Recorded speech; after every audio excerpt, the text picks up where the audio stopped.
Good morning, everybody. It is 9 a.m. and I'd like to reconvene.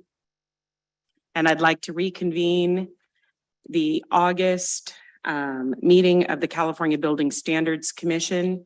Ms. Maida, can you please take the roll call? There we go. I was going to say we're not voting, but attendance. Secretary Inacio, Here. Commissioner Mickelton, Commissioner Sasaki, Here. Commissioner Haskin, Here. Commissioner Patel, Here. Commissioner Stockwell, Here. Commissioner Rambin, Here. Commissioner Legray, Here. Commissioner Klossbuckner, Commissioner Santillan, Here. Commissioner Ramirez. We have quorum. Thank you. We have a quorum. I'm going to ask Mr. Day to refamiliarize ourselves with some of the rules of the House. Go ahead. Thank you, Madam Chair. Good morning, everyone. Before reading the meeting instructions, I'd like to share some housekeeping items. In the event of an emergency, there are exits located in all four corners of the room. These two exits will take you outside the building, and these two exits will go back out to the lobby. There are also restrooms. If you exit this door and just keep going out to the right under the stairwell, there's restrooms over there with no codes. And I believe if you head further into the building and hang a left, there are additional restrooms as you head towards the cafeteria. CBSC operates under the requirements of the Bagley-Keene Open Meeting Act, set forth in Government Code Section 11120 to 11133. The Building Standards Commission conducts public meetings to ensure adequate opportunity for public participation and to perform a technical review of code changes pursuant to California Building Standards Law, Health and Safety Code 18930. Materials reviewed during meetings are available for public review and comment on the Building Standards Commission's website. And members of the public may also contact the commission to request a copy of the materials. This commission meeting has been scheduled for 3 days. In the event the commission completes the agenda items prior to August 3rd, 2023, the commission will adjourn the meeting on the day it completes the agenda items and will not convene the next day. We will likely break for lunch around 12:30 each day of the meeting as needed. For the benefit of our captioners, we will likely take short breaks approximately every 90 minutes or so. The public may provide comments on each agenda item by calling in on the Zoom teleconference number provided on the meeting agenda or by using the raised hand feature in the Zoom webinar. For members of the public that are here in person, please complete a request to address the commission speaker card form if you wish to comment on a specific agenda item. The form is buff colored and is available at the table located near the entrance in the back of the room there. And please turn in the completed form to a CBSC staff person. Thank you. Instructions are also provided on the Building Standards Commission's webpage. If you have any difficulty with the technology, please call our main office at 916-263-0916. I will now read the public comment and Zoom instructions. If you wish to make a comment on a specific agenda item, please listen for the commission chair to ask for any comments from the public. The chair will first go to members of the public that are in the auditorium and have submitted a speaker card. The chair will then call on members of the public participating on the Zoom webinar that have their hands raised. Then the commission chair will take comments from the public on the Zoom phone line. At this time, please take yourself off of mute. If you like, you may announce your name and who you represent before making your comment. Please mute yourself when done commenting. The chair will continue through the call queue until there are no questions remaining. The commission will then proceed to the next agenda item. If possible, please call from a landline using a telephone handset only. This enhances the commission's ability to hear your comments clearly. Commenting from a speakerphone or a cell phone reduces the quality of the audio and makes it much harder for your comments to be heard clearly. Building Standards Commission staff will summarize any written comments that were received by 5:00 p.m. Monday, July 24th, 2023. Thank you, Madam Chair. Thank you, Mr. Day. As we get into today's items, we're going to be dealing with items 14, 15, and 16 on our agenda. I would ask that when we get to the public comment period, that we are going to ask for support first and then opposition. I will do support in the auditorium, on Zoom, on the telephone lines, and then opposition. And for the first item number 14, I'm going to ask the Building Standards Commission staff and for the commission, if you're agreeable to it, to break it down into 4 separate motions, and so have 4 separate presentations, just so that we can get through this without having to go back and forth through our very large and cumbersome binders, and as everybody comes up to speak. So again, I'm going to be asking, so if we're going to turn to agenda item number 14, the Building Standards Commission, BSC 0422, the proposed adoption of amendments to the 2022 California Green Building Standards Code, Part 11, Title 24. I'm going to ask the representative from the Building Standards Commission to come forward to this table and to please present on the items related to the EV items, which can be found in our grouped, what do we call it? The grouped items document, pages 1 and 2. So if you can help us walk through that. And if it's okay with the board, we will kind of chunk it out that way today, at least for this item. Thank you so much. Mr. Rodriguez, it's all you. Good morning, Madam Chair. Yep. Thank you. Yeah, I appreciate that. Is that better? Yes. Yes. Thank you. Good morning, Madam Chair and Commissioners. For the record, my name is Enrique M. Rodriguez, Associate Construction Analyst with the Building Standards Commission. And with me today, we have Beth Maynard, who's be coming up soon, and Irina. Beth Maynard is an Associate Construction Analyst, and Irina Brosman is an Associate Construction Analyst, also with the Building Standards Commission. BSC's rulemaking package, BSC 044/22, has been split into 4 separate grouped items. Number 1 is the EV related items. Number 2 is bird friendly, and 3 is carbon reduction, and then 4 is the miscellaneous items.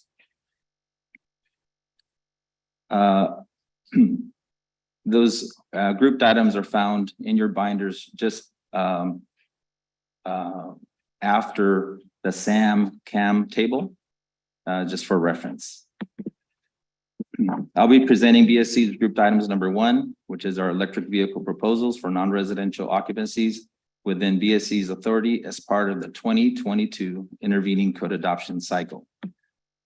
And I will also, as mentioned before, be presenting the miscellaneous items, which is grouped items number 4, which is items 26 and 27.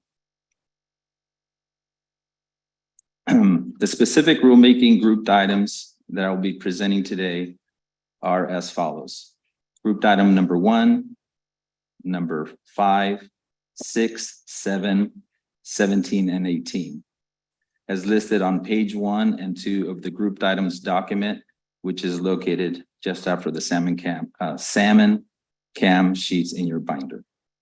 Before I provide rationale and present the code changes in more detail, I would like to provide some context regarding the public engagement during the pre-cycle code development activities and the formal public participation for this rulemaking.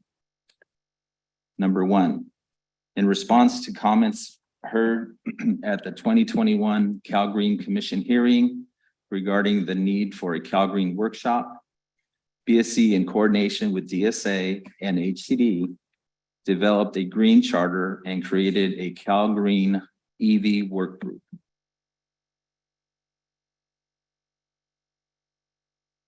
Which we call the CEVW, comprised of over 50 non-state organizations, EV advocates, interested parties, and stakeholders, along with multiple state agency representatives and subject matter experts. 2, BSC, DSA, and HCD conducted 4 joint agency pre-cycle activity workshops between mid-April to late September 2022 to obtain valuable input from the work group. 3, BSC conducted Green Code Advisory Committee meetings on February 8th through the 10th, through the 10th of 2023. Number 4, BSC conducted a 45-day public comment period between March 31st through May 15th, 2023, with an additional 15-day public comment period between May 25th through June 5th, 2023. Now I would like to provide some charging language and rationale for the EV proposals. 1, over the years, various government executive orders set the goal of having over 5 million zero-emission vehicles on California's roadways by 2030 and 100% sales of electric vehicles by 2035, respectively. The California Air Resources Board adopted the Advanced Clean Cars 2 regulations on August 25th, 2022, and estimates as a result, there will be approximately 5.8 million zero-emission vehicles and PHEVs on California's roadways by 2030. By 2035, CARB staff estimates that number will increase to 12.6 million. Additionally, CARB staff expects drivers to continue to rely on home charging if available and supplement their charging needs with public charging stations. Number 2, California transportation sector comprises 41% of the greenhouse gas emissions statewide when considering mobile source direct emissions, according to CARB's current California greenhouse gas emissions inventory data. Reducing emissions from transportation sector not only helps California reach its greenhouse gas emissions goals, but can also lead to better air quality through the reduction of criteria pollutants. 3, other agencies acknowledge the importance of building codes in their plans and recommendations to achieve greenhouse gas and air pollution emissions reduction goals. The Governor's Office of Business and Economic Development, GoBiz, and California Public Utilities Commission indicates building codes are necessary to continue to increase EV charging infrastructure during new construction. And number 4, in addition to EV charging for light-duty vehicles, Building Standards Commission has proposed code changes for medium and heavy-duty vehicles. Will also support the implementation of Governor's Executive Order N-7920 to achieve a benchmark of having 100% zero-emission medium and heavy-duty fleet in California by 2045, with interim goals for drayage trucks in 2035. It is worth noting that as of April 2022, there were 28,671 public level 2 chargers and 6,659 public direct current fast chargers for light duty vehicles in California. The California Energy Commission's staff report, Assembly Bill 2127, which is the electric vehicle charging infrastructure assessment, estimates 186,403 to 189,564 workplace chargers and 17,476 to 17,934 DCFCs will be need to be installed statewide to support the 5 million zero emission vehicles by 2030. Sorry, folks. We had to do that.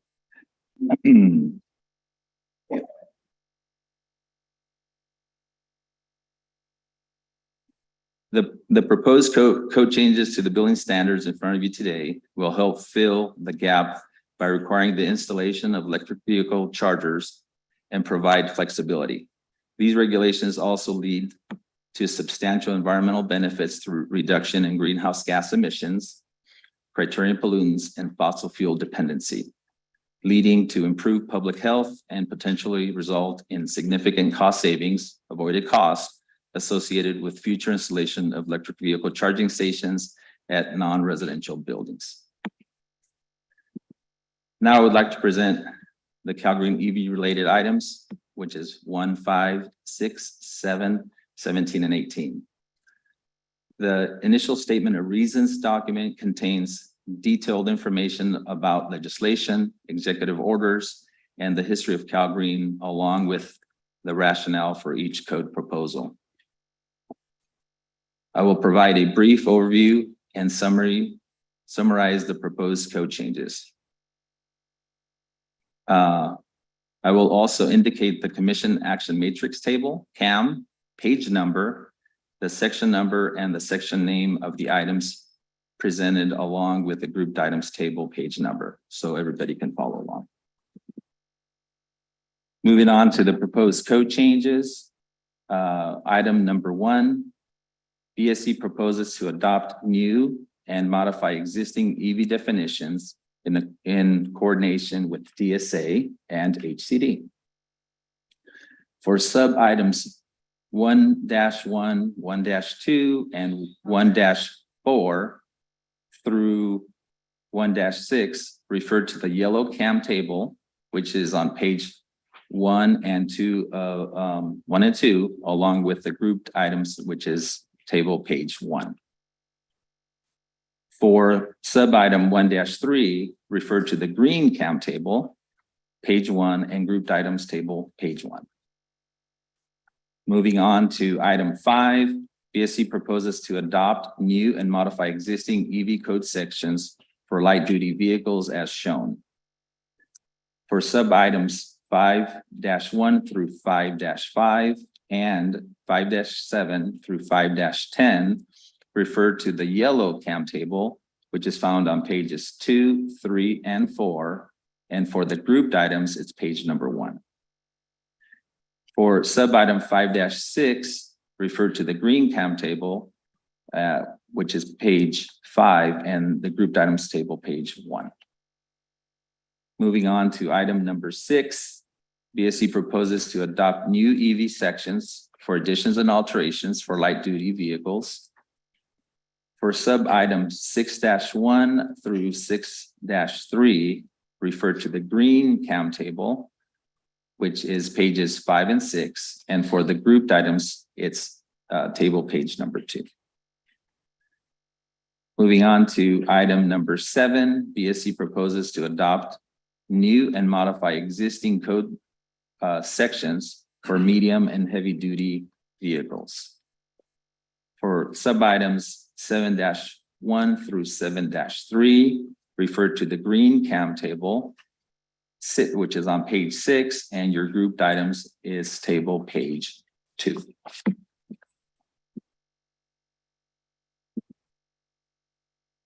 For item 17, BSC proposes to make editorial corrections to existing voluntary electric vehicle code sections for designated parking for clean air vehicles, and add a new section with a note for future charging spaces as shown. For sub-items 17-1 through 17-3 and 17-5 and 17-6, refer to the green CAM tables, which is found on page 11. And for the grouped items page, it's page number 2. For sub-item 17-4, refer to the yellow CAM table found on page 19. And for the grouped items page table, it's number 2.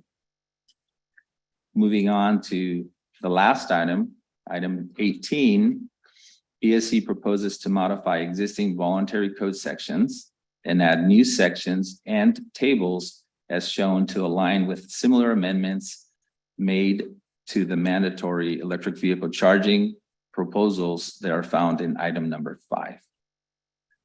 So for item 18, there's a sub-item 18-1, refer to the green CAM table, which is found on page 12. And for the grouped items page table, it's number 2. For sub-items 11-2 through 18-2 through 18-9 refer to the yellow cam table, which is found on pages 20 and 21. And for the grouped items, it's table page 2. At this time, I would like to answer any questions and respectfully ask for your approval on this EV package. Thank you. Thank you, Ms. Rodriguez.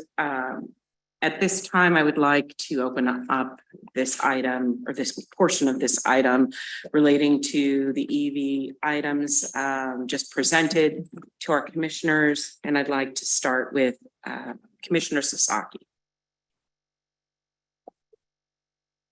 Well, congratulations. This is a part one of a huge package with a lot of important stuff in it.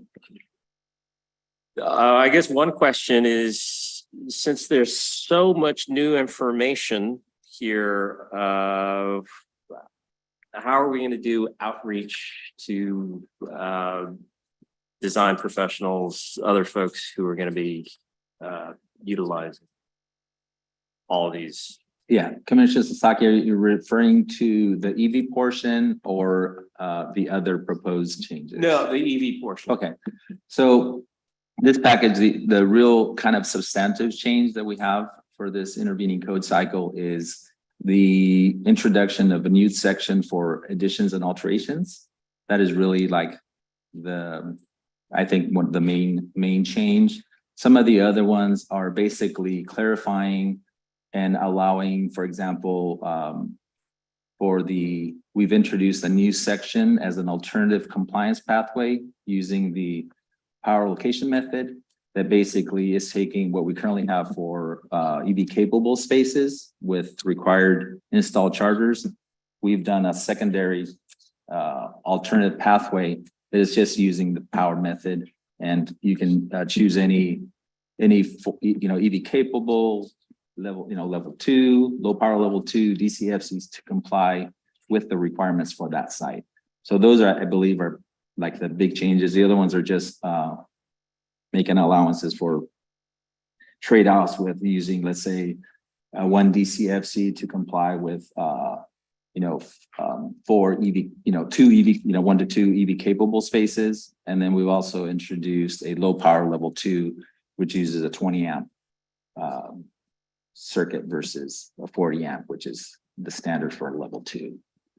So in terms of outreach, we are going to be updating our Cal Green guidebook that basically takes every single code section and gives it explains the intent, compliance method, inspection, so everybody knows what's the rules of engagement.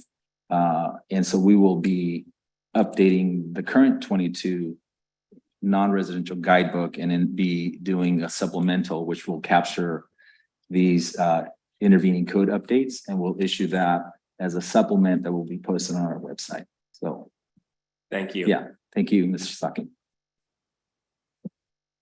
Commissioner Legre, I don't have any questions. Commissioner Stockwell. Thank you. Commissioner Rambin. Thank you, Enrique. I also want to compliment you guys on this nice package of updates. I did have one question on the new section dealing with the additions and alterations. On the exceptions, there is exception number 2 for remote parking facilities. Yes. That seems a little vague, and maybe want to add some clarity to that in the future. I can see, depending on the person, one trench across a parking lot might be considered remote to them versus further away. Yeah, the intent with that exception is for the self-automated self-parking. Got it. Okay. Yeah, facilities where it's unmanned and there's no place to plug an electric vehicle. And there are some, we have had comments from building officials on that, and we're going to be working on making sure that it's very clear what that exceptions are, but it also affords the local building officials to make that determination at the local level. Okay. And can't wait to get the supplement to the guidebook. Thank Yeah. you. Thank you, Commissioner Rampton. Commissioner Haskin. Well, there's a lot of material here, but just a minor comment. I know we're gonna get to this in later today, but in table 5.106.5.3.1, how many dots is that? 4 dots? Yeah. Hey, you should see the energy commissions. And I know this is part of the existing verbiage. It's changed in the table that was added for the section under agenda item 15, we're going to get to later, but number of EVCS, and then in parentheses, EV capable spaces provided with EVSE. That I'm just wondering if there was any intention to correct that. That sounds. Yeah, so what we're trying to say is we want to make sure that the electric vehicle charging station has a charger installed, because we have EV capable spaces that have the infrastructure.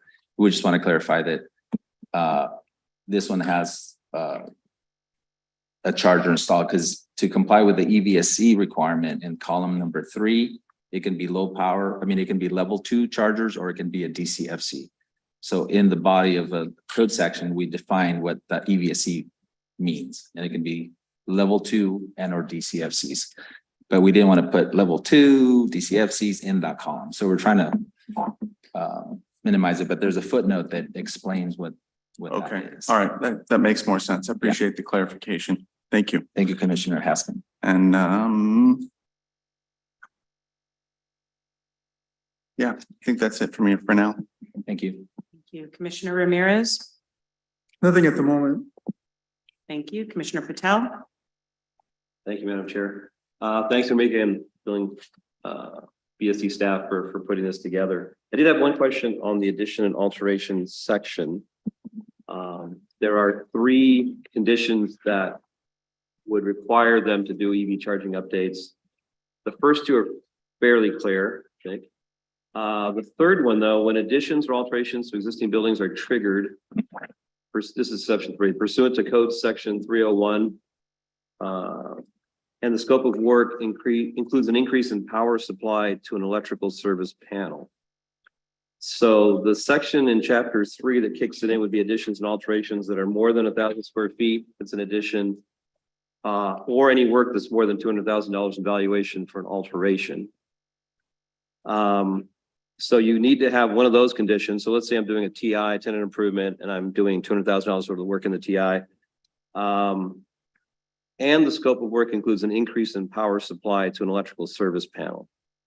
If I'm doing a tenant improvement and I increase the power to that particular tenant's suite, is that intended to then trigger the electric vehicle parking requirements, or is it just working on the parking area itself? Yeah, so the intent with that third exception was to acknowledge that we already have an existing exception which is section 301.3 that triggers, and for a qualifying addition or alteration, that then you would have to comply with Cal Green. So in the absence of an addition over 1,000 square feet or a project valuation of over 200,000, you're exempt from Cal Green. So this is to acknowledge that, but in addition to that, we're also limiting the scope. So it's meeting that requirement that you're over 200,000 for an alteration, over 1,000 square feet for new construction, because both are independent of each other, that you also have to, part of the scope is increasing the power supply to the panel. So you have to be doing an addition over 1,000 square feet, and as a requirement for that addition, you're increasing the power capacity. So then there's benefit in looking to provide EV capable, or the EV requirements. That said, when you look at the actual code language that's in 5106.5.4.2, which is actually it's 5106.5.4.1, which is existing buildings or parking areas that don't have previously installed EV infrastructure. So let's say it's an addition in an area that doesn't have the infrastructure. When you look at the scoping requirements, it's gonna refer you back to either the EV table, current EV table that's codified, or the new proposed table, which allows the power allocation method. But when you look at that table, if you're doing, let's say, an addition that's over 1,000 square feet, and as a result of that, you only are going to have to install 8, anything that's between 0 and 9, the table doesn't require it.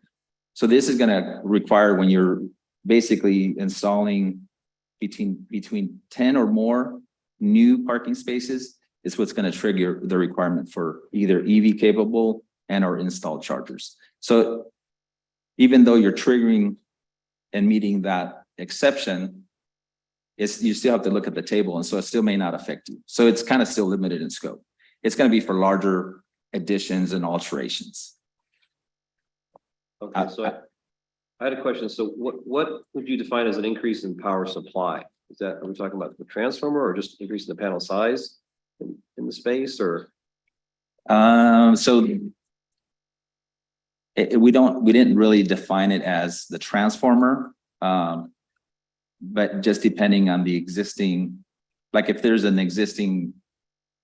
enough panel capacity in the existing panel, there may not need to be a need to increase, let's say, the transformer, but we have not really drilled down specifically to, is that taking an existing panel that has a capacity and then, use that for EV versus new transformer. But that's a good comment. Okay, yeah, I'm just, Something that we can look into for sure. yeah, like I can see a tenant improvement is more than 200,000. A new restaurant goes in a tenant space Yeah, that increases the panel size. right. Does that then trigger a requirement for It parking? wouldn't, They don't have a parking lot, they don't have a No. previous EV. it won't trigger it because when we refer you to the actual requirements, unless you're installing 10 or more, it's not going to trigger the requirement for EV.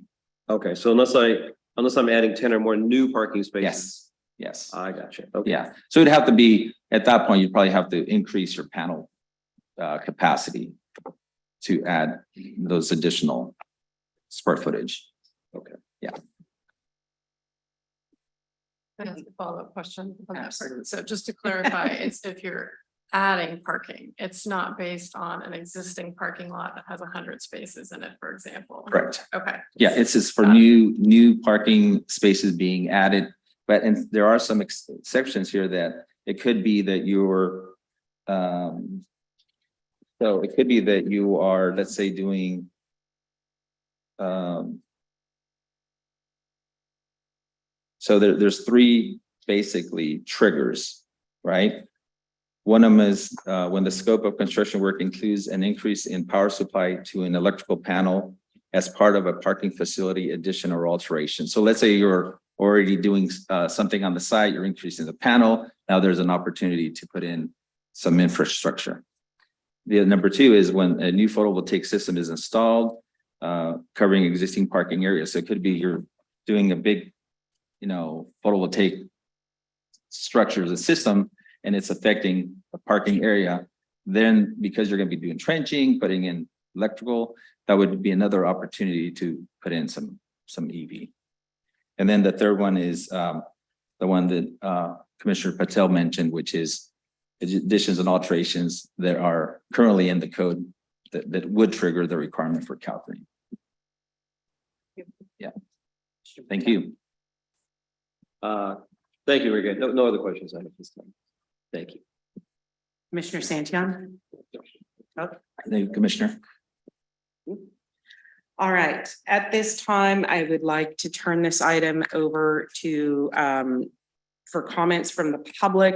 And I just want, as a friendly reminder, because we did this at the beginning of yesterday's meeting, but I do want to remind you that the California Building Standards Commission is authorized to take actions to approve, disapprove, return for study, And if we are going to recommend any amendments to the codes in front of us, they have to be minor and they have to be consistent with the 9-point criteria found in Health and Safety Code section 18930. So I'm going to ask that people, as they come forward to comment either in support or opposition, please take that in mind, that we cannot rewrite any of the code packages that are being presented to us today. So with that, we're going to turn to the people in the room first in support. Yep, sorry. Chair, I just wanted to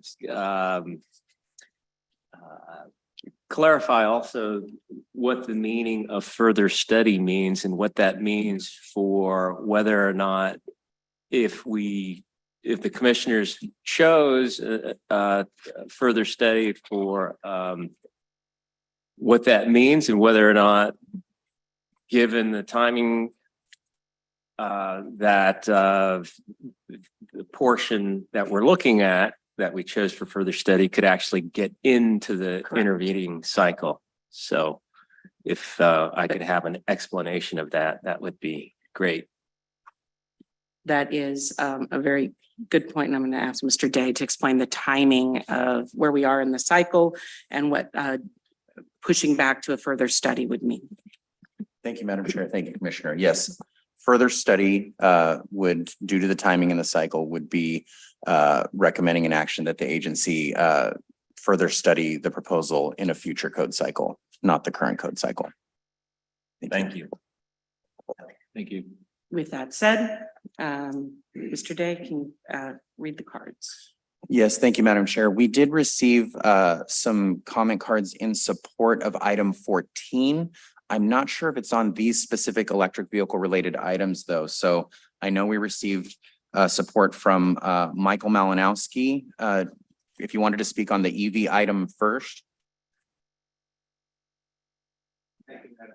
Commissioners, my main interest is on a different item, but since I'm here, I would like to congratulate Building Standards in making this advancement. I do understand from the question Commissioner Sasaki asked that there is a need for education, and the follow-up questions. These issues do get complex, particularly when they apply to existing conditions. AIA California is poised, ready, and already working on educating our 11,000 design professional members and everyone else in the industry that needs help. And we stand ready to assist Building Standard and all the state agencies as they implement the needed code changes to keep advancing California. Thank you. Thank you, Mr. Malinowski. We also have a support comment on item 14 from Lizzie Kutsona. Lizzie, did you want to speak on electric vehicle? Thank you. Thank you. And also from Mia Marvelli.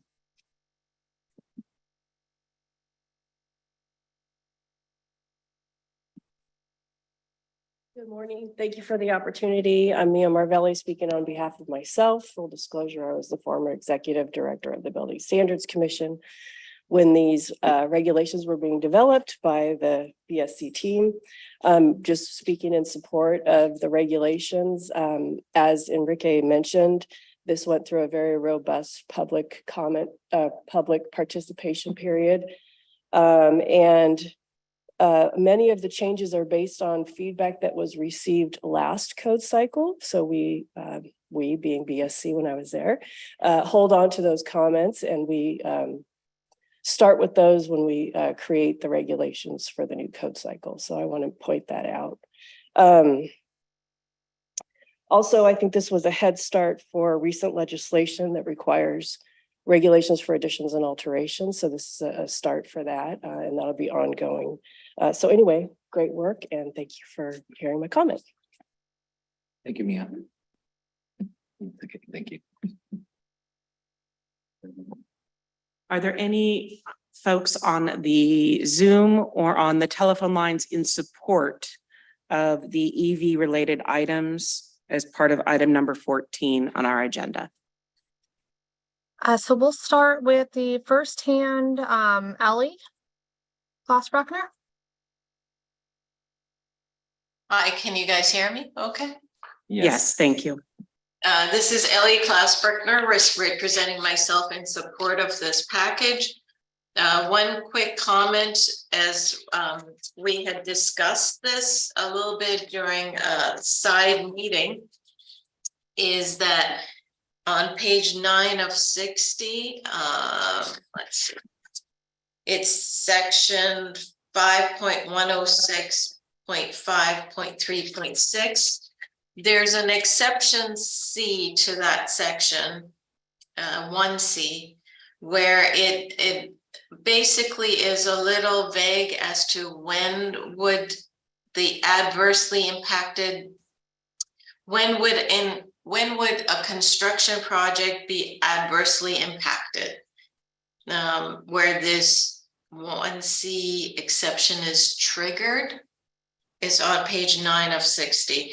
And I suggested providing a little more detail in explanatory packet as part of the explanatory package from the Building Standards Commission eventually. That's the only comment I had, was hopefully there will be a little bit more of an explanation as to what that means, because almost everything is adversely impacted. But other than that, I'm in support of this package. Thank you. Thank you, Mrs. Klausbachner. If I can speak on that. So that exception is what we did. We took an existing exception in the mandatory code section, which is section 106.5 on page 10 of 60, that it's a current exception that we have codified in prior code cycles. And for additions and alterations, we use the same exception to be fair with additions and alterations as if it was new construction. But I think that's something that we can look into in the future code cycles. Thank you. Thank you. Are there additional folks on the line or on Zoom? Yes, Joshua Carp has his hand up. I don't know if you want to go through public comment first or take Joshua. Yeah, thank you. Just want to express strong support for this proposal. My team worked pretty closely with Enrique in developing these code proposals.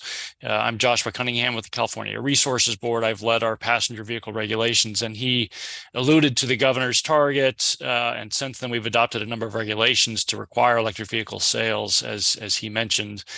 But just to put a fine point on the critical need for this code proposal, providing infrastructure is critical for electric vehicle drivers. And in this case, workplace charging, retail outlets for charging is really necessary. Many drivers are not going to have access to charging at home. And public funding is there, of course, at the state and the federal level for infrastructure. But code changes for new construction and retrofits for buildings is going to be an absolute essential component of our infrastructure growth in the state. And so I just want to emphasize, how supportive we are of this proposal today, and we're available to answer questions for the parts of it that we supported. Thank you. Thank you, Mr. Cunningham. Any other individuals for support of this item? Yes, so our next public comment is going to be from Bob Raymer. Thank you, Madam Chair and Commissioners. This is Bob Raymer, representing the Building Owners and Managers Association and the California Business Properties Association in strong support of the package. And I would like to congratulate Enrique and the BSC staff. There was just a ton of work that has gone into a short period of time here. I think, as Commissioner Patel indicated, the development and issuance of the guidebook that goes along with this and the other being proposed changes is going to be very important. And I think the presentation of examples, just like we did with disabled accessibility in those guidebooks, is going to be very important. And so I think BSC should probably start off with that example that Commissioner Patel indicated with the restaurant going in. So with that, once again, we support this package. Thank you. Thank you. Next comment is from Joan Starr. Go ahead. Hello, my name is Joan Starr, and I'm not representing anybody beside myself. I'm an EV driver. I live in El Cerrito in a condominium, and I feel strongly about adopting code that facilitates universal EV charging access and equity because I drive a plug-in hybrid and I've had no end of issues trying to get a charger installed at my condo. When I bought the place, I was told it was EV charger ready. Indeed, I could see that each spot in the parking lot had a conduit pre-placed. I paid the EV vendor $3,500 to put in a charger and thought everything was going along nicely. But days before the installation, the vendor suddenly realized that my parking spot was not a garage and wanted $5,000 more for the installation. I declined and have been using public chargers ever since. But public chargers are important, but they're neither reliable nor convenient and do not present a scalable solution. I charge my car by getting up very early in the morning on my grocery shopping day so I can plug my car in before anybody else gets there. I plug in at one grocery store where there is a single charger that fits my car. After I'm done shopping at that store, I walk to another grocery store to complete my shopping. Once I'm done there, I walk back to my car, unload my groceries, and if I haven't finished charging, I get a cup of coffee at Starbucks before going home. This is pretty involved, as I'm sure you can see. There used to be a level 2 fast charger at the second grocery store, but it has been broken for months. I've reported it to the vendor, but nothing's been done. Promoting EV charger solutions only for single-family homes gives them a privilege over those of us living in higher density housing. More and more Californians will be living in high-density housing, and more will be driving EVs. Consequently, I ask that you approve item number 5 in HCD's code change proposal with an amendment, essentially a clarification, that allows a developer to follow the voluntary Tier 1 or Tier 2 standards as an alternative to the basic standards included in the mandatory section, even if their local region has not adopted a REACH code. And thank you for taking my comment. Thank you, Ms. Starr, and we will take those comments when we consider item number 16.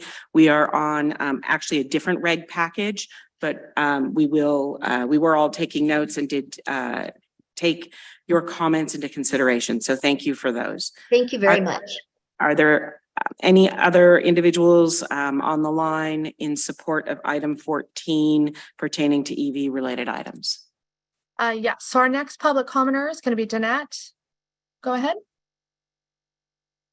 Yes, I am actually commenting on 16 too. So did you want me to do that now or later?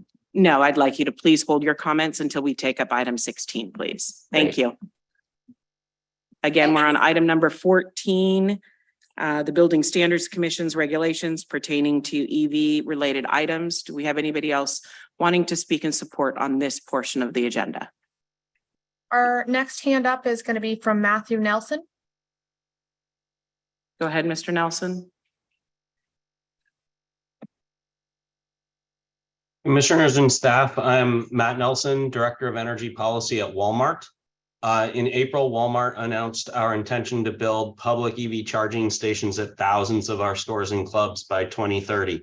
And in that context, Walmart appreciates the addition of the proposed power allocation method for EV charging infrastructure to the Cal Green Code. We joined a broad coalition of EV industry stakeholders in sending a letter supporting staff's efforts to clarify the language via the 15-day items 5-9 and 5-10, which make the proposed power allocation method more clear for builders and building officials. In particular, the proposed power allocation method in 5-9 and 5-10 advances the state's environmental and transportation electrification goals by enabling builders to provide EV charging solutions at charging speeds that best align with the needs of a building's visitors, while also providing that available power levels are not less than the baseline requirements. Finally, I second the note from one of the previous speakers that Enrique and Mia worked long and hard to ensure that this code section would help as many Californians as possible, and they have our appreciation and thanks for that. Thank you to the commission for considering this important improvement, and appreciate the opportunity to speak today. Thank you, Mr. Nelson. Thank you. Our next hand is going to be from Whitney Richardson. Go ahead. Hello, good morning, commissioners. My name is Whitney Richardson. I am Government Affairs and Public Policy Lead for Electrify America here on the West Coast. Electrify America is the largest open DC fast charging network in the US, including 250 stations in Ma'am, California. can you slow down a little bit, please? Just so the captioner can. Thank you. We at Electrify America, we want to express our strong support for these proposals, and particularly items 5, 9, and 510 related to the power levels alternative compliance pathway. Electrify America was active in this process, and we greatly appreciate the hard work of staff on these proposals and the collaboration with stakeholders on these alternative compliance scenarios. These are going to provide developers the ability to use the best mix of charging solutions for the site that meets the baseline requirements. In addition to Walmart, I believe other EV charging stakeholders that we made comments in coalition with have submitted written comments in support of these items, and I would encourage you to take a look at those as well. And we look forward to working with staff in the future on the implementation of these and any needed clarification of these updates. So thank you so much for taking a look at these today, and we welcome your approval. Thank you. Next comment is going to be from Bruce. Go ahead, Bruce. Can you hear me? Yes, thank you. Okay, I want to thank you for the opportunity to speak. In general, I see a lot broad support for upgrading our EV charging. If we were indeed going to have a state where the only cars that are eventually on the streets are EVs, then we need to get to the point of supporting it wherever it gets charged. If you can't charge an EV, it's not terribly useful. So I thank all the people that have been supporting various pieces of this legislation, and hope that we will get to a robust infrastructure so that everybody has a chance to be able to have an EV, because that will be the car of choice, and that hopefully we will codify enough of this well enough so that states outside of California understand how to do this, because we won't solve the problem if we just solve California. We need to solve it for the entire country. Thank you very much for the opportunity to speak. Thank you. And our next hand is going to be from Noelani. Go ahead. Good morning. My name is Noelani Derrickson from Tesla. I will echo others in thanking BSC staff, Mia and Enrique, for all of their really hard work on thoughtfully developing these codes. In short, Tesla supports the proposed code items 5.2, 5.3, and 5.9 and 5.10. These are important in providing flexibility to commercial buildings to comply with the required infrastructure requirements by installing electric vehicle charging that works best for their occupants and visitors. Thank you. Thank you. There are no other hands, and there are currently no phone participants. Thank you so much. I'm now going to return back to the auditorium, and we will now be hearing from members of the public in opposition.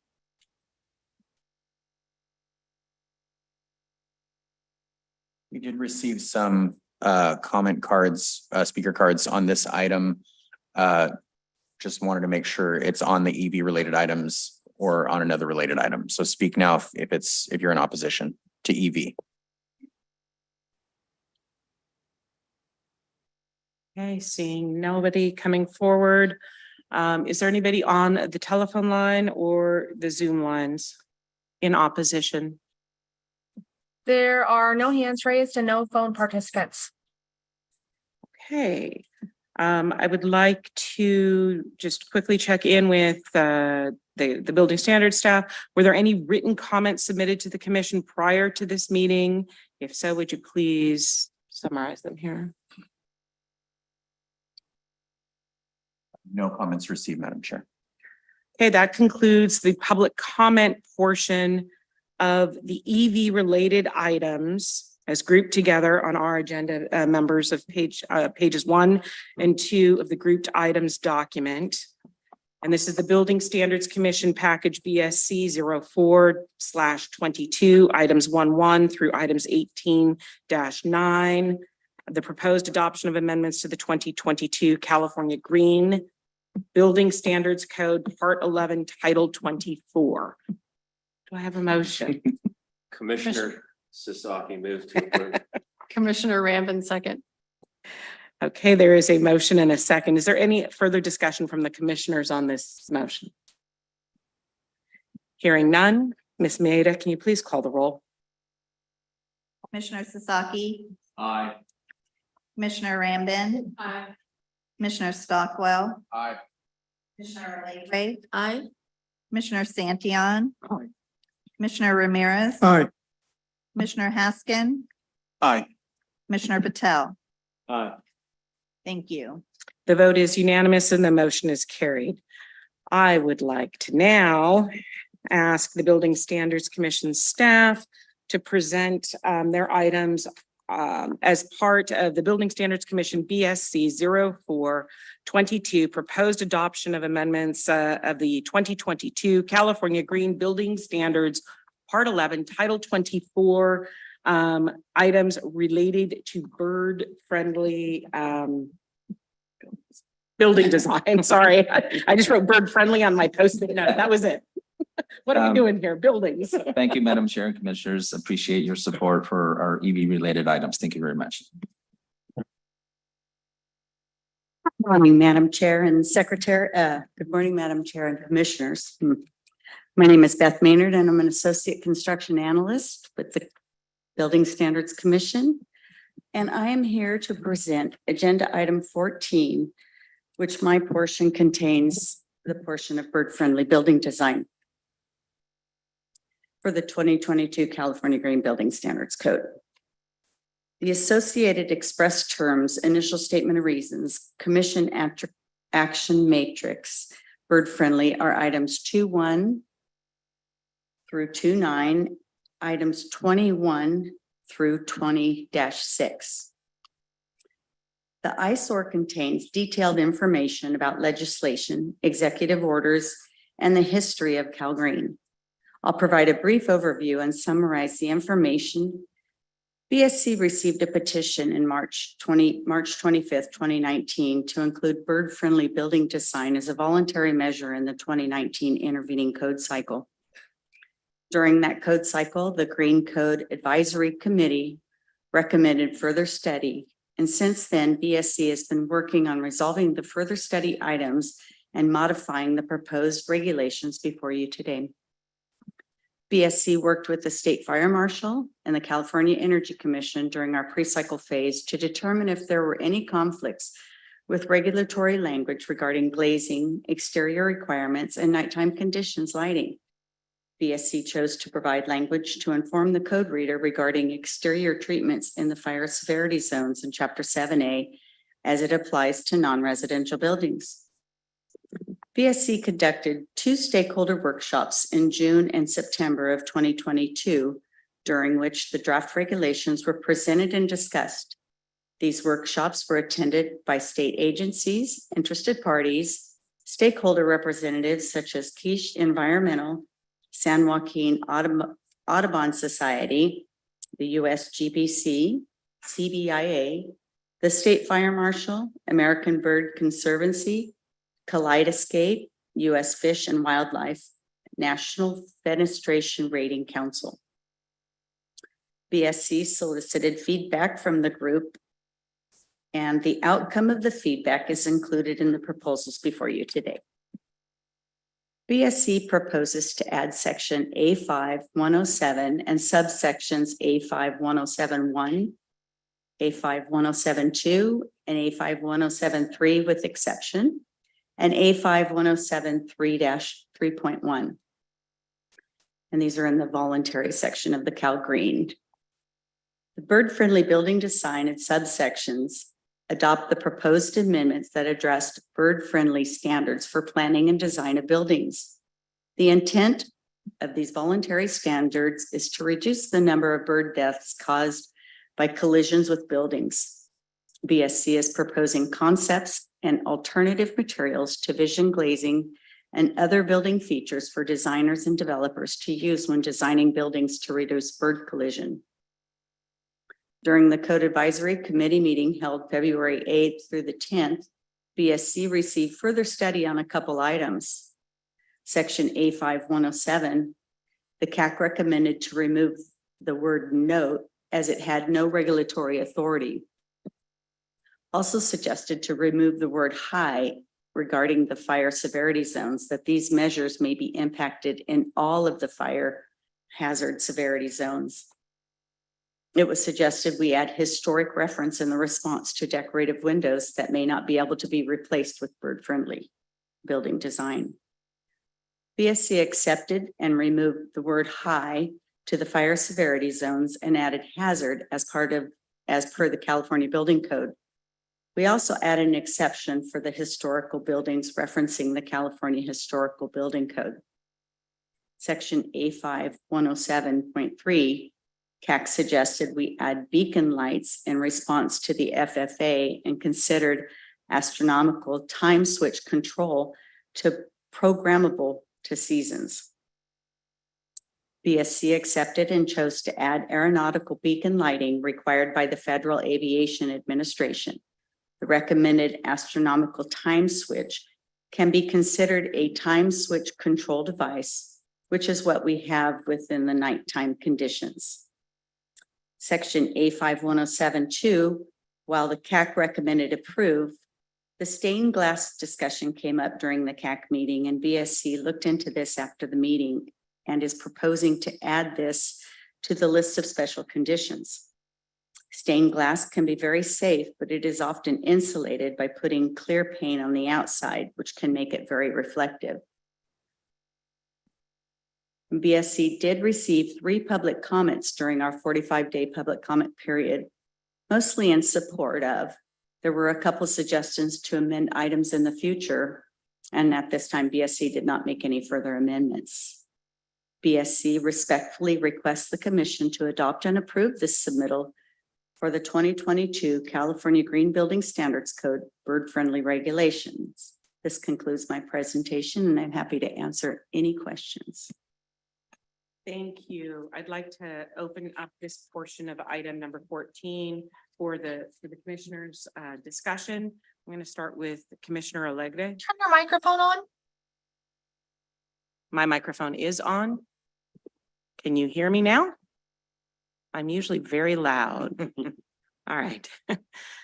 Do I need to repeat any of that, or are we good? We're moving to Commissioner Alegre. Here we go. I don't have any questions at this time. Thanks. Thank you. Commissioner Stockwell. Commissioner Rambin. Just want to thank you for adding this voluntary section to the code and look forward to future refinements. Thanks. Commissioner Haskin. No comments. Commissioner Ramirez. Nothing at the moment. Commissioner Patel. Thank you, Beth, and no comment. Commissioner Santion. Commissioner Sasaki. Beth, thanks for working on this and adding this to the code. With that, I'd like to thank you, commissioners. With that, I'd like to solicit comments from the public. First, starting with the individuals in the auditorium here in support of the bird-friendly regulations, the items 2.1 to 20-6. Is there anybody in the room that would like to speak in support of these items? Ms. Miravelli, come on up.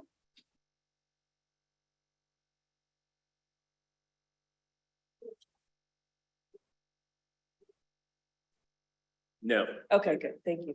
My name is Mia Marvelli. I'm the former executive director of the California Building Standards Commission. Today, I'm speaking on behalf of myself. I would like to congratulate the Building Standards Commission team, Beth Maynard, for proposing these regulations. I will reiterate that this was a lengthy process with a lot of interested party outreach. I think that the key to these regulations is they've been in the works for many years, and there were many questions about the ability to effectively enforce these and also to what am I trying to say? Have the technology to be able to make buildings bird friendly. So there's been a number of research that went into the initial statement of reasons that Beth prepared, but also these, as she stated, the prior questions that were raised, coordination with the Office of the State Fire Marshal for fire severity zones, the exterior glazing, and will that have an impact on the severity zones? Will it have an impact on the energy code? Those questions were resolved this code cycle, and gratefully, we had a lot of support from those state agencies.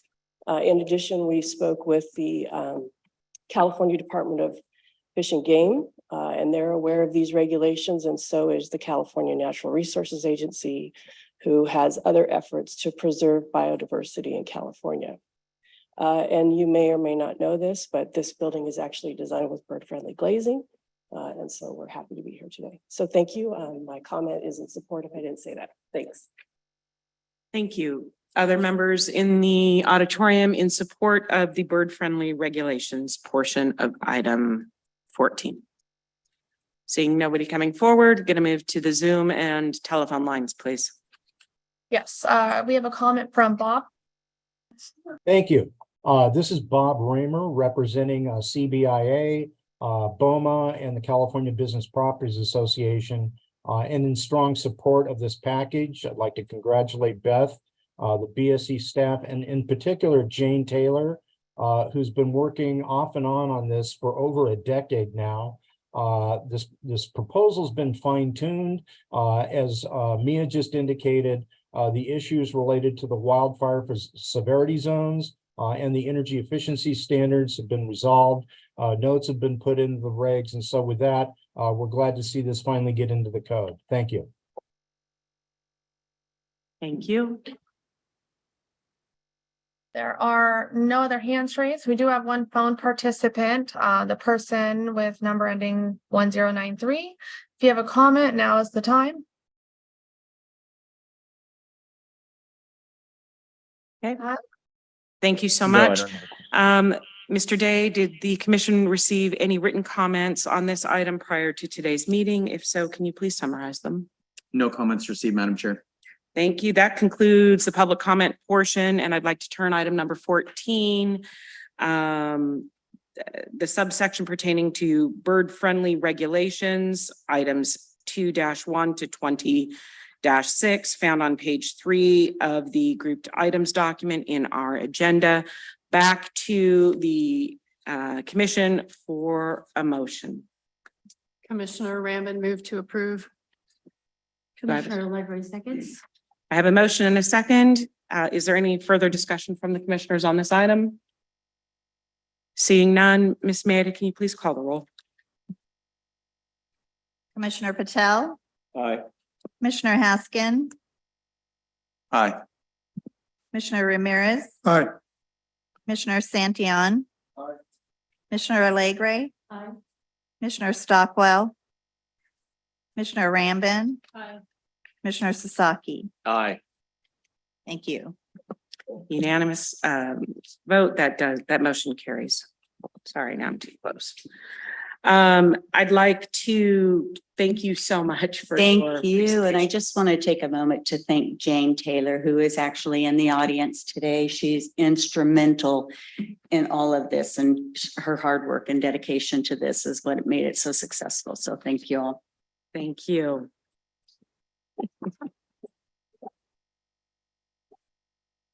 All right, I'd like to continue on with the Building Standards Commission. We'd like to take up the carbon reduction items, which are items 3-1 to 25-15, found on pages 3 to 6 of the grouped items document. These are again pertaining to the California Building Standards BSC Package 0422. Amendments to the 2022 California Green Building Standards Code, Part 11, Title 24. It's all yours.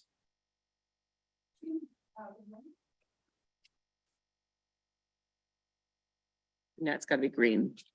There you go. Yeah. So good morning, Madam Chair and Commissioners. My name is Irina Brausman, Associate Architect with the California Building Standards Commission. And I am here to present my portion of agenda item 14.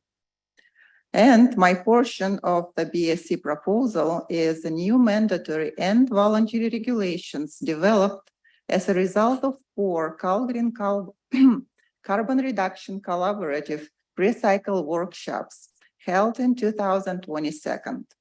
Associated items in the express terms, initial and final statements of reasons, and Commission action matrix for CCRC regulations are items 3, 4, 8 through 16, 19, and 21 through 25.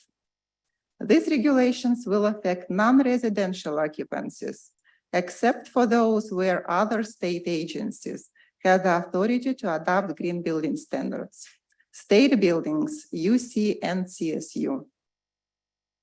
Their purpose is to further support the reduction of greenhouse gas emissions when buildings 100,000 square feet and greater are altered or newly constructed. The purpose, need, and benefit of these regulations is a first step to address the impact of building materials on carbon emissions.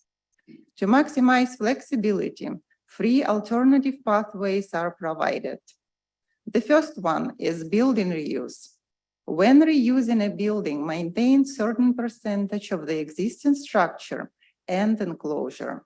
If this cannot be achieved, the regulations point to the other 2 paths available.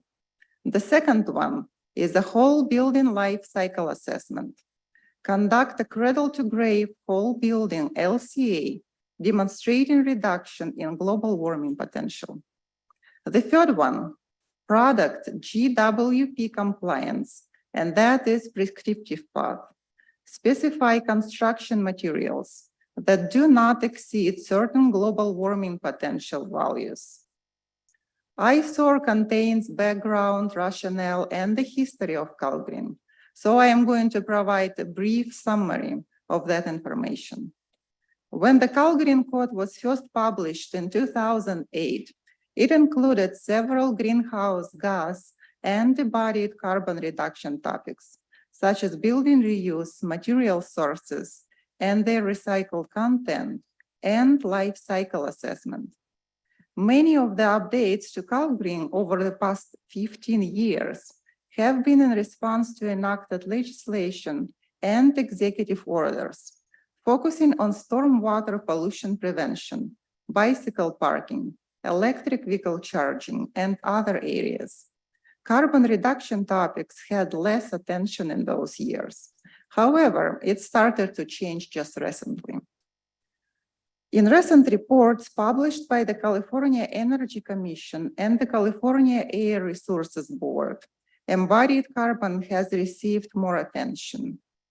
Per AB 262, known as the Buy Clean California Act, the Department of General Services was charged to develop a methodology used to set the maximum acceptable global warming potential limit for 4 categories of construction products: structural steel, concrete reinforcing steel, flat glass, and mineral wood board insulation.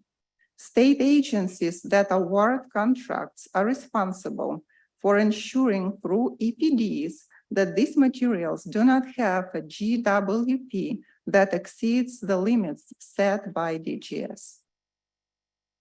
AB 2446 requires State Air Resources Board to develop, in consultation with specified stakeholders, a framework for measuring and then reducing the average carbon intensity of the materials used in the construction of new buildings.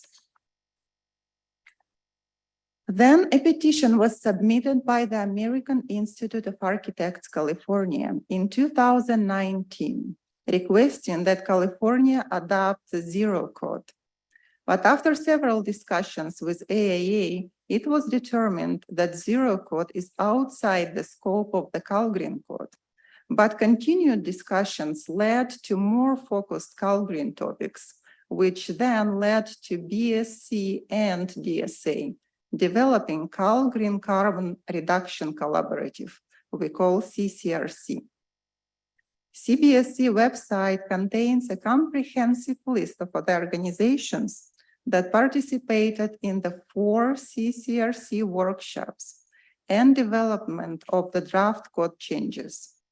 And those organizations include Carbon Leadership Forum, Rocky Mountain Institute, New Building Institute, California Construction and Industrial Material Association, representatives from the concrete industries, and the UC Green Building Council, the American Institute of Architects California, California Building Officials, and the California Building Industry Association, just to name a few. BSC and DSA asked the participant to look at the existing CalGreen code and provide non-energy related suggestions, but within the scope of Title 24 and CalGreen. The proposed regulations are the outcome of that effort. BSC Part 11 CCRC proposal was heard by the Green Building Code Advisory Committee in February of 2023. The committee recommended the majority of the proposed items for approval, with some items recommended for approval as amended or further study. For items 4 and 11, which are Section 5.105, the construction and reuse of existing structures, and Section 5.409, life cycle assessment, CAC recommended approve as amended to have an effective date and square footage application be stepped. 100,000 square feet effective July 1st, 2024, and 50,000 square feet effective January 1st, 2026. BSC accepted that. For item 10, which is section 5.408.1, construction waste management, CAC recommended further study, and after consideration, BSC chose to withdraw the item. For item 23, section A5.405.2.1, certified wood components, CAC recommended further study, which BSC accepted and amended express terms according to recommendations. BSC had 2 public comment periods for this proposal. The first one, 45-day comment period that ran from March 31st through May 15 of 2023. During this period, BSC received quite a few support comments for a variety of carbon reduction related proposals, and a few recommendations with additional modifications to the proposed language. Some commenters pointed that the regulations as proposed are not sufficiently ambitious to reach net zero no later than 2045. And some recommended to amend table 5.409.3 and include additional materials.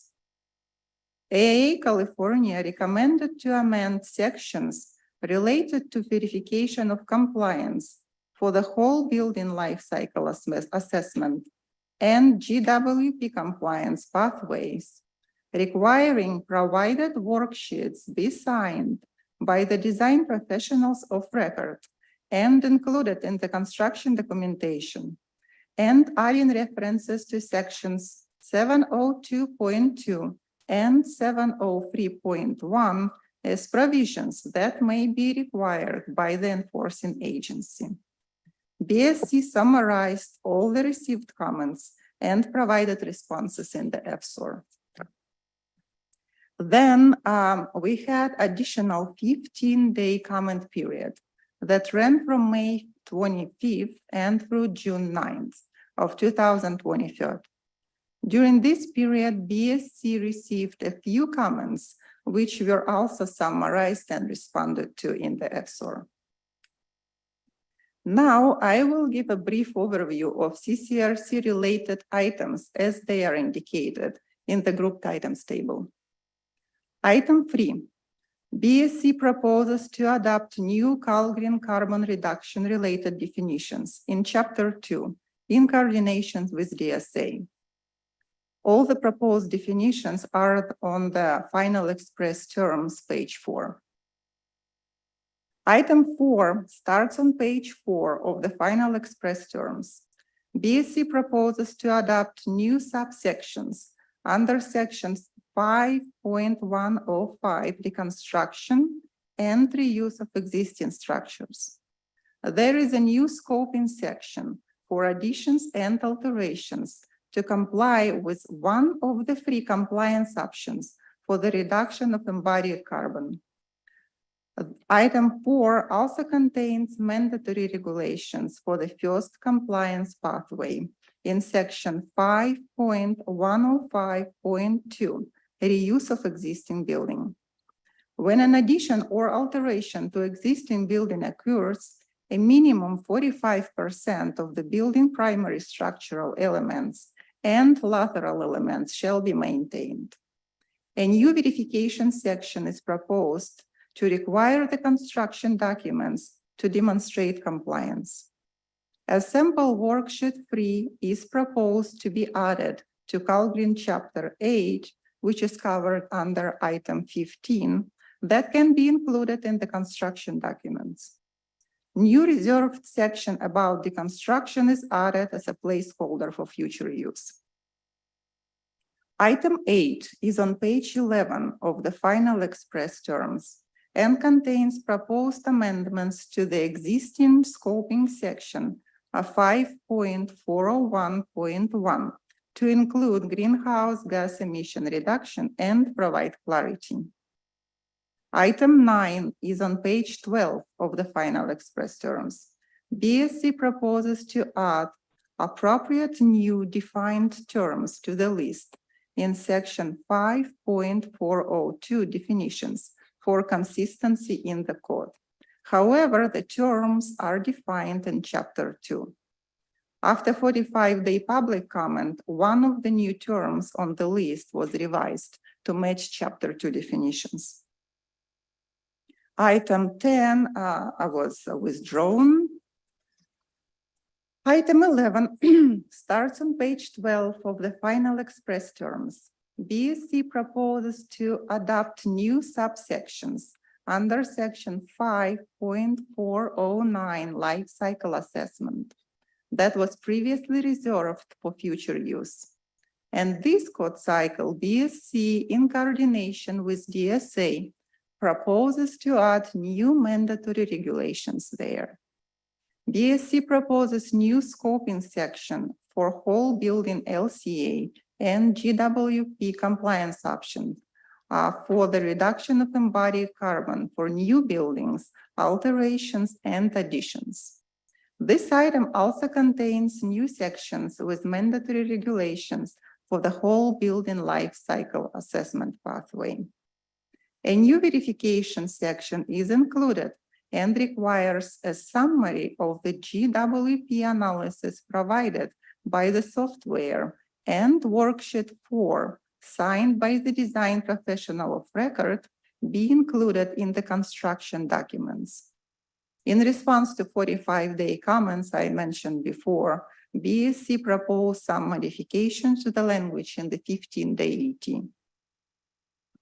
Item 12 starts on page 14 of the final express terms, and BSC proposes to adopt new mandatory regulations for the GWP compliance pathway in new section 5.409.3 product GWP compliance prescriptive path. Section 5.409.3.1 with exception for concrete and exception equation to calculate weighted average of the maximum GWP for all concrete mixes installed in the project. And of course, table 5.409.3, which contain product GWP limits. A new verification of compliance section is similar to the requirements for the whole building LCA pathway. And the same as with the previous item, in response to 45-day comments, BSC proposed some modifications in 15-day language. Item 13 starts on page 16 of the final express terms and contains editorial change. BSC is also proposing to repeal informational note 1 to section about commissioning, as International Accreditation Service no longer supports AC 476. Item 14 starts on page 17 and adds several reference standards to the reference standards table in chapter 6, since these standards are used in the newly added or amended sections. Item 15 starts on page 19 of the EFT and adds worksheets that support verification of compliance sections for all three compliance pathways to chapter 8. One of the worksheets 4, 5, 7, or 8 is required to be included in the construction documentation to demonstrate compliance depending on which compliance pathway is used by the design team and if tier 1 or 2 is required. Worksheets 3, 6, and 9 are not mandatory and included to assist with demonstrating compliance. And in response to 45-day comment, BSC added back and developed all those worksheets. Actually, just worksheets 4, 5, 7, and 8 to help demonstrate compliance with the whole building LCA and GWP compliance options. And then with item 16, we are moving to proposed voluntary regulations in section A5.105, deconstruction and reuse of existing structures. That starts on page 23 of the final express terms. To align with the new mandatory requirements proposed in item 4, the existing voluntary sections are being repealed and rewritten to include the scope and requirements for tier 1 and tier 2 reuse of existing buildings.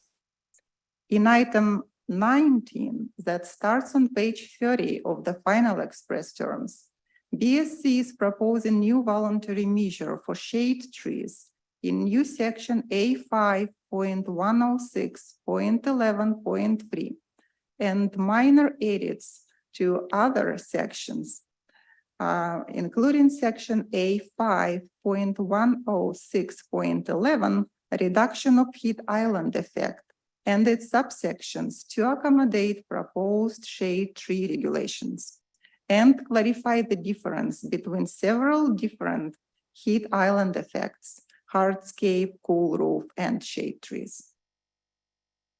Item 21 is on page 33 of the final express terms and contains proposed amendments to the existing section A5.401.1 scope to include greenhouse gas emission reduction and provide clarity consistent with mandatory section proposal in item 8. Item 22 is on page 34 of the final express terms and adds appropriate new defined terms to section A5.402.1 to include the terms used in this appendix chapter and consistent with the new definitions in chapter 2. And that item is consistent with mandatory section proposal in item 9. Item 23 starts on page 34 of the final express terms, where BSC proposes new voluntary regulations for wood components in section A5.405.2.1, certified wood components sustainability standards.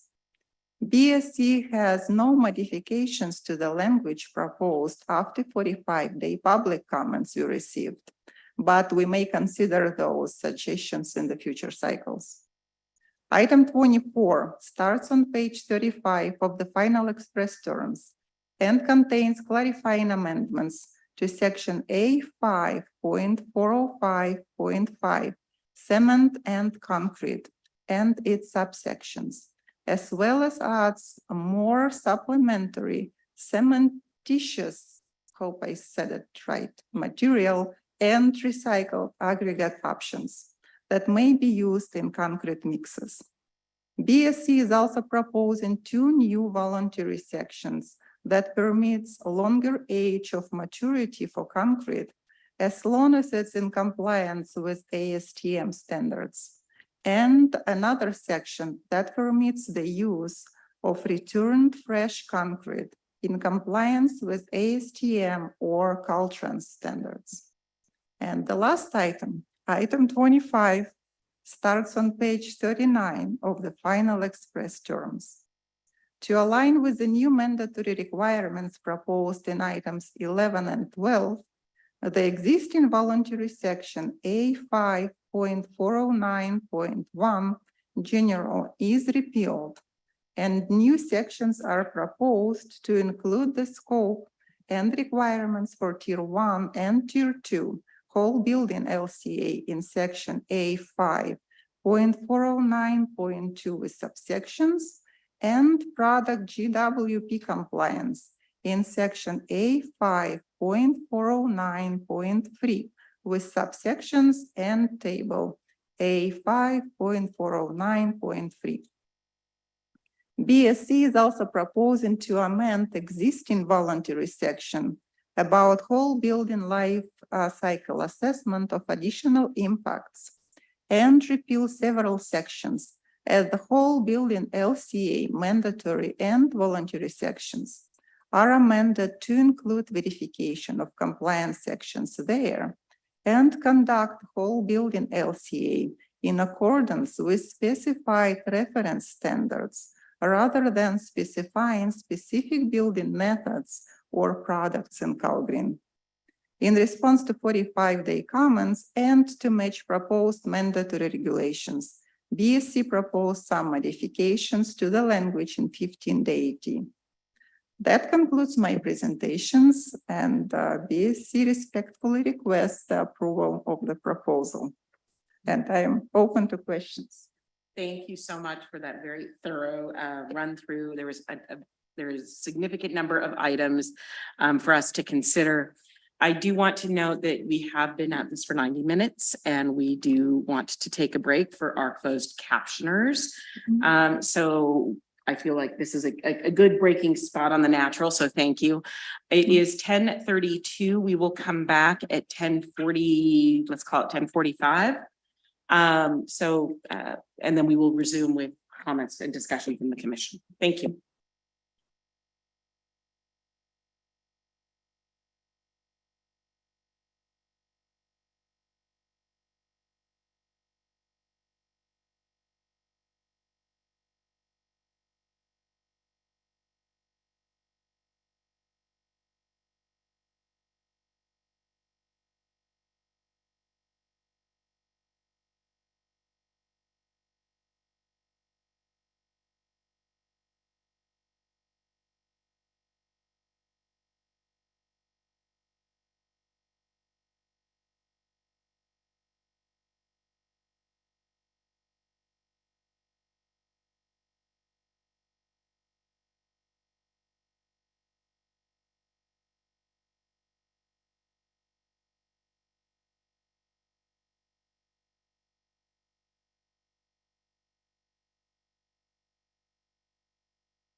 It is 10:45 and I'd like to reconvene.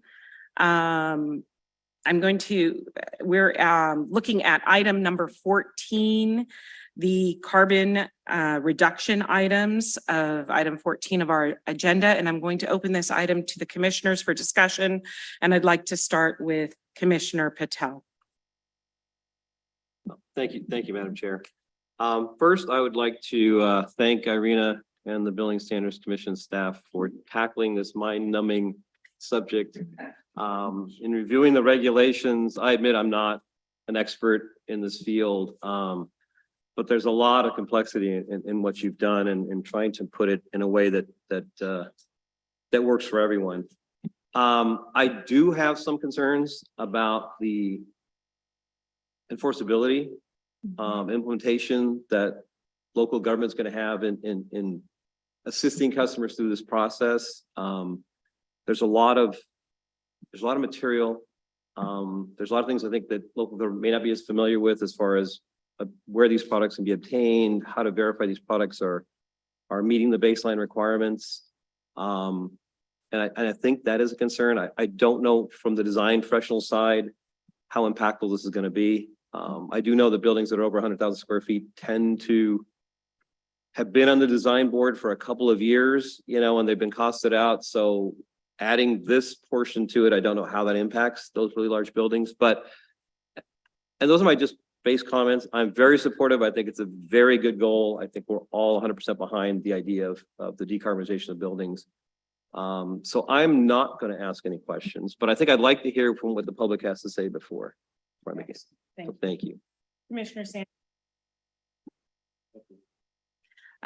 Commissioner Sasaki. No questions, but congratulations getting this package through, since it is clearly very large. And your reading of it was perfect cadence. So. Thank you. I agree. Commissioner Legre. No questions. Commissioner Stockwell.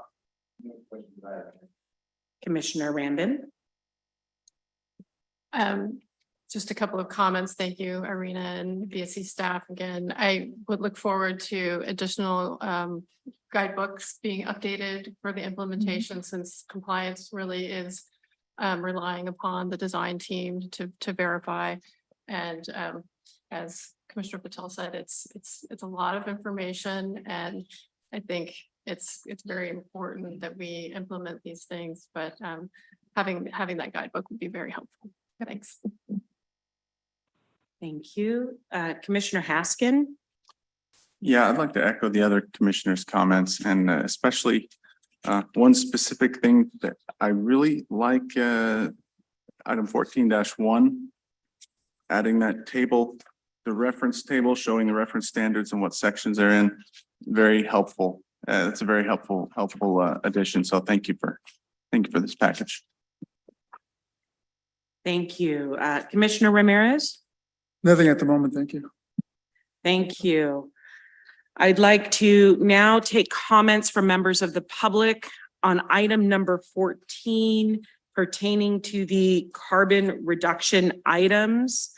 Again, we are going to start with individuals in the room and then go to folks on Zoom and on the telephone in support. And thank you so much. Thank you, Madam Chair. We received several support comments from folks in the room, beginning with Michael Malinowski. Welcome back, Mr. Malinowski. Thank you, Madam Chair.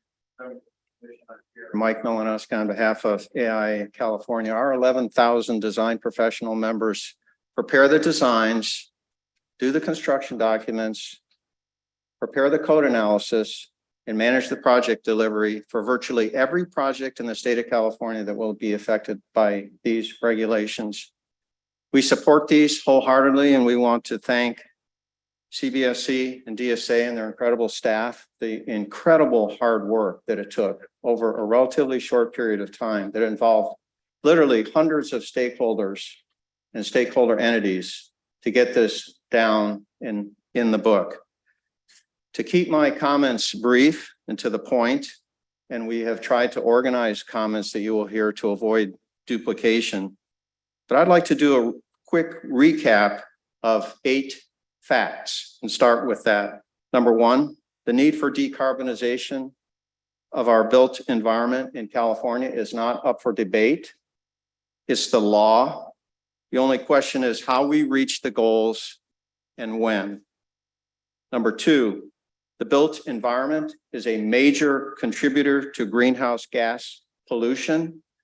CARB says it's 25%, but if you look further, you'll find that that does not include embodied carbon. When you look at Architecture 2030's website, which does show the full picture, it's 40% of the total greenhouse gas emissions. Embodied carbon is a big chunk of it. 3, embodied carbon emissions from initial building construction are so large that studies show that it can take up to 80 years to recoup in operational savings the impact of the original construction. And when you consider the timelines involved here, we cannot new build our way out of this crisis we're in. 4, due to the timelines required for decarbonization, embodied carbon has to be considered, and the current CalGreen and current energy code focus only on operational carbon emissions. Number 5, because embodied carbon emissions are most associated with choices early in the project process, for example, what materials you use, whether to build new or retrofit, addressing these kinds of questions take a shift in habit and culture in our diverse and complex building industry. Those shifts are harder to make than shifts in energy use, which is most associated with operational carbon. And when you shift energy use, you change your monthly operating costs. That's not true when you address embodied carbon. 6, embodied carbon is challenging to explain and hard to measure. This makes first steps taken now more important than on other issues that address greenhouse gas emissions, because we have this runway that we have to go down to get our building industry, our design professionals, and everyone aboard that this is something that needs to be considered. 7, with the long timeframes associated with large projects, as mentioned already, the delays in addressing embodied carbon will hurt us greatly. Even an 18-month delay, which, as Commissioner Sasaki pointed out, is the effect of saying we need further study. That means no action now. 8, the measures as proposed are flexible. There are 3 alternative paths. It is simple to implement, readily achievable by design teams that tackle projects of the scales being considered, and low to zero in cost. In sum, these mandatory measures, they meet the 9-point criteria. They're needed now rather than later. They're going to be easy to roll out. They touch relatively few projects, but having them required will shift culture and habit. They've been well vetted. They're based on the widely used standards in the 2017 Buy Clean California, which never included concrete, which is the most energy and carbon intensive building material. We did the hard work to bring the concrete industry on board, and they are looped into this. Now, as architects, you know we love to design and study things. For everything we work on, though, there is a point where you put the pencil down and move forward. Otherwise, nothing gets built. We're at that milestone here today. I know there are fears and concerns.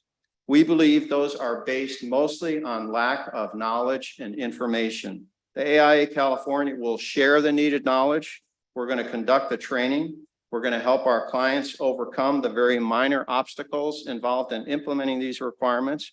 We're going to directly assist code officials throughout the state of California in their meeting their responsibilities. We're going to make this seamless and easy, and I thank you for your support. Thank you. Thank you, Mr. Malinowski. The next commenter is Lizzie Kutsona with Stop Waste. Welcome.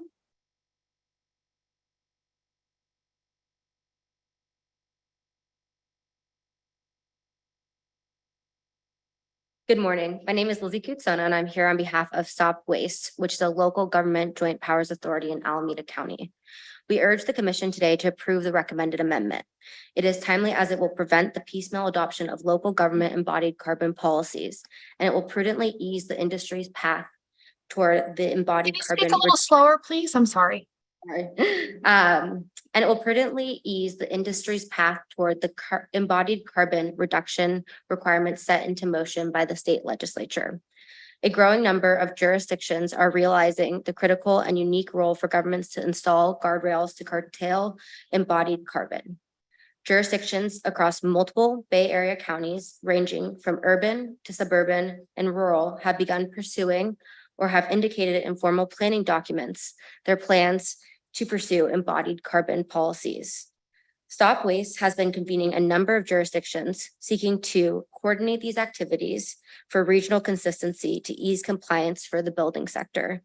This group of local governments has identified the currently proposed amendment to Cal Green as a top priority to most efficiently and effectively meet their goals. Without today's adoption, we can anticipate a piecemeal landscape of various local requirements being adopted in the next few years. A statewide code would prevent a patchwork of local requirements that would be more burdensome for the industry to comply with, and for the local government departments that would undertake this effort individually and repetitively. The direction is becoming clear that California will regulate embodied carbon through AB 2446 and related bills. The implementation timelines for these are fast and reflect the urgency of the climate crisis. The proposal in front of you today is a prudent step to take now. It applies to only the largest projects with the most sophisticated development teams that have access to the technical resources needed to comply. Implementing this now will enable the industry and building departments to ease into the process and will create opportunities for revising and improving the code in future cycles before the requirements need to be rolled out to many more smaller projects. Stop Waste has also worked with Marin County on the adoption of their low carbon concrete code amendment. Marin County is already seeing design professionals and contractors pouring low carbon concrete on private and municipal projects. Project applicants have been able to meet their thresholds, which are more stringent than the proposed Cal Green thresholds. They design their compliance and education process to minimize review burden. As a result, they have seen little to no confusion or hardship to stakeholders across the value chain, including ready mix suppliers, contractors, as well as building examiners and officials responsible for enforcing their code. As written, the proposal is already designed to put the onus of compliance on the project applicant and the architect to minimize burden on local government building departments. Please take this step forward today to make meeting future embodied carbon goals easier. Thank you. Thank you. Thank you, Lizzie. The next commenter is William Letty, AIA.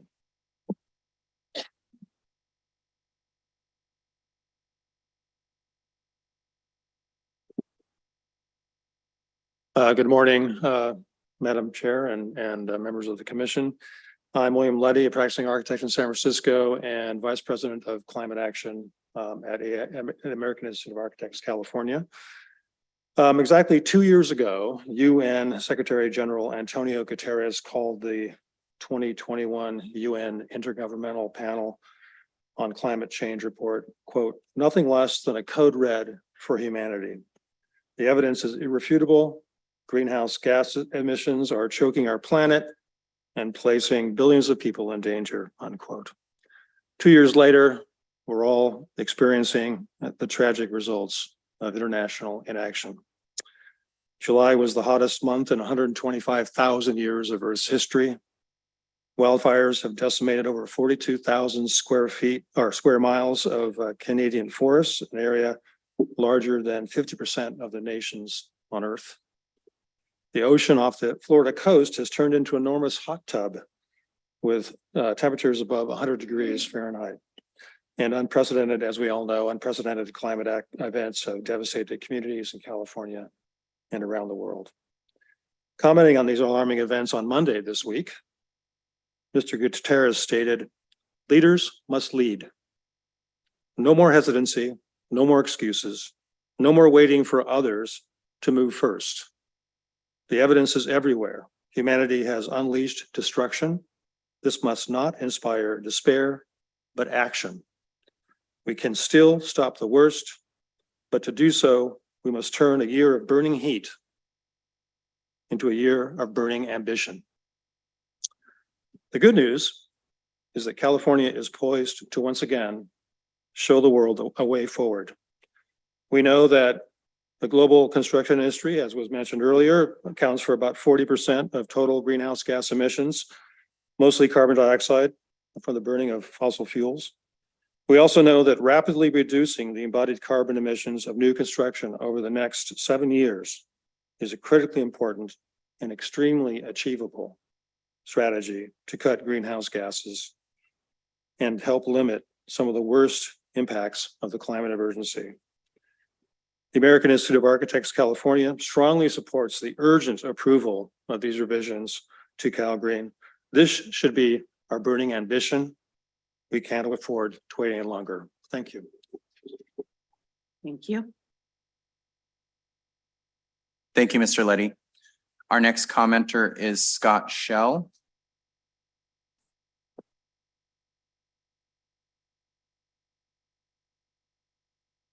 Good morning, Commission. I'm Scott Shell, an architect and owner with EHDD Architects. We're an 85-person firm working on community colleges, CSU, housing, offices, schools, and so forth. I'm in full support of this measure. I think, first of all, it's designed with very generous thresholds that are designed intentionally to be easy to meet. For example, 175% of average. Based on our experience with our projects, it would take a lot of work to get to that high of a level because those materials are expensive. We're always trying to save money, and so we don't try and use that many materials. I think this is by design on this program. It's designed to let the industry ease into this without risk to those existing projects that are in the pipeline. For these bigger projects, they do take a little while to get done, but these generous levels are going to protect those projects. Most of the things that we do to meet these embodied carbon goals aren't redesigning our buildings. They look just like the other buildings. It's being a little bit more thoughtful about our specifications, especially concrete. 50 to 60, even more % of the embodied carbons are in the concrete. And that is something that can be readily changed even in the procurement stage. In fact, we most often do that in close collaboration with the general contractors and the concrete suppliers that we work with. And that is not going to affect our designs. I think the program also is designed to be very flexible, and through the long process of developing it in negotiations with a lot of different stakeholders, these 3 pathways came into being so that if one pathway is not working for you, there's the other pathway. These pathways are well understood by the design community. If you come to our conferences, you're probably tired about hearing about embodied carbon because that seems like it's all we talk about these days. A number of similar policies are in place in other jurisdictions in North America and globally. The GSA has had a very effective embodied carbon program now for over a year, and they report that it's going very smoothly. In my view, further study is not going to advance this at all. We don't need more people at conferences talking about it. We need to try it out. We need to do what this program does to bring in a well thought out program and let all the stakeholders try it out, protected by those high generous thresholds. Finally, there was a thorough collaborative process developing the proposal. There were a lot of different organizations across the industry involved in that. We all gave a little and listened to each other's suggestions. And it's a little frustrating that at the last minute, after and outside that process, some people come forward and object to it. So I just ask you to honor that very inclusive and collaborative process that went into this proposal, and I'd ask you to approve it. Thank you so much. Thank you. And I want to thank our speakers for also last month we did adopt a 4-minute kind of timeline, and so far you've all been under it just by a hair. So just keep an eye on that, so I don't have to be a heavy up here. Thank you, Mr. Shell. Our next commenter is Mia Marvelli.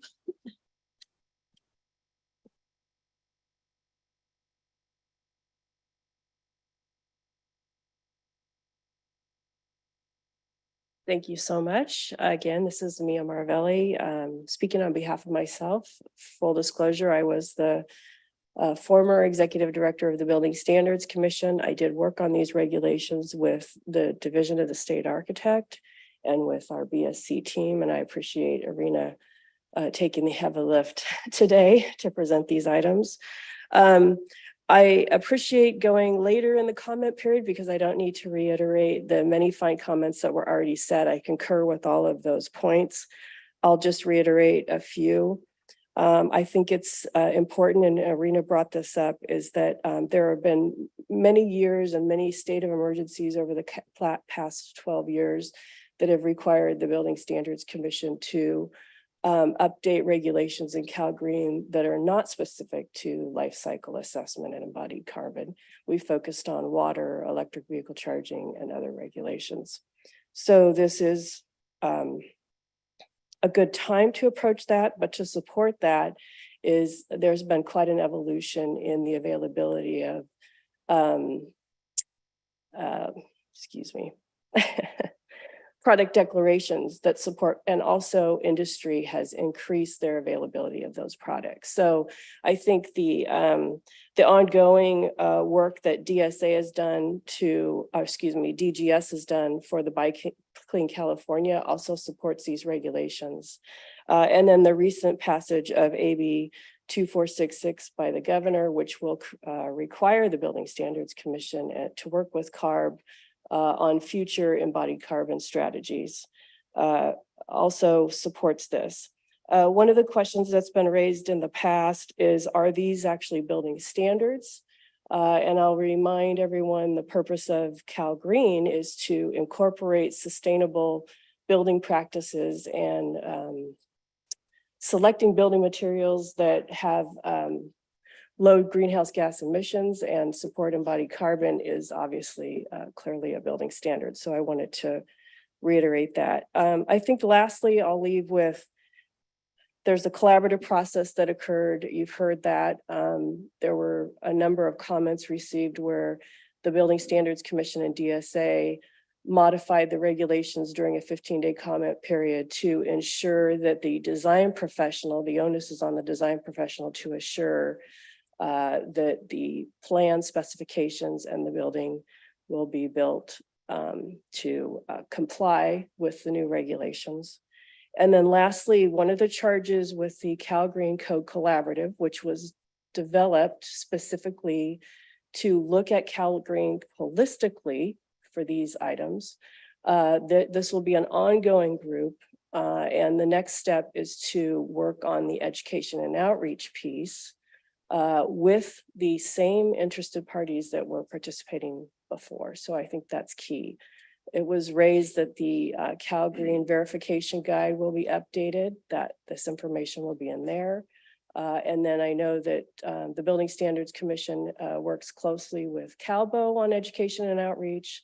I know that AIA wants to partner, and I know that the Division of the State Architect has a lot of learning platforms that they are very happy to help with as well. So I want to thank again everyone for their hard work on these regulations. And thank you for your time. Thank you. Anyone else in support? No other speaker cards in support. Seeing nobody else jumping up, I'm going to turn to the Zoom and telephone lines. Again, we are looking for people for comments specifically on item 14 pertaining to the carbon reduction items. In support, go ahead. First public comment is going to be Weebly. Sorry. Good morning. I guess it's still morning. My name is Webley Bowles. I'm Associate Director with New Buildings Institute, and I was an active author in the development of this proposal. I'm also a licensed architect and member of ASHRAE 189.1, which is the standard that becomes the International Green Construction Code. The proposal in front of you really advances CalGreen measures from voluntary to mandatory. REACH codes and voluntary measures are market signals for future base code adoption. So the transition from REACH code to base code or voluntary to mandatory is common, and it has already been preparing the market for years. The proposal advances existing voluntary measures and a statewide policy by CLEAN to offer those 3 different options for compliance, and teams can choose reuse, whole building LCA, or a prescriptive option for select products. Each path that's there allows design teams to choose what best aligns with their goals specifically. The proposal is consistent with other standards that are out there. So LEED, it aligns with LEED's building reuse, whole building LCA credits. And the prescriptive path is not just in line with California by CLEAN, but also Colorado by CLEAN, New York and New Jersey's low embodied carbon concrete policies, Marin County low carbon concrete code, Denver's green code measures for concrete and steel, and ASHRAE 189.1 proposal for product EPD and GWP reporting, and not to miss GSA's low carbon concrete standard. And there's even more jurisdictions that are considering similar policies. And many designers are aware of the need to address embodied carbon emissions, as we've heard. And they've signed on to commitments such as AIA 2030, MEP 2040, and SE 2050, which have requirements or reporting around embodied carbon. Further, as was mentioned previously, AB 1010, which passed in 2021, requires California state architects to complete 5 hours of continuing education coursework on net zero carbon design. That will increase the knowledge of carbon neutral design principles in California. So with this proposal included in CalGreen, design teams new to the topic will actually have support. In addition to the AB 1010 education, consultants are available to prepare or review documentation for compliance. Additionally, plan review services will support local building staff through implementation. Since its adoption, CalGreen has been signaling the need for buildings to address embodied carbon. The time is now to make these measures required to support California's carbon neutral future. I recommend approving this proposal. Thank you. Thank you. Next individual, please. We have Ari. I didn't hear the name, but go ahead. Thank you. Hi, everyone. My name is Ari Wakauskas. I'm a senior associate on the carbon-free buildings team at the Rocky Mountain Institute and a contributor to this proposed CalGreen update. In addition to my work on embodied carbon at RMI, I work on Realize California, which is a California Energy Commission funded initiative, which demonstrates electrification and energy efficiency retrofits in affordable multifamily housing in the state. Retrofitting a building can emit as much as 78% less embodied carbon than building a new one, while also dramatically reducing construction material waste. Retrofits can be conducted years faster than new builds and are usually cheaper than new construction. The reuse pathway for mandatory carbon reduction measures introduced in this CalGreen update allows builders to achieve compliance by reusing 45% of the building structure and enclosure. This is a strong incentive for reuse. California is already a world leader in innovative business models in the sustainability space. This code update will stimulate a virtuous circle of innovation and cultural shifts in California's construction sector towards a vibrant circular economy, taking advantage of the inherent business benefits of increased building reuse. This, in turn, will drive greater efficiency at delivering the built environment that Californians need, while reducing waste and pollution in our communities and our planet. Thank you. Thank you. Our next participant, please. Next is Jennifer. Jennifer, go ahead. Thank you very much. My name is Jennifer Gunby. I am the Senior Manager for State and Local Advocacy for the U.S. Green Council, aka USGBC. On behalf of USGBC and our community of over 28,000 lead credentialed professionals and more than 570 member organizations in California, I'm here today to show our support for the inclusion of embodied carbon measures in Cal Green. If you're not familiar with our work, USGBC is a nonprofit organization dedicated to transforming the way buildings and communities are designed, built, and Can operated. you speak a little slower, please? Absolutely. We are best known for our flagship green building rating system, Leadership in Energy and Environmental Design, or LEED. It's an internationally recognized standard that takes a holistic approach to building performance. In California alone, there are more than 7,300 LEED certified buildings covering 1.2 billion with the B square feet. I'm here today, again, to show we are very supportive of Cal Green and its role in meeting the state's goals for greenhouse gas reductions. Current code is making advances in addressing operational greenhouse gas emissions, but embodied carbon is too substantial of a contributor to not include it in Cal Green. We support the recommended amendment to include it and agree with all the supportive comments we've heard so far today. I did want to address some of the concerns I've heard about the verification process. As LEED is the most widely used green building rating system in the world, in use for over 20 years, we know verification. In the proposal, verification is the responsibility of the licensed design professionals of record. They'll review the documentation and provide a self-certified signature to ensure the accuracy of submitted documents. Building officials can rely on the licensed design professional process. It's a standard process used widely in the industry. And as was already stated, the standards and similar requirements are included in other building code and standards, such as IGCC, Federal GSA, ILFI, and LEED. This is not new to design professionals. This code development process included extensive collaborations and engagement with subject matter experts and stakeholders.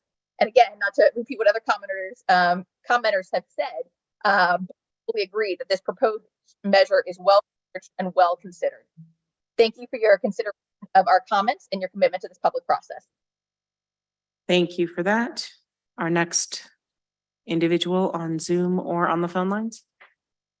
Just a reminder before I go to the next person, we do have a live captioner, so please speak slowly, enunciate your acronyms, and take your time with your code references so that can be transcribed properly, please.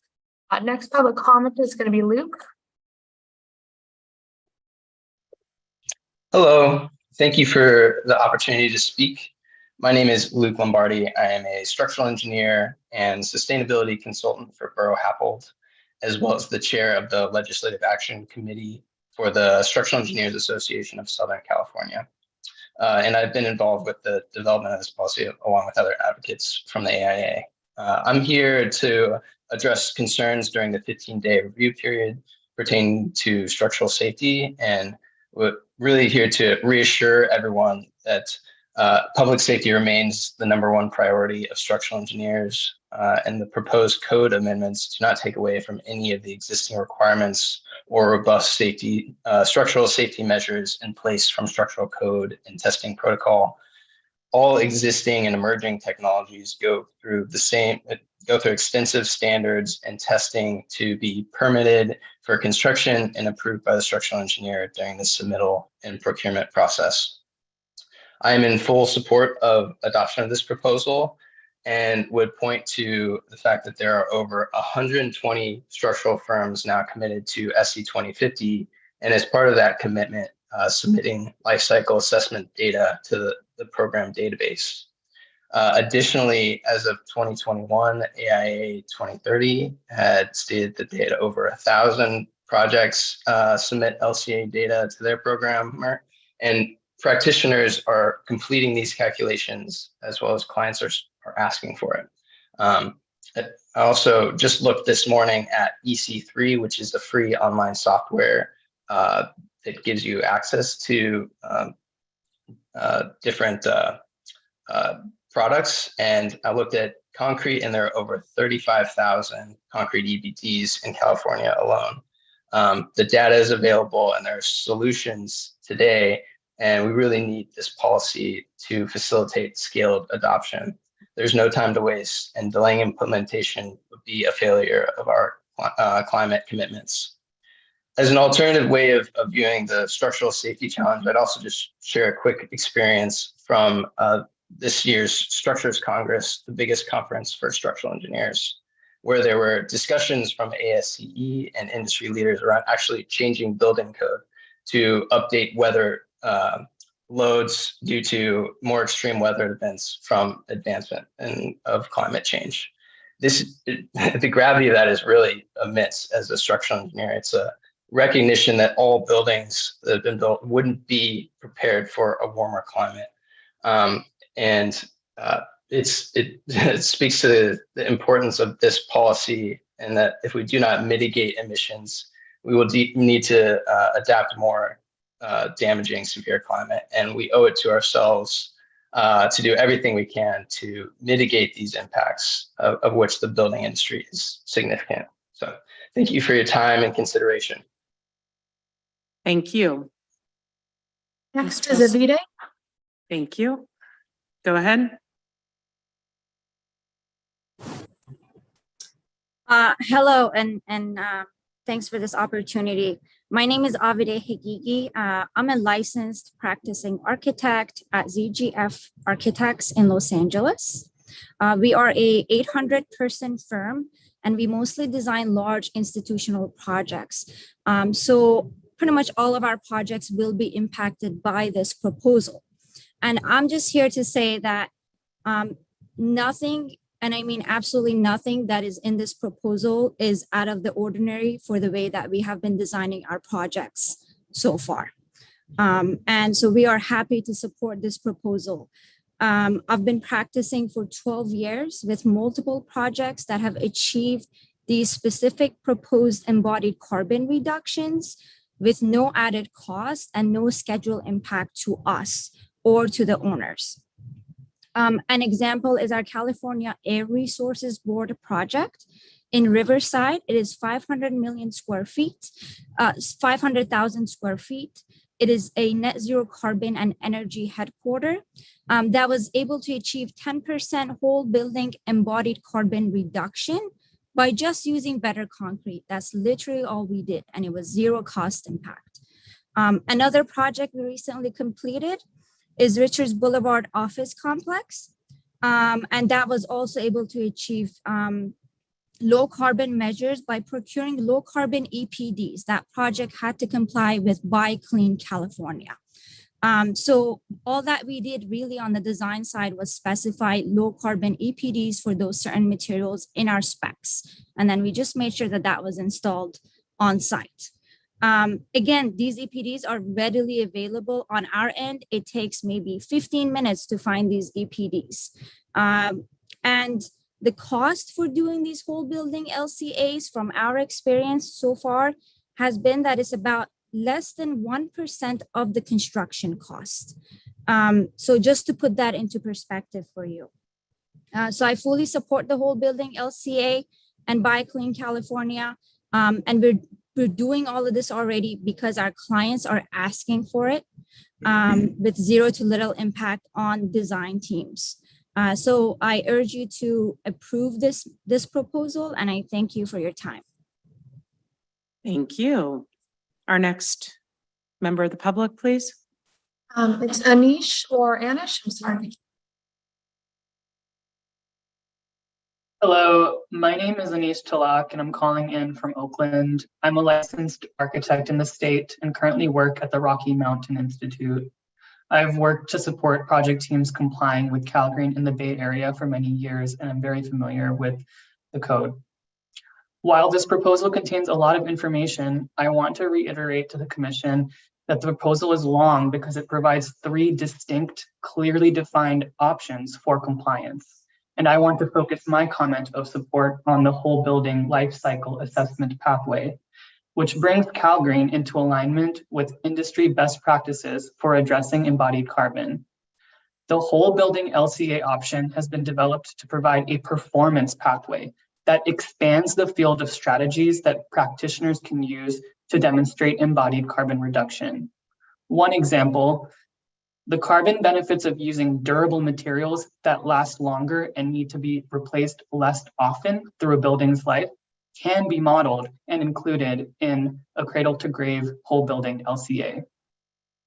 Whole building LCA can also help project teams save costs by allowing them to understand what materials they're using, associated environmental impacts, and make material efficient choices. And it won't impact schedule, as the analysis is conducted currently with design development. Finally, I want to note that from my experience as a practitioner, design teams working on the large projects covered by this proposal already have experience with this topic. The approach has buy-in from a diverse range of building industry stakeholders. We are ready to take this step in California today, and I strongly encourage you to support this proposal. Thank you. Thank you. Next speaker, please. Sorry, next is Scott. Hello, my name is Scott Morris, and I'm a residential real estate developer. I also direct the Low Carbon Initiative, which is an organization that accelerates adoption of low carbon building codes. While this bill and update is great, my concern as a developer is that it's not that it's too onerous, it's that the prescriptive buy clean pathway is too lax. I've poured a lot of low carbon concrete under the Marin and NRMCA thresholds, and I can say that the threshold is achievable, it's practical, and is often cost neutral. Sometimes it's even about 2% less than conventional concrete. So what's my concern? This update is great, but the 175% extension makes the thresholds out of line with other commonly acceptable thresholds, such as Marin County's low carbon concrete code, the National Ready Mix Association's Pacific Average, the Federal General Service Administration's benchmarks. And sure, cities can reach for tier 1 and tier 2, but it's unlikely that all 400 plus cities in the state will do that without the state requiring it. So the problem with this update is that I see is just the 175% extension promotes business as usual when using concrete under the prescriptive buy clean pathway. And my proposed solution would be leave the National Ready Mix Concrete Association's Pacific Average untouched as is at the 100% level. Just strike the 175% extension clause. And if striking is not possible at this time, just please consider updating CalGreen by striking the 175% clause at the next code cycle. I wouldn't want to throw the baby out with the bathwater, so to say. So despite the 175% clause, I still strongly support this bill and overall think it's great for the state. Thank you. Thank you for that. Again, we are looking for, and I get that you're in support of the measure with that future item for us to consider. Again, do we have anybody else on the phone in support of this measure? And we will get to opposition in a minute. Our next comment is going to be from Sayama. Can you hear me?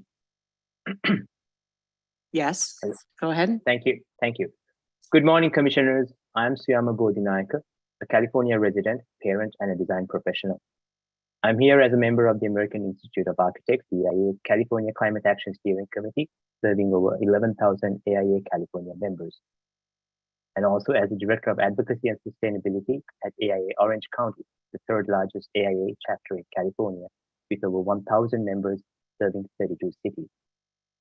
For over 20 years, I've been engaged in the design and delivery of award-winning projects in sustainability and energy efficiency across multiple project types and scales. We are at a time when we cannot rest on caring clients and building professionals to deliver the scale of energy efficiency and sustainability required to reduce the carbon burden of the built environment. When 40% of the greenhouse gas emissions come from buildings, the building standards themselves to ensure that we are progressing towards a net zero future as a health and safety and equity priority for our communities and for our planet. Communities across California are increasingly demonstrating leadership in reducing carbon impact beyond the standards set by the current code. The 2022 REACH code landscape includes 16 jurisdictions with energy efficiency ordinances, 68 jurisdictions with all electric ordinances, and 44 jurisdictions with electric vehicle ordinances.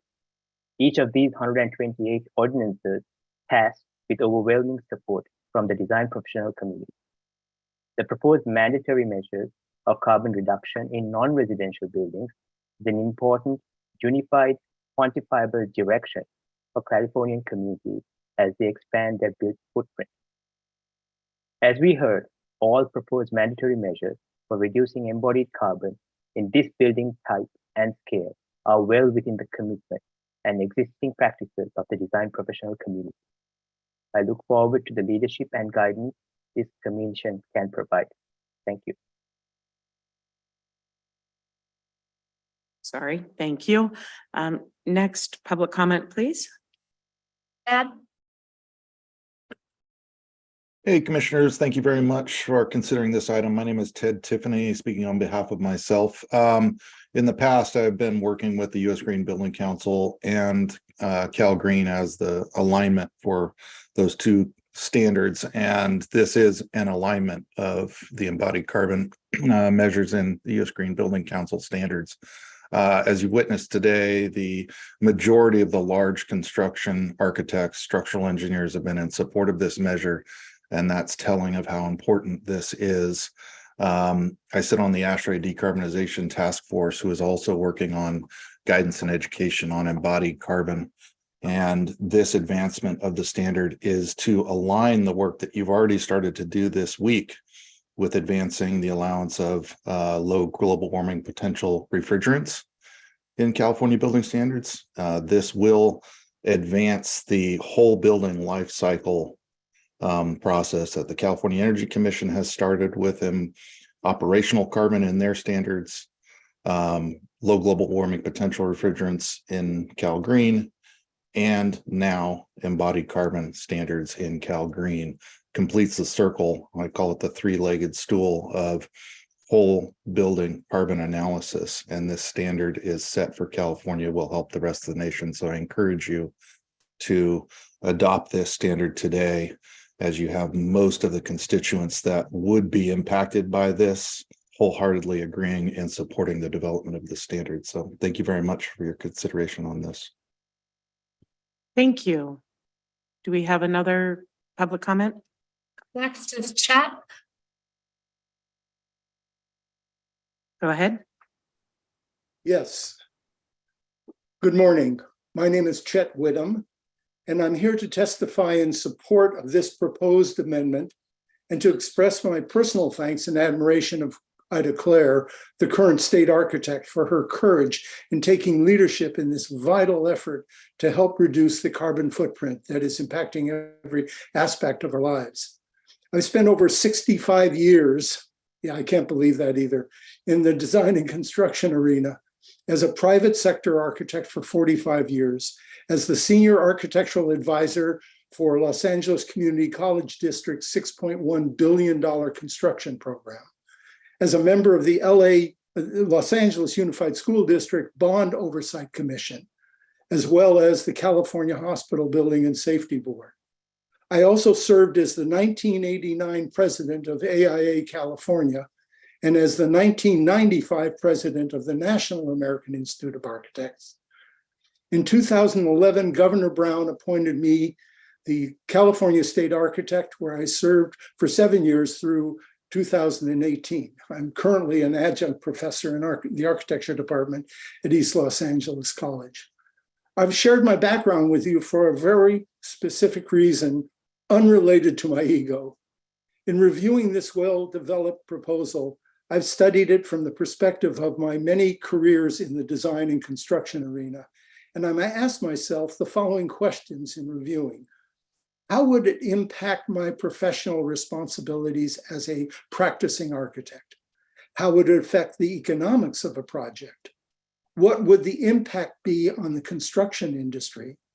What would the regulatory agencies be able to take an additional review process within the same period of time? And of course, what will be the reaction by the owners of projects and the general public itself?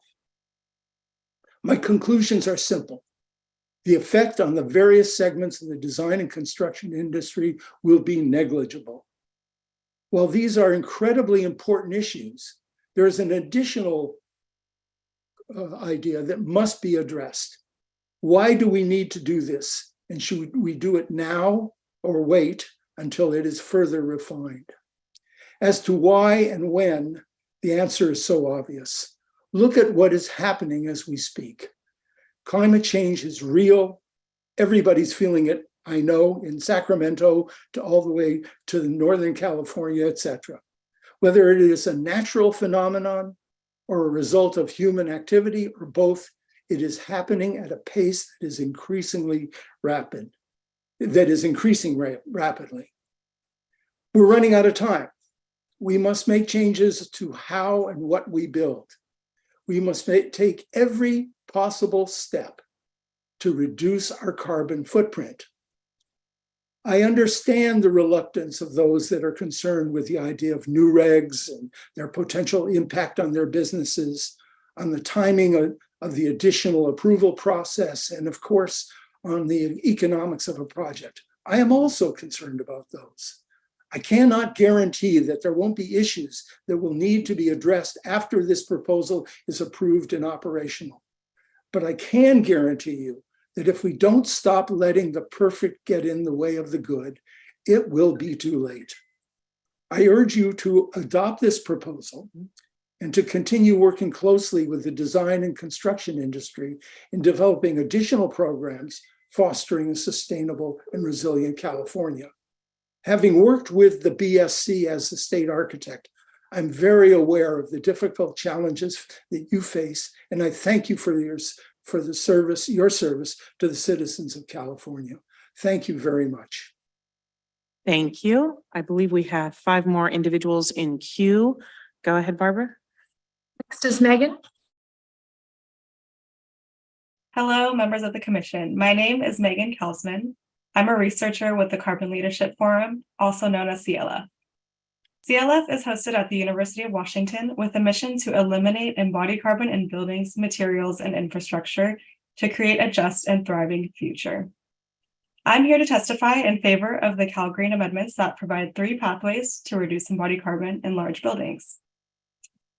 At the CLF, we have a strong engagement in California with local hubs in the Bay Area and Los Angeles and over 200 active volunteers sharing strategies to reduce embodied carbon through monthly collaborative events. We see a growing number of architects and structural engineers voluntarily using environmental product declarations and conducting whole building LCAs in California and across the country. For example, 3,818 projects reported their embodied carbon to the AIA in 2022 alone. And over 425 projects have been submitted to Structural Engineers 2050 commitment program since it launched in late 2020. There are 3 widely used tools for whole building LCA, one of which is completely free, making access to these tools very easy for architecture firms.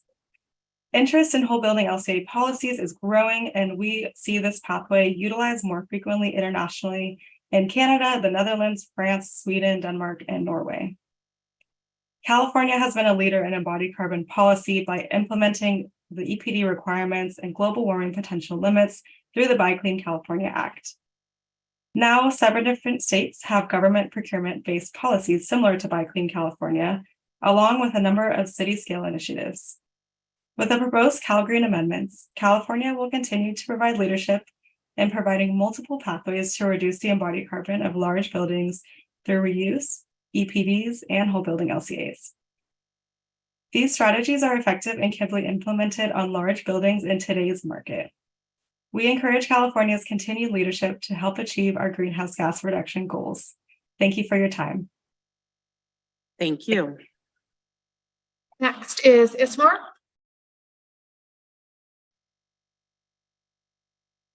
Good morning, esteemed commission. My name is Ismar Enriquez. I'm a licensed architect in the state of California. I'm also the sustainable design, director of sustainable design here at Steinberg Hart. We are the 2023 AI California Firm of the Year. I come here in support of this measure. As many of our colleagues on the call stated, climate change is real. The IPCC states that sea levels have already risen 20 to 23 centimeters since 1880 and are projected to rise another 0.3 to 1 meters by 2100. With higher seas, storm surges reach further inland. A 2050 storm could flood areas that are today's 100-year floods. Extreme rains are getting more extreme across the US. The heaviest 1% of rain events have gotten over 70% heavier since 1958, according to the EPA. Bigger downpours overrode drainage and water management system, causing flash floods. In 2017, Hurricane Harvey dumped 153 centimeters of rain in Texas. The resulting floods damaged over 204,000 homes and killed over 170 people. Climate change is real. So in support of this measure, AI California, as well as AI Los Angeles, which I proudly serve as a board member, we are pursuing paths of education. We are encouraging professionals to include life cycle assessments in design awards. And we are trying to educate not just architects, but also engineers, also real estate developers, into including life cycle assessments as part of the design process. We are bolstering the path for people to do this on an everyday case. There are many professionals that already do this. There are many softwares that provide free services. The cost of doing a life cycle assessment is getting lower. So we ask for your leadership that you can consider this motion. Thank you very much. Thank you. Next is Hafsa.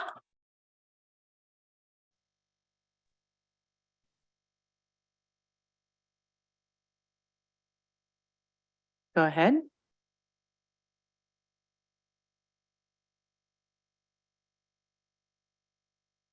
Barbara, next individual, please. Next is going to be Lauren. Go ahead. Good morning. My name is Lauren Kubiak, and I'm a senior scientist at the Natural Resources Defense Council in our San Francisco office. NRDC strongly supports the Commission adopting the amendments as proposed. Addressing embodied carbon in buildings is crucial to meeting California's climate goals. By starting only with the largest buildings that represent a large portion of embodied carbon emissions, but a small portion of building projects, and setting flexible targets that are readily achievable in today's market, this proposal provides a measured approach to begin to address this source of emissions. We respectfully request approval of these amendments. Thank you. Thank you. Next is Dawn. Go ahead. Sorry, there we go. Yes. Hi, I'm Don Horn. I am an architect. I recently retired from the U.S. General Services Administration as Deputy Director of the Office of Federal High Performance Green Buildings. I'm also chair of the Materials and Resources Working Group for ASHRAE Standard 189.1, which is the technical content of the International Green Construction Code. I would like to speak in favor of the Cal Green changes. GSA issued new standards for low embodied carbon concrete and environmentally preferable asphalt in March of 2022, the first to be implemented on a nationwide basis and to apply to all building projects. At the same time, the agency developed an embodied carbon, a whole building embodied carbon performance measure for all new construction and modernization projects, which requires a 20% reduction in embodied carbon of the building materials. The verification for meeting both of these requirements lies with the design team. The design professionals, be it architects, engineers, construction managers, or commissioning agents, sign off that the project complies.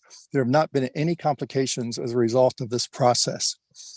In Standard 189.1, we have developed a new requirement for reducing embodied carbon and a percentage of the total building materials. At first, building officials on the committee questioned how an authority having jurisdiction would enforce the provision. But again, compliance lies with the design team. The AHJ only has to receive documentation that the requirement has been met. It was purposefully designed so that compliance responsibilities for the building official are minimal. GSA has found that the market is ready for embodied carbon reduction and that reductions of 20 to 30% can be achieved at little to no extra cost. The agency acted quickly to have an impact on greenhouse gas reduction, and changes or modifications will be made in the future as the market continues to develop. So I would encourage California to also be a leader and adopt this measure. Thank you. Thank you. Our next, we're going to come back to Hafsa. Okay, go ahead. That's the side for me to get out on. Excuse me. Try that Can again. you hear me? Yes. Hi, can you hear me? Yes, go ahead. Hi there. My name is Hafsa Bird. I'm a practicing architect for over 2 decades, both in Southern and Northern California. And I'm also helped with the authorship of the language for this proposal. So one of the pathways that we're proposing is whole building lifecycle analysis, which is exactly like LEED's version 4.1 material lifecycle impact reduction credit that we've been complying with for years because it came out in 2014 on account of various jurisdictions requiring LEED certification in local green building ordinances. 10% reduction in 3 impact categories is routine for us on multiple projects. I also wanted to emphasize the fact that CLF recently did a study evaluating policies that could aid emission reduction targets. And they identified that the most impactful measures would include reducing building level embodied carbon, incentivizing adaptive reuse, and limiting emissions from concrete use in buildings. And that is precisely what we're proposing and more for projects 100,000 square feet and larger. So in conclusion, the designers in the Bay Area specifically are very familiar with these requirements and can help comply their clients.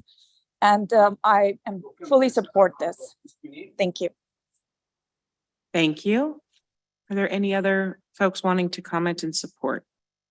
So that's the last of our hands. We do have a few phone participants. If you are on the phone and you have a comment, now is your opportunity. Go ahead and comment. Hello, can you hear me? Oh, yes. Yes, we can. This is Sharon Revem. I'm Vice Chair of California American Institute of Architects Climate Action Committee, practicing architect in Palo Alto. I'm also the architect member of the State Code Advisory Committee for Cal Green. I'm here to voice strong support for the measure being considered here. Though to some they may sound like a leap, they are familiar to the industry and thanks to voluntary measures and other building programs. As proposed, they will affect only a small proportion of the projects in the state. This is and they are in compliance with the 9-point criteria of California Health and Safety Code 18930, with which I'm familiar because of my work on the CAC. And this is what guides your decision making here today, and I hope to hear you approve it. In the past, other code changes proposals have seemed like sea changes and were perceived as insurmountable by many, including improvements to accessibility, seismic measures, and energy measures in California. But they proved to be not only doable, but critically important. I'd like to address a couple of the commissioners' concerns that were expressed at the beginning of this. The first was the impact on project teams that have projects that are already on the boards. This will not take effect in speedy enough time to affect their projects. And if they have submitted their projects before this takes effect, they won't have to comply with it at all. So really the time frame is not an issue for design teams. We've already heard from others that compliance design team verification is a standard for other Cal Green compliance in many jurisdictions already. So that's kind of standard practice. So I'd like to say that it's time to take this incremental step to ensure broader adoption across the state, level the playing field for developers and designers and the construction industry, and the betterment of all Californians. There's no justification for delaying the approval of the revisions to Cal Green being considered here today. Indeed, doing so is an essential step for the State of California Building Standards Commission to take in alignment with the state priorities and climate change urgency. Not only will it provide positive results within California, decisions made here are known to have much broader influence across the nation and beyond by example.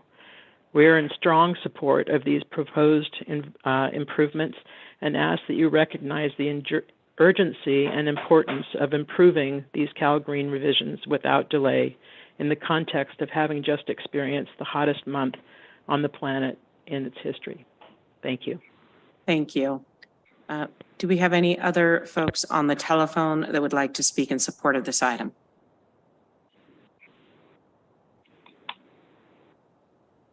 Looks like that was it. Thank you so much. Okay, so I'm just going to do a quick time check here. Thank you so much. We're going to, before we move to opposition, we're coming up on the 90-minute clock is going to be at 12:15. So we will take opposition until 12:15. I know we won't get through it all. I don't know, maybe we will. But we did, that just was a little over an hour for the support. So I just, again, because we do have this meeting being typed up by closed captioners, we do break every 90 minutes. So I would like it to coincide with our lunch break. So having said that, I would like to now turn our attention, if I'm assuming the commissioners are okay with okay. So I'd like to turn our attention to the opposition. Again, we are talking about item number 14, the Building Standards Commission's, the carbon reduction items.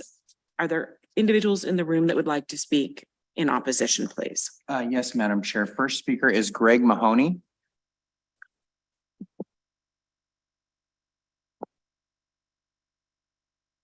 Welcome, Mr. Mahoney. Good morning, commissioners. My name is Greg Mahoney. I'm the chief building official for County of Sacramento. And initially I wasn't going to do my bio, but I'll go ahead and do it. It seems like yeah, and get a little close. Thank you so much.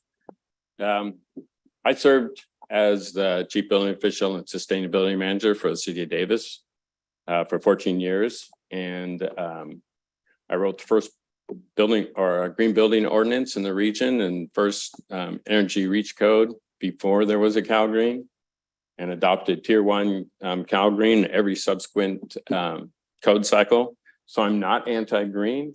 I was actually very supportive of it. I served on the code advisory committee as chair of the green. And I've been doing this a long time, and I have a lot of concern, care for the integrity of the code. And I just feel like we're heading down the wrong road when we are approving codes that are not readily enforced, and that building officials are almost universally opposed to. And I brought this code change to CalBO, and I'll let Brady talk about CalBO. He's here from CalBO. The county building officials, Sacramento Valley Association of Building Officials, and they all universally oppose it. I have not spoken to one single building official who supports this proposed code change. And that should be alarming, I think, to the proponents, that the individuals who are going to be charged with enforcing this are universally opposed to it. With all due respect to Mia, I respect her greatly. I do think this is a materials thing. Everyone's been talking about embodied carbon and materials. And so it seems like to me, it's more of a manufacturing standard than a building standard. And when it comes to the actual energy that's used on the construction site, that's means and methods. We've never regulated means and methods in construction sites. This is like a paradigm shift. It's a foundational change from the way we've done things for a long time. And there have been a number of issues raised. I wrote a letter on behalf of CalBO, but I'm only going to talk about two, because I think it really just boils down to the two. And one of them is, what is the tangible and quantifiable benefit, and what's the cost? This is, our process is regulated by Health and Safety Code, 9-point criteria. This is 9-point criteria number 5, which states or requires that the cost to the public is reasonable based on the overall benefit to be derived from building standards. And we need to know that. in order to make an informed decision. We need to know what the cost is and what are the benefits. There's some very limited cost information included in the economic and fiscal impact statement on the project cost. But the proponents did not calculate the total training, implementation, and societal costs associated with this proposed code change. And so I'm just going to read a few of the fields that are included on the Form 399.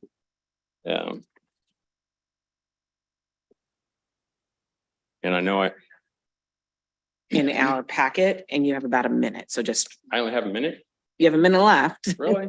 Yeah, it was fast. Huh? All right. Well, I'll just say estimated benefits. What are the total statewide benefits as regulation over its lifetime? Unknown. I feel like I'm the only one you've warned about time. The response is unknown.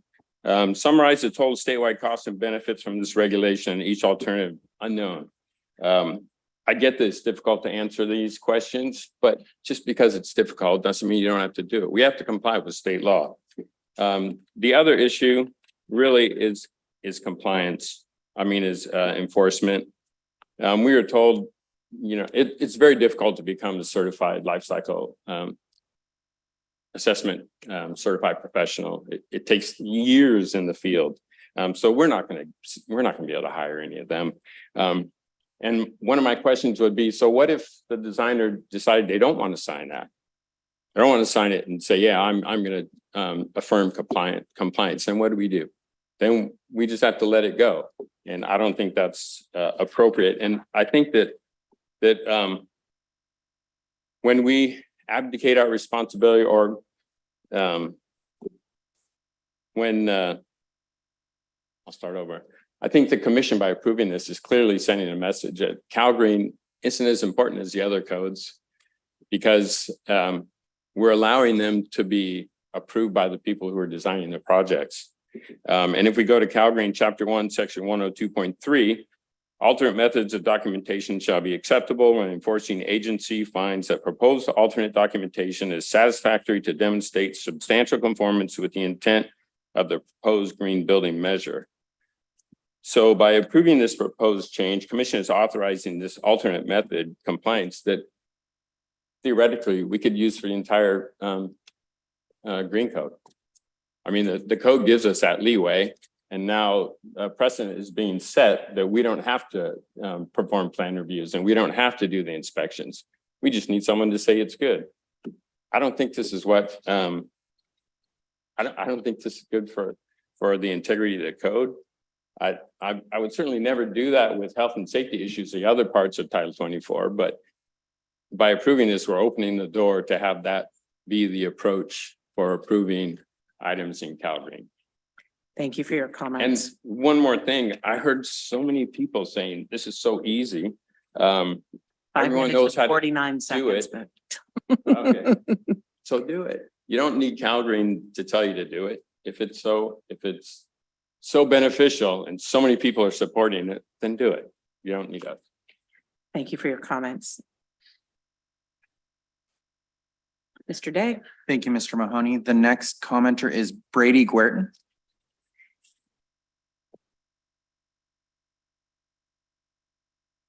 Good almost afternoon, Brady Guertin on behalf of the California building officials today.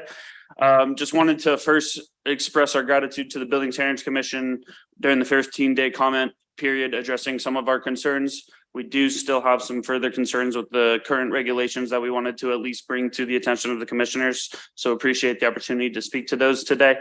The main ones being that there's the requirement for the date to shrink the size down to the 50,000 square feet or less for 2026. We feel like Cabo feels like we should look at it in the next interim code cycle as opposed to putting it in the current codes, so we can make sure that we have structurally sound and safe materials with the new proposed in these larger scale buildings before we mandate it statewide. The other concern we have is using the life cycle analysis of cradle to grave as opposed to cradle to gate. Cradle to grave tends to be a lot more complex. It varies by structure. Cradle to gate seems to be more consensus and unified in its measured approach. So we feel like the cradle to gate approach is more effective in improving that. And then finally, our other concern is the training aspects and the cost to building departments that we would have to take to understand these different softwares. Although the design professionals will be using it, building departments still have to be up to date of what this software does so we can make sure that we're doing it successfully. So we have some concerns from that sense as well. So given that's our concerns for those that wanted to bring up to the commission. Appreciate the opportunity and happy to answer any questions. So thank you. Thank you for that. Next. Thank you, Brady. Those are all the comment cards we received in opposition for folks in the auditorium. Okay. At this time, I'd like to turn over to the Zoom and then telephone lines. Again, we are looking for members of the public that would like to speak on item number 14 in opposition. And the components that we are taking up right now are with respect to the carbon reduction items. Go ahead, Ms. Tersa. Yes, we have Bob Raymer. Thank you. This is Bob Raymer, representing the Building Industry Association, the Business Properties Association, the Building Owners and Managers Association, and the California Apartment Association. My comments focus on item 11, in particular, section 5.409.1. Please understand that we're aware of the legislature's and the administration's desire to see carbon reduction measures implemented for construction materials. And we sincerely appreciate that the BSC staff have taken steps to reduce the initial impact on the business community. Initially, the BSC was proposing LCA be applied to new buildings and alterations of more than 50,000 square feet. After concern was raised by the building officials in the commercial building industry, the staff raised that compliance threshold to 100,000 square feet.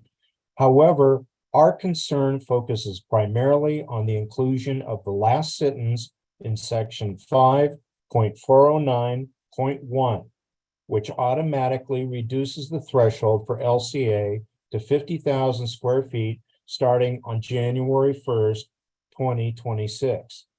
This is the same concern that Brady just indicated. We are respectfully requesting the BSC to withdraw this sentence for the following reasons.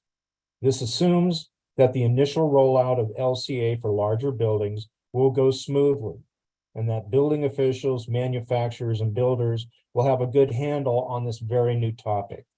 We disagree.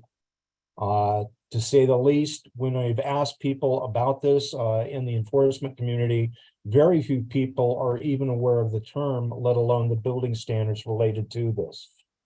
And so, not to repeat the comments raised by Greg, I would just like to point out that for these reasons, we are requesting that the last sentence in section 5.409.1 that states effective January 1st, 2026, the combined floor area, 50,000 square feet or greater, should be withdrawn. And we could deal with that issue during the triennial update that's right around the corner. Thank you very much. Thank you for that. There are no other hands. We do have 2 phone participants. If either of those phone participants would like to make a comment, now is your time. I'll take that as a no. All right. Thank you. Yeah, I'd like to now turn to commission staff. Were there any written comments submitted to the commission prior to today's meeting? And if so, can you please summarize them? Yes, Madam Chair. And I believe some of these were already reiterated, but there was a supporting comment from Scott Terrell. I believe we heard from him. Supporting comment from Charlie Ray with CalSEMA. And we heard from Mr. Morris. That's it. That concludes our public comment portion of this item. So I'd like to turn item 14, the carbon reduction items, back to the commission. I'd like to entertain a motion on the Building Standards Commission's BSC 04/22 proposed adoption of amendments to the 2022 California Green Building Standards Part 11 Title 24 The items pertaining to the carbon reduction, which were 3-1 to 25-15, found on pages 3 to 6 of our grouped items document. Do I have a motion? Commissioner Rambin, move to approve. Do I have a second? Commissioner Stockwell seconds. It has been moved and seconded. Is there any further discussion from the commissioners regarding this item? I did, Madam Chair. Go ahead. Thank you. First of all, thanks to everybody that testified pro and against. It's a very informative experience, and I appreciate the education that all the comments provide. I did have a couple of questions, though, that I wanted to ask based on the comments that I heard. One has to do with the 100,000 square foot and the 50,000 square foot that goes in effect in 2026. A number of speakers mentioned that for projects at 100,000 square feet, that those projects would be, the design teams are very familiar with those types of projects. They're very large and they have the staff and the knowledge to do those types of things. When it ratchets down to 50,000 square feet, does that same feeling hold among the architectural community? And where is that threshold as far as when you're going to get these smaller firms working on buildings that are smaller, do you see that becoming an issue? And I don't know if there's anybody like to, yeah, Mr. Malowski, thank you. Yes. American Institute of Architects, California. The initial threshold was 50,000 square feet, and that is the threshold proposed by DSA. There is no magic number, but certainly buildings of that size are led by, the project delivery is led by sophisticated teams. So we don't see any problem at that level. Where it goes from there, that's up for future discussion, and we're happy to participate in those conversations. But I have no qualms at all about the 50,000 square foot shift. And we'd like to see that leading indicator because it helps the industry understand where things are headed. And it is towards smaller buildings being required to consider this. That's where we need to go. Thank you. Thank you. Thank you. I did have one other question. Mr. Malowski, if you want to answer, whoever wants to answer, I'm okay. Take a stab at any question. There was concerns regarding the provision that enforcement and verification is a shared responsibility between the building departments and the design professional. The way the language is written, it says the enforcing agency may require inspection and inspection reports in accordance with sections 702.2 and 703.1, and at completion of construction to demonstrate substantial conformance. Inspection shall be performed by the design professional of record or third party acceptable to the enforcing agency. In your expertise, and you heard some comments, concerns from building officials about that inspection. What does the inspection mean to you? And before you answer, I'm going to say, because in the building code chapter 1, there are specific milestone inspections that building officials have to do in order to verify a project is safe. But there is no real definition for this type of inspection. What is it that you see as that type of inspection? What's your role in the inspection process, do you see? Well, one of the things that we noted was that CalGreen has built-in compliance options that are available for any CalGreen measure that a particular building inspector can require on any project. So we think that the basic structure of CalGreen has that covered. But as a practicing architect with a lot of experience, I can tell you that I bring in specialized expertise whenever there's a topic that's beyond my personal knowledge and ability to be sure. So I do that routinely, for example, on accessibility issues, even though with 40 plus years of experience, I still find the accessibility code daunting. And as it shifts from year to year, my memory is not always accurate in terms of what does it require today, right now, for this particular set of circumstances. So I turn to a CASP.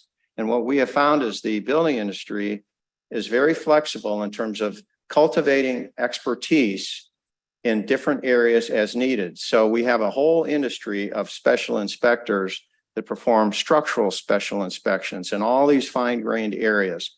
There already is an emerging industry of inspectors that will cover CalGreen issues. And one example is commissioning, which has been a requirement in CalGreen already for a period of time. In talking to building officials, including Greg, I've hosted an event for over 20 years at the local AIA chapter here in Sacramento. And the answer when asked, of a panel of building officials, what do you do with these commissioning reports? The answer was the same. Every building official said, we just throw them away. We don't review them. We don't have any expertise to review them.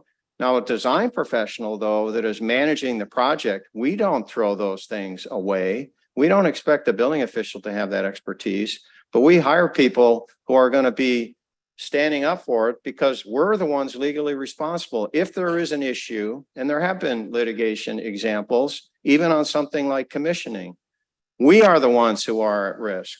We are the ones responsible for the project delivery, whether it's accessibility, water conservation, anything you might name. And the code covers such a rainbow of potentials that really the design professional is there where the buck stops. And we're ready to play that role on this. And I can't say that every single building is going to be perfectly compliant. You know that that's not possible. We do tend to put more attention on issues that cause a building to collapse, but occasionally buildings still do collapse. That issue in Florida was a shock. How could that happen in America with all the protections that we take?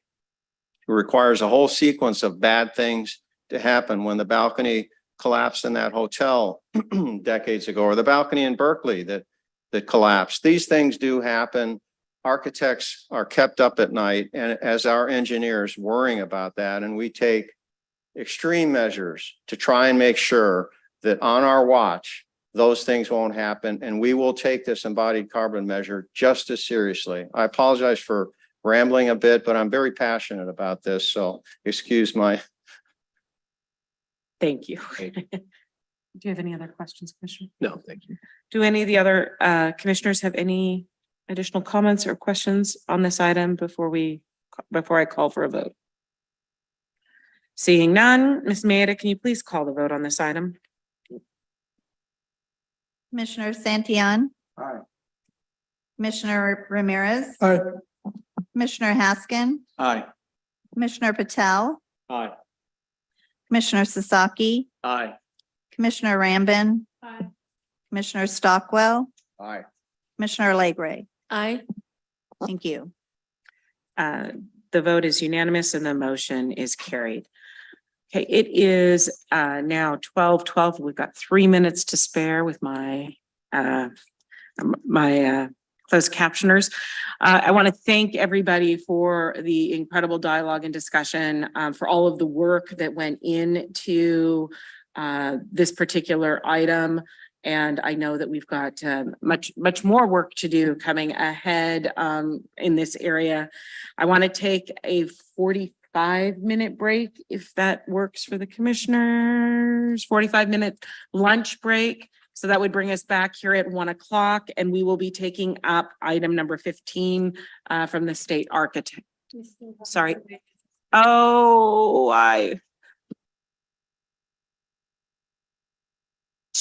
the pleasure of the commissioners. Let's do it. All right. Sorry. Still on item number 14. Okay. All right. And these are the miscellaneous items on, oh, hold on a second. I've lost my note. It's miscellaneous items at the end of the grouped items. And it's 26-1, 26, 27-1. yeah. Got it. It's Thank you. 26, item 26 and 27. For item 26, BSC proposes to make editorial corrections to existing code language pertaining to voluntary tiers and add a new voluntary code section for tier 1 prerequisites as shown. For sub items 26-1 through 26-3 refer to the green CAM table pages, which is on page 20, and grouped items table page 7. So that's that item. For item 27, BSC proposes to update existing checklist based upon the final proposed changes. And this is basically editorial, whatever proposed changes are done in mandatory and voluntary. This is a simple checklist that we use. And so for sub item 27-1, referred to the green CAM table, which is page 20. And once again, the grouped items table, page 7. This concludes BSC's proposed code changes for miscellaneous items, and we appreciate your approval. Thank you. All right, turning to the commission members thank you for the presentation on that. I'm going to start with Commissioner Sasaki, No question. Commissioner Alegre, No question. Commissioner Stockwell, Commissioner Rambin, No questions. Commissioner Haskin, No questions. Commissioner Ramirez, None, thank you. Commissioner Patel, No. Commissioner Santillan. No question. I'd like to turn to the folks in the auditorium. I'm looking for either support or opposition. Comments in the auditorium on this last miscellaneous items for number 14. Seeing none, moving to the Zoom and telephone lines. Yes, comment from Linda. Okay, Linda, go ahead. Yes, hi. I'm actually just seeking clarification before the lunch break. If you'll be going to item 15, or was that done in the bird-friendly design already? Just seeking clarification. You don't have to cover it right now, but before you cut off the Zoom, thank you. Yeah, we'll be moving to 15, will be the first item after lunch. Thank you. Any other comments or questions, preferably on this item? There are no other hands raised and there's currently no phone participants. Thank you so much. Did we receive any written comments submitted to the commission prior to today's meeting on this item? None received, Madam Chair. Okay, that concludes the public comment portion. I will be turning the final component of item 14 back over to the commission and entertain a motion to consider the Building Standards Commission BSC 0422 proposed adoption of amendments to the 2022 California Green Building Code, Building Standards Code, Part 11, Title 24, pertaining to the miscellaneous items 26-1 through 27-1 as found on our grouped items sheet. Do I have a motion? Commissioner Haskin, move to approve. I think I heard a first and a second there. Flip a coin. Yeah, Asking for motion. I'm sorry? Asking for motion. And Sasaki second. Oh, okay. Sorry. That was quick. Yeah, it was I very didn't even quick. hear that one. Additional comments or discussion from the commissioners? Hearing and seeing none, can you please call the roll? Commissioner Rambin, Aye. Commissioner Stockwell. Commissioner Santillan, Aye. Commissioner Ramirez, Aye. Commissioner Sasaki, Aye. Commissioner Alegre, Aye. Commissioner Haskin, Aye. Commissioner Patel. Aye. Thank you. Thank you very much. The vote is unanimous and the motion carried. I'd like to thank you all and we will see you back here at 1 o'clock. All right. Thank you, 1 Madam o'clock. Chair and Commissioners. We really appreciate your time here. Thank you.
Ready?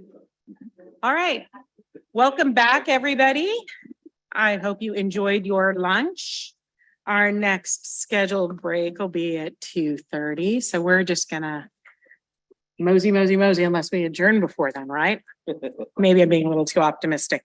Okay, I would like to, I don't know that I have to reconvene us because we didn't adjourn. We took a break.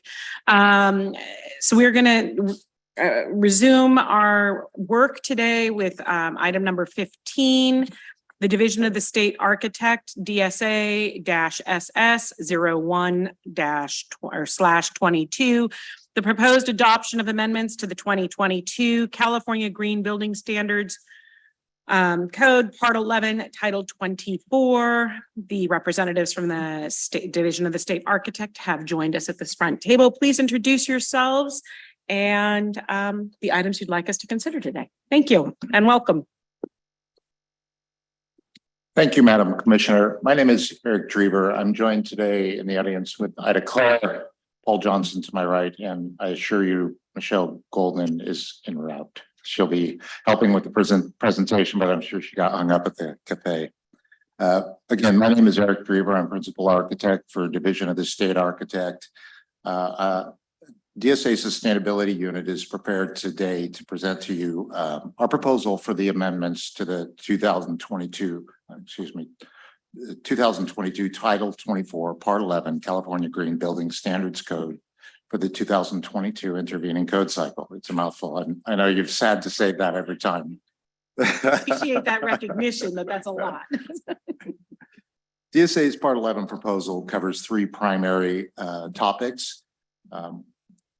Two of which you've heard topical conversation on today, but those topics are embodied carbon reduction regulations, electric vehicle charging regulations, which are different, distinctly different from, or slightly different and in different sections than the Building Standards Commission presentation earlier.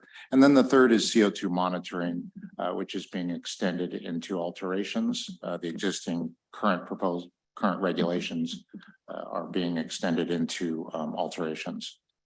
DSA's pre-cycle activities for embodied carbon reduction related items included 4 joint workshops with the Building Standards Commission, Housing and Community Development, California Air Resources Board, and all in support of the Carbon Reduction Collaborative, which was again previously discussed and mentioned. The workshops were conducted on April 4th, May 19th, June 30th, and September 8th of 2022. DSA and BSC also conducted meetings with key stakeholders such as the AIA, American Institute of Architects for California, New Buildings Institute, the Green Buildings Institute, Rocky Mountain Institute, Construction and Industrial Materials Association, SEMA, and this was all, the American Concrete Institute as well. This was all to gain input on the proposed decarbon regulations. And many of those stakeholders commented earlier. These targeted stakeholder meetings took place on January 14th, January 25th, August 6th, August 15th, September 6th, September 21st, and October 13th of 2022. DSA's pre-cycle activities for the electric vehicle charging items included 4 joint workshops with the Building Standards Commission, Housing and Community Development, and California Air Resources Board for the electric vehicle work group. These meetings took place on April 14th, June 16th, August 18th, and September 22nd of 2022. The meetings were broadly attended by the public, advocacy organizations, state agency representatives, and industry representatives. A key component of DSA's research, DSA's specific research, was on an online survey conducted by DSA leading up to the DSA CalGreen for Schools workshop, which was held on April 24th. The survey focused on EV charging, and comments received during the workshop were critical to the understanding of the unique use cases for schools that exists in a campus setting for EV charging. And in determining the needs for school campuses across the state.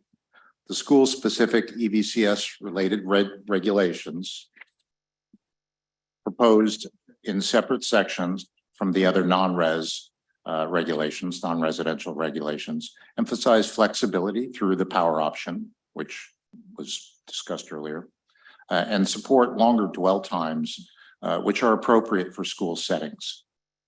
DSA presented all Part 11 topics to the Code Advisory Committee during the meetings held on February 8th and 9th.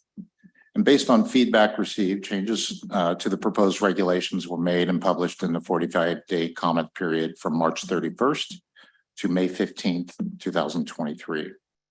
Following this comment period, minor changes were made to the proposals, and a 15-day comment period was conducted from May 25th to June 9th. The proposed building standards brought before you today for Part 11 are necessary to align with executive action and to achieve California's aggressive decarbonization and zero emission vehicle objectives. DSA requests the approval of the amended building standards for the 2022 California Green Building Standards Code. DSA staff, Paul Johnson and right on cue, Michelle Golden, are prepared to present the summaries of these proposals in the grouped items in their totality, but would defer to the commission if you'd prefer to hear those in grouped items, and we can proceed at your direction. Okay. You're just going through them numerically. Yes, is that fine, commissioners? Okay. Okay, thank you. Well, with no further ado, I'll introduce Paul Johnson, our senior electrical engineer, to discuss electric vehicle charging. Michelle Golden will handle CO2 monitoring and carbon reduction. Okay, thank you.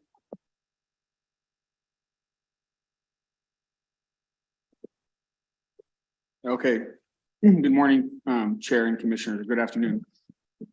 So like Mr. Drever mentioned, during our outreach for this code cycle, we found that schools are, and we've known this, are inherently different than non-residential buildings. And so with that, we found it necessary to create a DSA specific section for EV charging.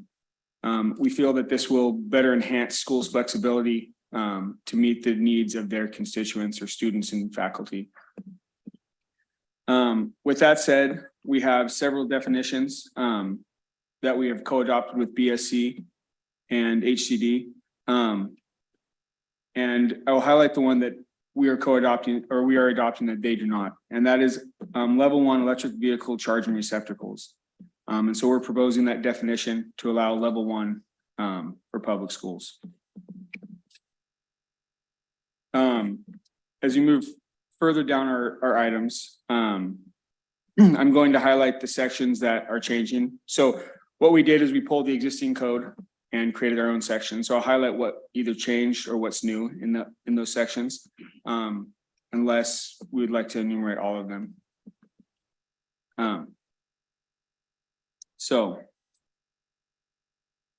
DSA item 4.1 is moving the sections. DSA 4.2, we are amending the exceptions. Instead of saying the local jurisdiction, we're saying DSA has authority to approve the exceptions. 4.3, we're re-enumerating the section into our new DSA section. 4.4, we are changing or moving the table section, as well as changing one of the footnotes to make better clarifications. Item 4.5, we are removing the requirement to have a level 2 charger installed no matter what. And this was a further study by the CAC was requested, and DSA understands the reasoning behind the further study, but because schools are such anomalies as opposed to the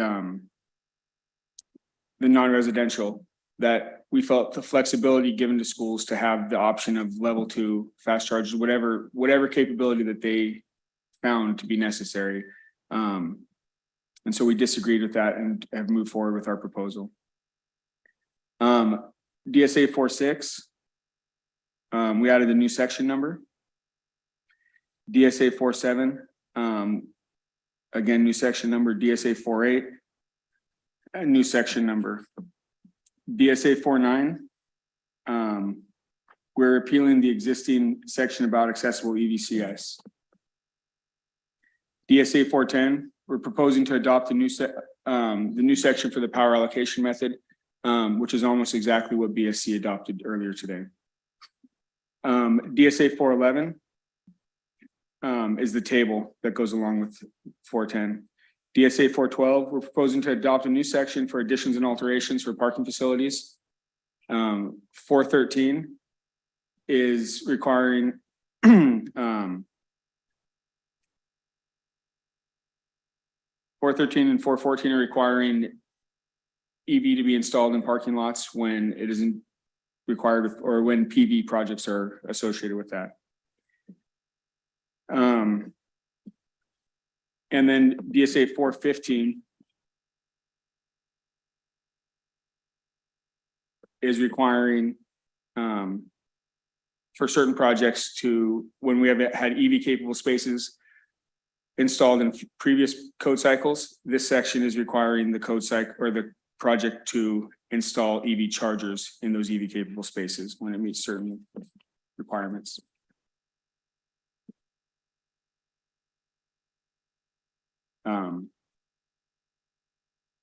So that is the DSA proposals for EV, and I'm happy to answer questions at this time. Oh, sorry, I'll pass it over to Mickey. Let's go ahead and hear the whole proposal. Then we'll open up to questions. Thank you. All right, well, good afternoon. I apologize for a couple minutes late. I'm very excited to be here, though, to present Carbon. And I'm a senior, my name is Michelle Golden. I'm a senior architect with headquarters in DSA, Architectural Codes and Policies. Before I go into the carbon reduction proposals that we have, we had one that is not being co-adopted with BSC, and this one refers to our item 2 on the DSA list, and that is for carbon dioxide monitors, CO2 monitors being installed in existing classrooms when there are additions or alterations proposed for existing buildings. Currently, we have a regulation already in effect that requires this for new building or new classrooms in new buildings, and we want to expand upon that. So we propose to require that CO2 monitors be installed in existing classrooms when existing buildings are being altered or added to in any fashion. Then moving on to the carbon reduction. Kudos to Irina for so eloquently expressing everything you ever wanted to know about about carbon reduction. I don't think I can top that, so I'm not going to try. But I would like to say that DSA proposes to co-adopt with BSC the same measures that correspond to what they did. The only difference we have is that in item 3, where BSC is proposing to use a trigger amount of 100,000 square feet for their buildings, it's an aggregate square footage. Because we focus on schools and community colleges in our reviews, we propose to keep that trigger at 50,000 square feet of aggregate square footage. Otherwise, we are proposing to co-adopt the balance of the items, our items 4 through 9. On our proposal that correspond with BSC's items 1, 4, and 8 through 14 in whole. With respect to item 10, which is BSC's item 15, which refers to the worksheets, we propose to co-adopt the same worksheets, worksheet 3, 4, 5 and 9 because we enforce mandatory measures in the green codes. BSC's worksheet 6, 7, and 8 refer to the voluntary tiers measures that are currently in the green codes. And we do not adopt voluntary measures. We strictly enforce the mandatory measures. I think I can go into more detail if you would like, or not. If you have any questions, I'm also happy to answer those. I think that is good. I'd like to open this up back to the commissioners to ask for your questions. Thank you so much for the presentation. So for item 15 in its entirety, I'll start with Commissioner Alegre. No question. Commissioner Stockwell. Thank you. Commissioner Rambin. No questions. Just thank you again, both DSA and BSC for this nice package. Thank you. Commissioner Haskin. No questions.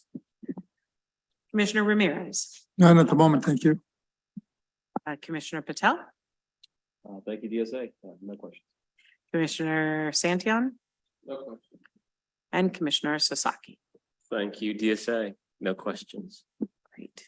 I'd like to now take this to the members of the public. If there's anybody in the auditorium that would like to make any comments on item 15, if you haven't already, get us a cream color card. Otherwise, please come on up to the podium when Mr. Day calls you. Thank you, Madam Chair. Michael Malinowski. Madam Chair, members of the commission, thank you for another opportunity to speak in favor, and congratulations on the bold and nationally impactful decision made earlier. This is the same package, so you know where I stand and how I feel about it. It's important, and I want to congratulate DSA and Ida Claire in particular for her courage and vision and moving forward with a plan like this for our schools. It would have been really a shame to leave them out of the mix, and I encourage your support. Thank you. Thank you. Any additional comments? No. Let's move to the Zoom lines. Zoom or telephone? Our first hand up is from Dennis. Okay, Dennis, go ahead.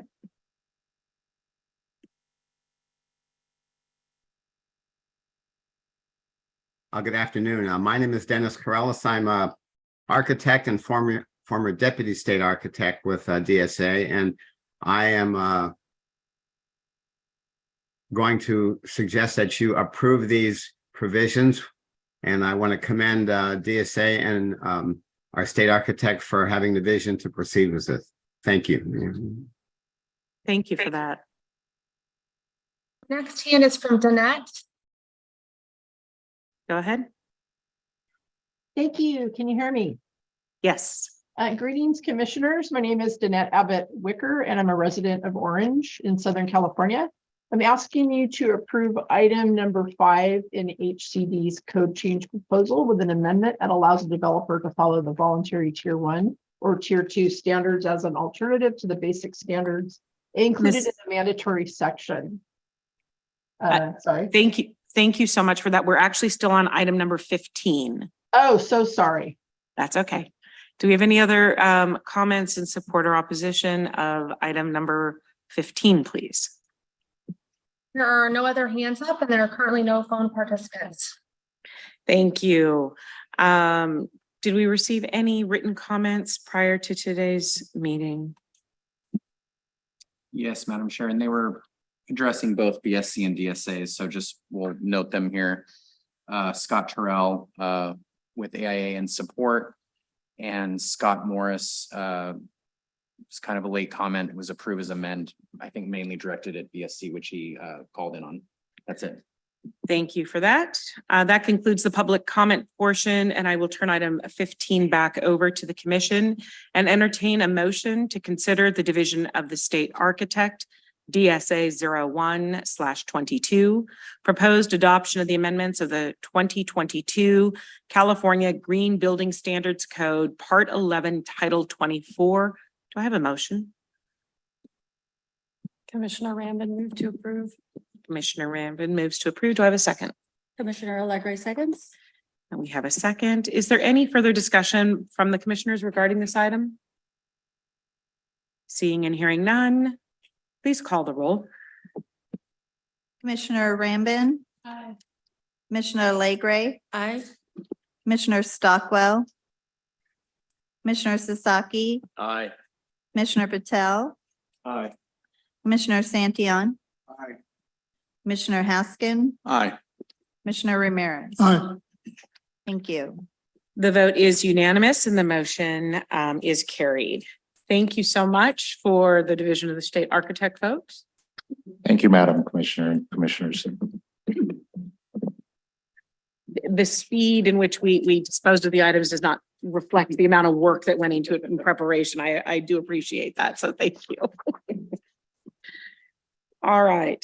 I'd like to turn to our final item of business today, and that is item number 16, the Department of Housing and Community Development, HCD, package 04/22, proposed adoption of amendments to the 2022 California Green Building Standards Code, Part 11, Title 24.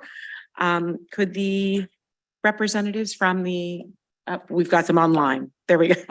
I'm like waiting for them to show up at the table. I will be waiting all morning or afternoon. Please introduce yourself and present the items in your package, please. Perfect. Can everybody hear me fine?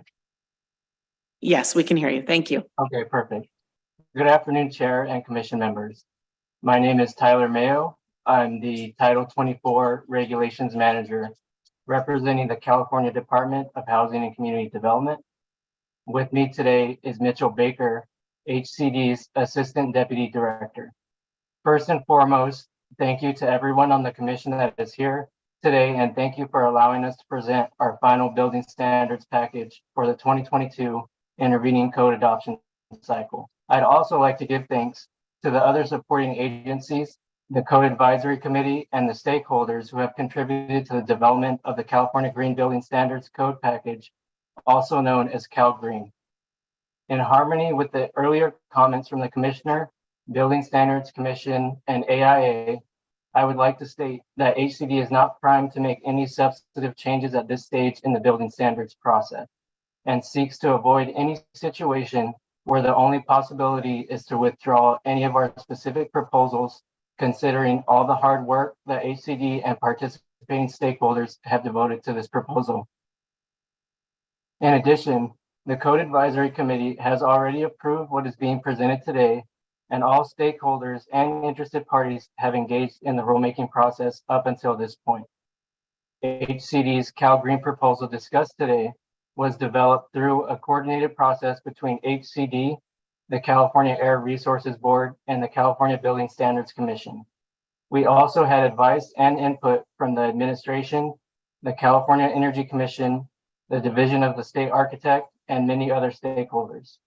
HCD's authority for adopting green building standards lies in Health and Safety Code 17928 to identify green building features determined by the department to be cost-effective of and feasible to promote greener construction and to propose these as green building standards. Health and Safety Code Section 1894110A2 also allows HCD to propose mandatory building standards for the installation of future electric vehicle charging infrastructure for parking spaces and multifamily dwellings and submit the proposed mandatory building standards to the Building Standards Commission. HCD participated in multiple Cal Green electric vehicle work group meetings with the California Building Standards Commission and the Division of the State Architect. These meetings were held on April 14th, June 16th, August 18th, and September 22nd of 2022. The following meetings provide opportunities for stakeholders to provide recommendations and comment to further develop Cal Green provisions related to the increased opportunity fees for electric vehicle charging. HCD also participated in coordination with BSC and DSA in the Cal Green Carbon Reduction Collaborative Workshop conducted on April 4th, May 19th, June 30th, and September 8th of 2022. HCD also convened in separate Cal Green focus group meetings held on July 11th and August 22nd of 2022. HCD's proposals before you today are focused on Cal Green's EV charging regulations. We do not have any items that can be grouped. The vast majority of the items before you are standard editorial cleanup and EV charging regulations.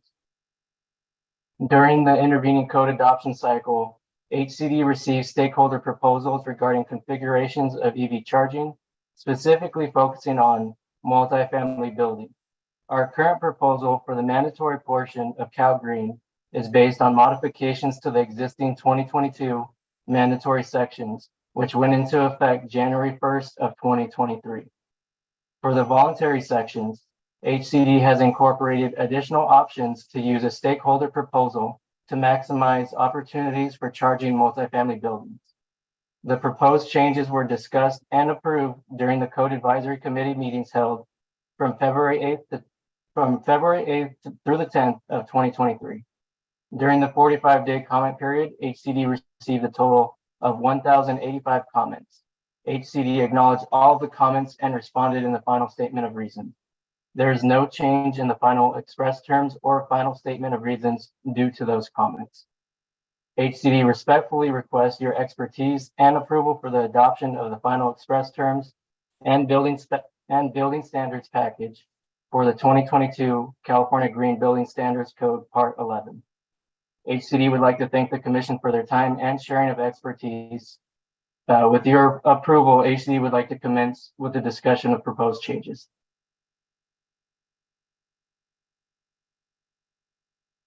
Thank you. Go ahead.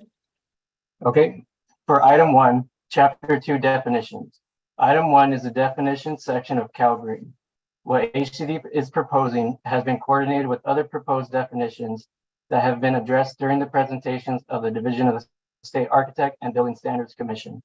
HCD amended the following definitions: electric vehicle charging station, electric vehicle supply equipment, level 2 electric vehicle supply equipment, low power level 2 electric vehicle charging receptacle. In addition to the amendments, HCD added a new proposed definition, which is level 2 electric vehicle charger. This new definition was added to clarify the term as used in sections 4.106, 0.4.2.2, and 84.106.8.2.1. And this concludes item number 1. For item number 2, Chapter 4 Residential Mandatory Measures, Section 4.106.4 Electric Vehicle Charging for New Construction, HCD is proposing to delete the reference to future installation and use of EV chargers. HCD removed the EV capable requirement. HCD also removed a specific reference to Article 625 of the Electrical Code. This is the article that specifically addresses EV charging or power transfer between the building and the vehicle. And that concludes item number 2. For item number 3, Chapter 4, Section 4.106.4.2, new multifamily dwellings, hotels and motels, and new residential parking facilities. The changes in item 3 are pretty minor. We're deleting reference to the section 4.106.4.2.1, which we are proposing as reserved.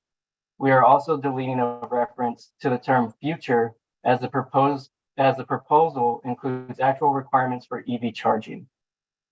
And this would conclude item number 3.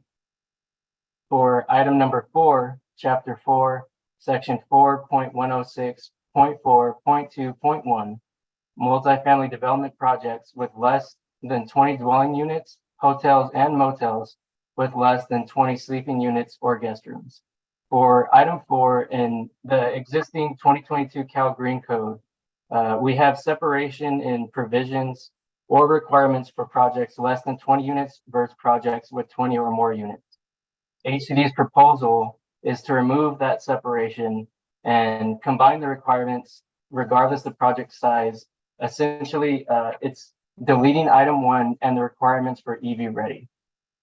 And with that, this transitions into the EV ready requirements into the next section for item 5. And this concludes item number 4. For item number 5, chapter 4, section 4.106.4.2.2, multifamily development projects with 20 or more dwelling units, hotels, and motels with 20 or more sleeping units or guest rooms. Item 5, as previously mentioned, we're combining the requirements for projects with less than 20 with the requirements for projects that have 20 or more. HCD is renumbering the requirement number 2 to number 1 for EV ready and retitling it. So it makes it more clear that these requirements apply to EV ready parking spaces with receptacles. HCD is also showing separation between hotels, motels, and multifamily facilities. The deletion of the EV capable requirements is in response to a stakeholder comment regarding the usability of a function such as EV capable, which requires panel capacity and race weight only. As time changes, the needs change, so we're deleting the EV capable requirement and expanding actual EV charging requirements. For the EV ready section, HCD is retitling it to EV parking spaces with receptacles. For EV parking spaces with receptacles, we're renumbering it from item 2 to item 1, and we removed EV capable requirements, which was 10% of the total parking spaces. In regard to the receptacles, we're proposing to standardize receptacle configurations. In the charger section, we're retitling it to EV ready parking spaces with EV chargers and renumbering the existing item number 3 to item number 2. We split up the requirements between hotels, motels, and multifamily, and are proposing to increase the percentage requirements for EV chargers based on the number of parking spaces. Lastly, a new component of this is that we are requiring that at least 50% of the required chargers be equipped with J1772 connectors that allow to the most access for charging. Following the conclusion of the Code Advisory Committee meeting, HCD added clarifying language to the exception found throughout the express terms document, specifically in items 5 and 14. This exception is in regards to areas of parking facilities served by parking lifts. HCD also added additional clarifying language to section 1C, receptacle power source, to reference an individual dwelling unit's electrical panel, and to clarify the infeasibility of connecting the branch circuit for EV charging to the dwelling units panel would be determined by the project builder or designer and have concurrence by the local enforcing agency. HCD did not incorporate the recommendation to add the word minimum before each percentage within the proposal. In accordance to Chapter 1 of the Cal Green Code, this code is intended to set a mandatory minimum green building standards, and designers, builders, or others that are permitted to exceed. Let me back up. I'm sorry about that. This code in Chapter 1 states that this code is intended to set a mandatory minimum green building standards, and designers, builders, or others are permitted to exceed the prescriptions within the code. Adding the word minimum would set an unnecessary precedent and is not necessary as the code is applied. And this would conclude item number 5. For item number 6, Chapter 4, 4.106.4.2.1, electric vehicle charging stations. This is an existing section. HCD did some renumbering of the reference code section numbers to harmonize this proposal. And we also clarified that the requirements within this section apply to spaces when EV chargers are installed. The renumbered section will point to a section discussed in item 8, describing dimensions and locations of the EV station spaces. For item number 7, Chapter 4, Section 4.106.4.2.2.1.1, location. Took me a while, I got there. HCD is repealing and relocating the contents of this section in item 8. HCD proposes to repeal the language of the above reference section and relocate the requirements into new section 4.106.4.2.2.1.1, which combines requirements for the dimensions and locations for ease of use. For item number 8, Chapter 4, Section 4.106.4.2.2.1.2, electric vehicle charging stations dimensions, HCD is proposing to renumber this section from 4.106.4.2.2.1.2 to section 4.106.4.2.2.1.1 to reflect the deletion addressed in item 7. This section is retitled to reflect additions to the section related to installed EV chargers and EV charging station spaces, space dimensions and locations. References to charging spaces have been updated to EVCS spaces to clarify that the spaces referred to spaces with installed EV chargers and for consistency with other parts of the code. Requirements for EVCS spaces in existing 4.106.4.2.2.1.1, items 1 and 2, including the exception, have been relocated into item 3 of this section and are identified as sub-items A and B. This section addresses dimensions and location requirements for the 1 in every 25 EVCS spaces. Existing references in the text of the exception have been updated to reference the currently proposed regulatory sections and to delete the reference to item 3 of section 4.106.4.2.2.1.2, since the exception has been relocated under item 3 in the current proposal. I got through all of that for item 8. I felt like I was naming off the matrix numbers as they're coming down. For item number 9, Chapter 4, Section 4.106.4.2.2.1.3, accessible EV spaces. HCD is proposing to renumber the above referenced section to 4.106.4.2.2.1.2 to accommodate a repealed section. HCD is proposing to change the title from accessible EV spaces to accessible electric vehicle charging station spaces to reflect application to spaces with installed chargers. HCD proposes to repeal a reference to a proposed deletion section 4.106.4.2.2.1.2 and replace a reference to EVSE with EV chargers, and other editorial changes were done in this item.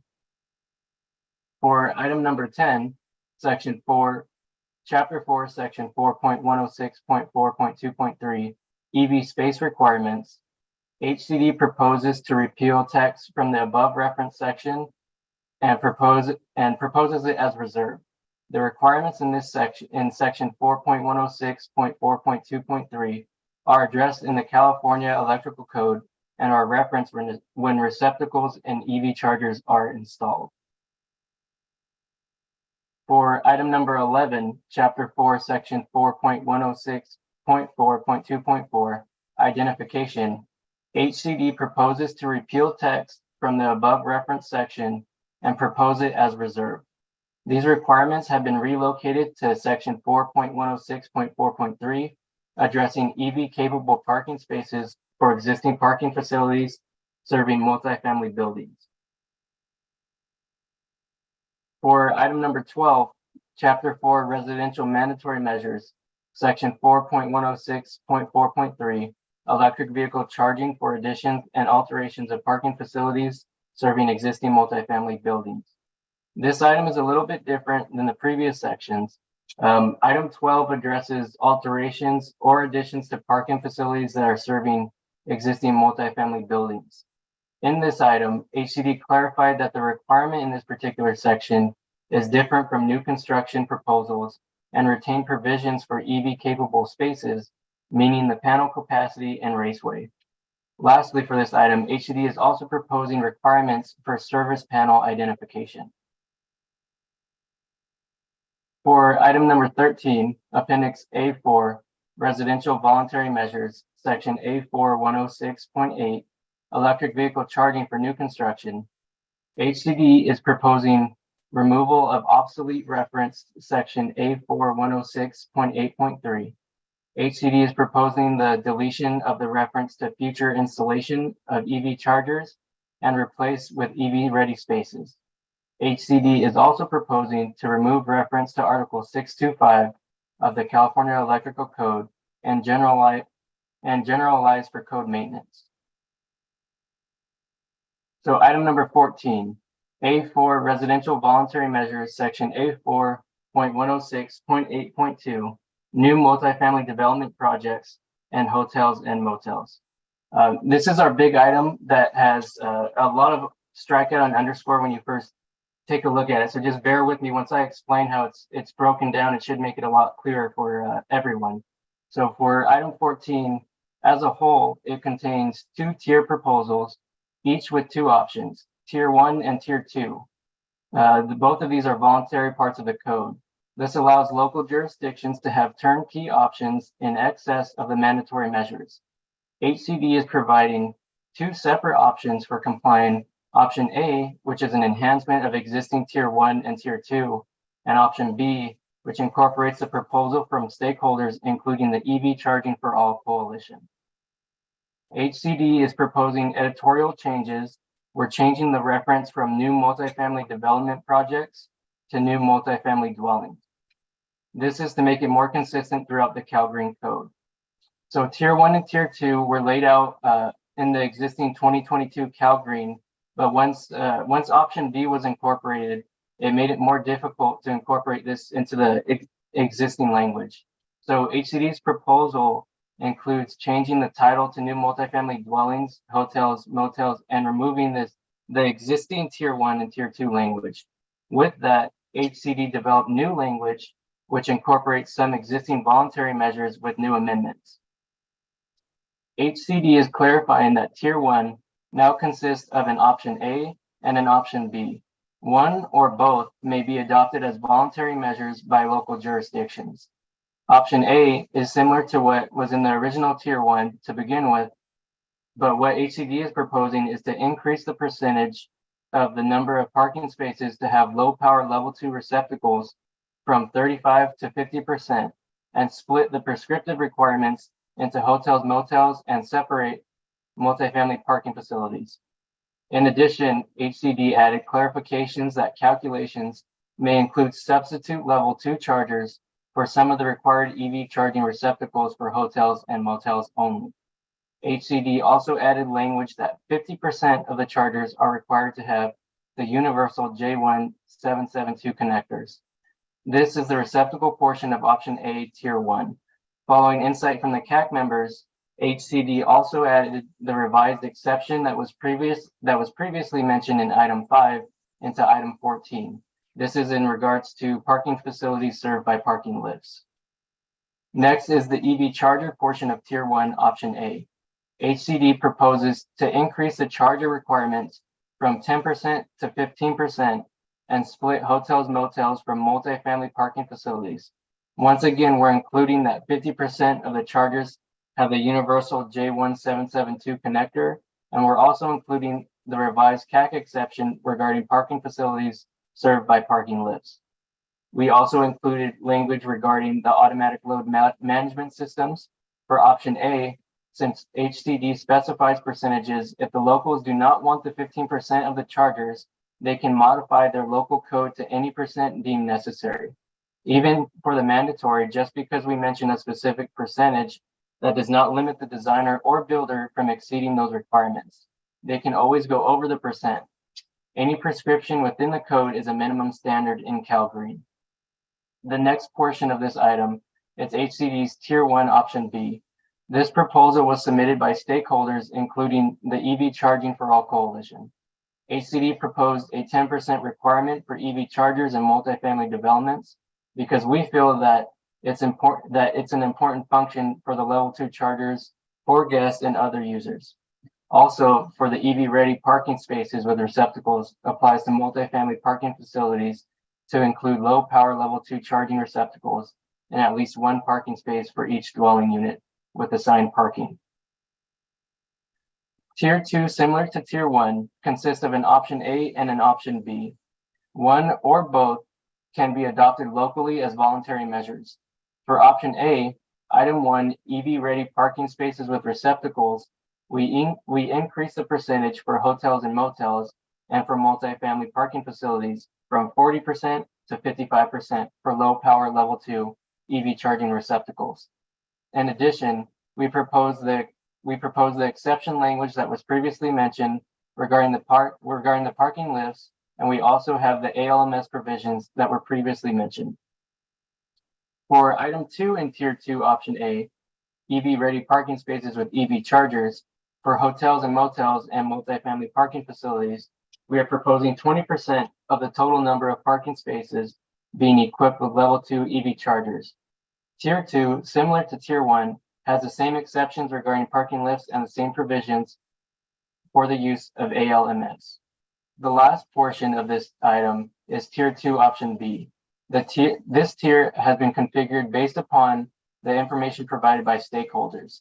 For EV ready parking spaces with receptacles, HCD proposes one low power level 2 EV charging receptacle for each parking space available for use by residents. For the charger section, HCD increased the percentages and also included language that states 20% of the parking available for non-residents or guests shall be equipped with level 2 EV chargers. Once again, HCD proposes the requirements to have at least 50% of the required EV chargers to be equipped with J1772 connectors. We included the same exceptions and provisions as previously mentioned in the other sections. This concludes item number 14. For item number 15, Appendix A4 Residential Voluntary Measures, A4 106.8.2.2 Technical Requirements. This is an existing section. For item 15, HCD just proposes to connect references to repealed and renumbered sections. Essentially, we're renumbering and we're getting rid of the repealed sections. This item is all editorial. Our last item, item 16, Appendix A4 Residential Voluntary Measures, Section A4.602 Residential Occupancy Application Checklist, Technical Requirements. For item 16 is a detailed checklist that goes through the various divisions of CalGreen for HCD. For item 16, HCD is proposing to harmonize EV charging items in the checklist with the proposed amendments in this package. Additionally, we're making 2 corrections unrelated to EV charging to harmonize with the verbiage within the code itself. For references in the checklist to section 4.504.4, which is regarding composite wood, HCD is proposing to clarify that it applies to exterior finish systems consistent with the code. For installer and special inspections, section 702.2, HCD is correcting that the special inspectors will be employed by the owner or owner's agent instead of the enforcing agency. This text is reflected in Chapter 7. And this concludes item number 16. With that said, HCD respectfully requests that the Commission approve the 2022 Cal Green Building Standards package, and would like to thank the Commission and all participating stakeholders for their input and participation throughout the 2022 intervening code adoption cycle. We look forward to continuing to develop CalGreen as we move into the triennial code adoption cycle. Mitchell Baker and I are prepared to answer any questions the Commission may have regarding our proposal. Thank you. Thank you for that very thorough rundown, that comprehensive overview of your proposal. I feel like I would pass you a bottle of water. That was a lot. And I'd also like to, as you're renumbering the codes, perhaps a holistic renumbering of the point. We've got a lot of decimals in there. Anyhow, I'd like to turn item number 16 over to the Commission for further discussion, starting with Commissioner Santion. No questions at this time. Thank you. Thank you. Commissioner Sasaki? I want to thank HCD and all the participants for all their hard work. There's a lot of stuff in here. Obviously, it's very important, and great reading of the details of that, because you were up there with Irina of BSC. So very good cadence. Again, very helpful for the person typing that up. Thanks. Thank you. Commissioner Alegre? No questions. Thank you. Commissioner Stockwell.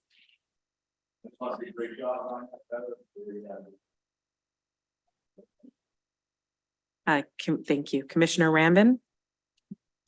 Thank you. Thanks HCD for that thorough reading. I just had one comment clarification, I guess, on item 14 and the voluntary tiers for compliance. You mentioned that local jurisdictions can adopt those tiers as mandatory, but there is nothing to preclude a project sponsor from meeting those requirements to go above and beyond the mandatory requirements. In other words, if a project sponsor wants to add more EV chargers complying with one of the tiers, that would meet the mandatory requirements. Yeah, I can respond to that. This is Mitchell Baker with HCD. You're absolutely correct. Designers and builders can go in excess of even the mandatory requirements that would apply equally to voluntary measures. Thank you. Thank you. That was for benefit of potential commenters as well. Thank you. Thank you, HCD. Commissioner Haskin. I'm just going to echo the other comments. Thank you for the thorough reading and preparation. It's very helpful in reviewing this. When there's so much detail, it's very helpful to know. Everything looks good. I have no comments at this point. Thank you, Commissioner Ramirez. No comments. Thank you. And Commissioner Patel. No, thank you, HCD. And if you ever decide to renumber, you have my full support. We will now thank you for that. We will now take comments from members of the public on item number 16. At this time, I'm first going to go to our auditorium, which our population is getting smaller. Any cards? Nobody in the auditorium wants to speak. Do we have anybody on the Zoom or telephone lines in support or opposition of this item? First hand raised is going to be Jacqueline. Okay, go ahead. Hello, my name is Jacqueline Vera, and I'm a resident of Richmond, California. I'm here today to ask you to approve item number 5 and HCD's code change proposal with an amendment, essentially a clarification that allows a developer to follow the voluntary tier 1 or tier 2 standards as an alternative to the basic standards included in the mandatory section. People that live in apartments deserve the opportunity to be able to charge their electric vehicles, especially if California is mandating that by 2035, all passenger vehicles sold in California must be zero emission. If we increase accessibility to charging, more people will purchase and drive electric vehicles. In Richmond, where I live, there are only a few outside charging stations. It would be beneficial for my community if you approve item number 5 with the amendment. Thank you. Thank you for that. Do we have any other additional commenters? Next hand raised is going to be Jared. Go ahead. Hello, can you hear me? Hello? Can you hear me? Yes, go ahead and state your name, please. Great. Greeting commissioners. My name is Jared Johnson. I am the Senior Manager for Policy and External Relations for Octera. On behalf of my organization, I'm here to ask you to approve item number 5 in HCD's code change proposal with an amendment, essentially a clarification that allows a developer to follow the voluntary tier 1 or tier 2 standards as an alternative to the basic standards included in the mandatory section, even if their local region has not adopted a REACH code. Providing equal access to EV charging is key to assuring EV adoption. Currently, the vast majority of EV drivers live in single-family housing. Why is this? Well, one reason is because they have access to convenient, reliable, and cheap charging at home.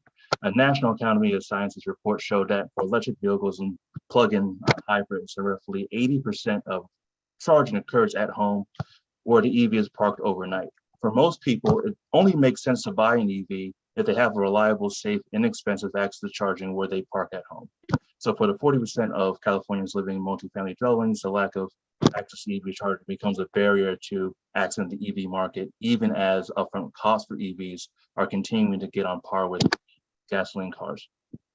Igor Tregub, who couldn't comment today is a Chevy Volt driver and a multifamily project without EV charging. And because of this, Igor has to walk 6 blocks in order to charge, and this adds considerable time to his commutes back and forth from home. Additionally, public and shared charging rates are currently inequitable. Public charging and shared charging for EVs in multifamily buildings via a commercial third party is not regulated by the CPUC. The unregulated cost for charging is up to 5 times more than utility off-peak charging for single-family homes.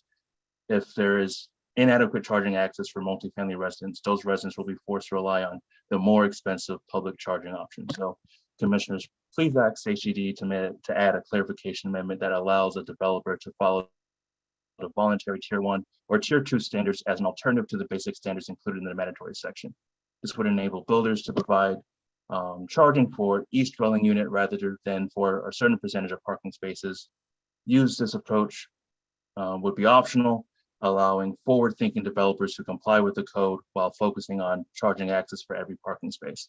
Such a clarification will ensure that the voluntary measures are available to developers statewide. Thank you for listening and for championing equity. Thank you. I believe that we have 19 additional people in queue. I would just respectfully ask that you please take note that we do have a 4-minute limit per person. And if the comments that you are raising have already been stated, it's okay to say, as the previous caller mentioned. So I do appreciate that. Ms. Tresley, can we go to the next caller, please? Ryan? Okay, go ahead. Hi.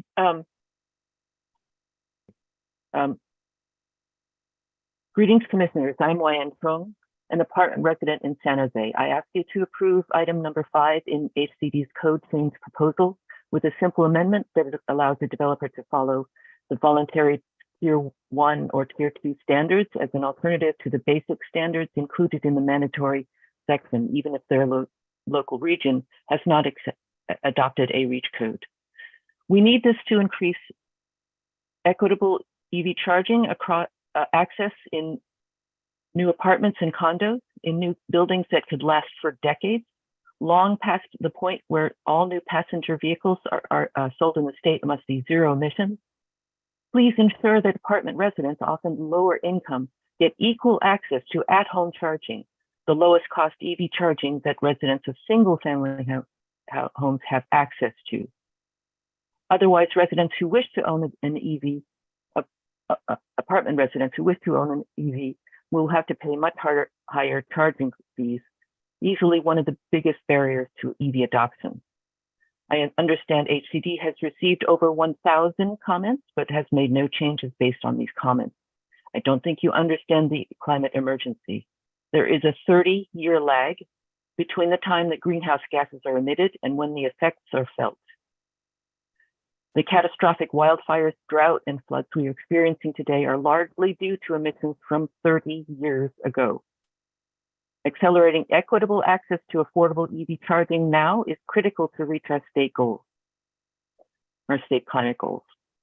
As an apartment resident, I urge you to consider our needs and center equity and the climate crisis. Thank you. Thank you for that. Next caller, please. Hi, my name is Brett Garrett. I am a resident of Santa Cruz. I am a steering committee member of the California Alliance for Community Energy, but I'm only speaking for myself. I ask that you approve item number 5 in HCD's code change proposal with an amendment clarifying that a developer is allowed to follow the voluntary tier 1 and tier 2 standards as an alternative to the basic standards. In particular, I support the following language in item 14, tier 1, option B, multifamily. EV-ready parking spaces with receptacles. For multifamily parking facilities, install low-power level 2 EV charging receptacles in at least one parking space for each dwelling unit with assigned parking. In other words, provide a charging circuit for each dwelling. This will make it so easy for each resident to install their own charger, billed directly to their own utility account, allowing them to qualify for the special electric rates that are available for EV vehicle owners. I personally live in a 19-unit condominium, and I own an electric vehicle, and I put a lot of work into obtaining EV chargers for our building. So I know from experience that the best time to run circuits to every space is during construction. It's just so much easier for a vehicle owner to have one parking space with a charger that they can use overnight, instead of constantly needing to move their car from the charging space so that somebody else can use the charging space. In the future, almost everyone will have an electric vehicle, so it just makes sense to include the charging circuits for every residential parking, at least for each apartment or dwelling. And a 20 amp level 2 circuit can add 100 miles overnight. It's perfectly adequate to have 20 amps if I have my own circuit. And it's much more useful and convenient than using a shared 40 amp charger. So here's why the amendment is necessary. If a builder can provide a 20 amp level 2 circuit for every dwelling, then it would be redundant to also demand a certain percentage of 40 amp chargers. So please approve the amendment with the clarification that it can be an alternative to the basic standards. Thank you very much. Thank you for your comments. Next caller. Annette?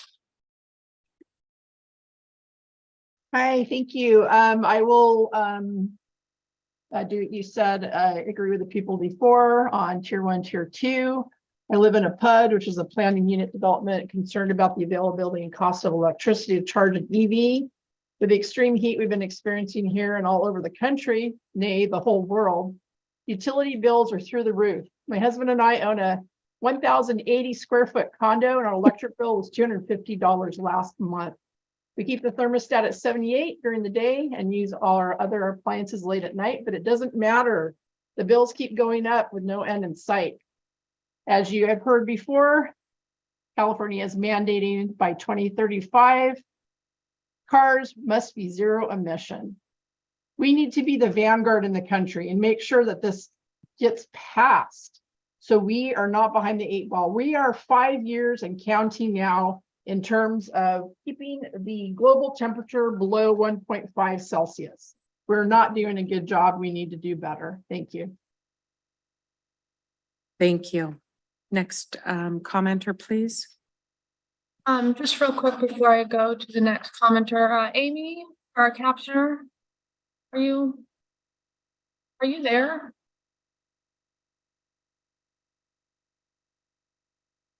Yes, we're changing writers. Okay, great. Okay, thank you. Next public commenter is going to be Bob. Thank you, Madam Chair and Commissioners. This is Bob Raymer. I'm representing the California Building Industry Association and the California Apartment Association. And wow, I have to really thank Tyler and Mitchell and Kyle and the rest of the HCD crew for all of the workshops and the mountain of input that they've gone through over the last 18 months. I would like to point out sort of the quantum leap that kind of got lost in Tyler's presentation here. There's a couple of items that you should be well aware of. HCD is getting rid of that 20 unit threshold. The same set of EV standards are going to apply to all multifamily coming up. In addition, a huge change is that HCD is getting rid of the EV capable option for new construction. Now all multifamily going in, the standards will be including EVSE or EV ready. And last but not least, HCD is increasing from 25% to 40% the number of parking spots that have to be EV ready, and from 5% to 10% the numbers with EVSE included there. And I understand that there is sort of a late breaking proposal to bring in the option out of the appendix for 100% of the dwelling units. While you indicated at the beginning of the meeting today that is not possible from a standards adoption perspective, it's an interesting proposal. And I think as we approach the triennial update, for 2026, CBIA and CAA would like to work with the advocates and with HCD and investigate that further and give it the due diligence that it needs with all the stakeholders. But it sounds like we may be heading in that direction in 18 months. So with that, thank you, HCD, and we seek your support today, Building Standards Commission. Thanks. Thank you. Next caller. Igor?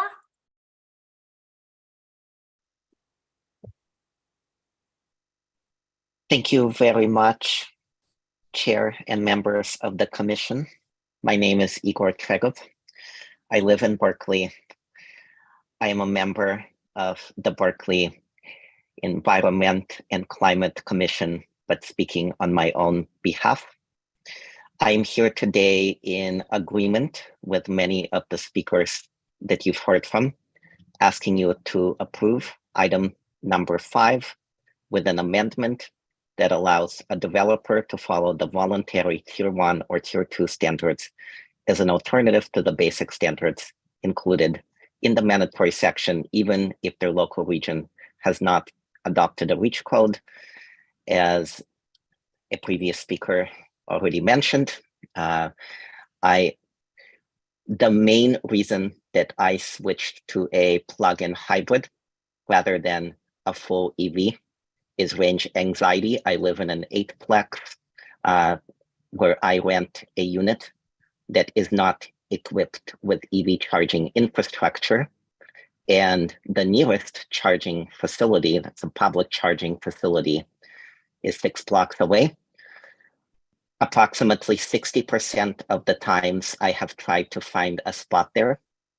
There are 3 chargers available, and often, this being Berkeley, and we love getting into EVs and plug-in hybrids, most of those spots are taken. So it becomes basically a ride where greenhouse gas emissions are unfortunately consumed to no use because there's no availability of the charger or the charger is not operational. Thank you. This is, while this change will not directly affect tenants like me in existing multifamily in the short term, this will certainly be an important step forward for other tenants. Approximately 60% of Berkeley housing stock are rentals. Many of those are multifamily rentals. Thank you so much for your consideration. Thank you. Next caller. Next caller is Gerard. Good afternoon, Commissioners. My name is Jared Manning from Burlingame. I'm not a building professional, but I'm extremely concerned that climate change may destroy our world and that we need to drastically accelerate all decarbonization efforts, as was so eloquently addressed in earlier comments on an earlier section. I just want to add my voice to the request to approve item number 5 and the clarification to allow the Tier 1, Tier 2 voluntary standards as an alternative. I'll just point out that EV sales are just exploding. In my home county of San Mateo, in 2020, 12% of passenger vehicle sales were EVs. Last year, it was 33%. And I understand that in San Francisco now, it's over 50%. So it's really a very near-term future where we need EV charging for everybody, because everybody will have an EV. I thank you so much for the amazing work you're doing and your ability to go through all of the complex stuff that I've never heard before on this Zoom call and all the somethings. So thank you for your work, and I hope you will put climate as a real priority. Thank you. Thank you. Next is Itarpi. Good afternoon. My name is Lauren Tarpey, and I'm speaking on behalf of Sven Thiessen and Associates.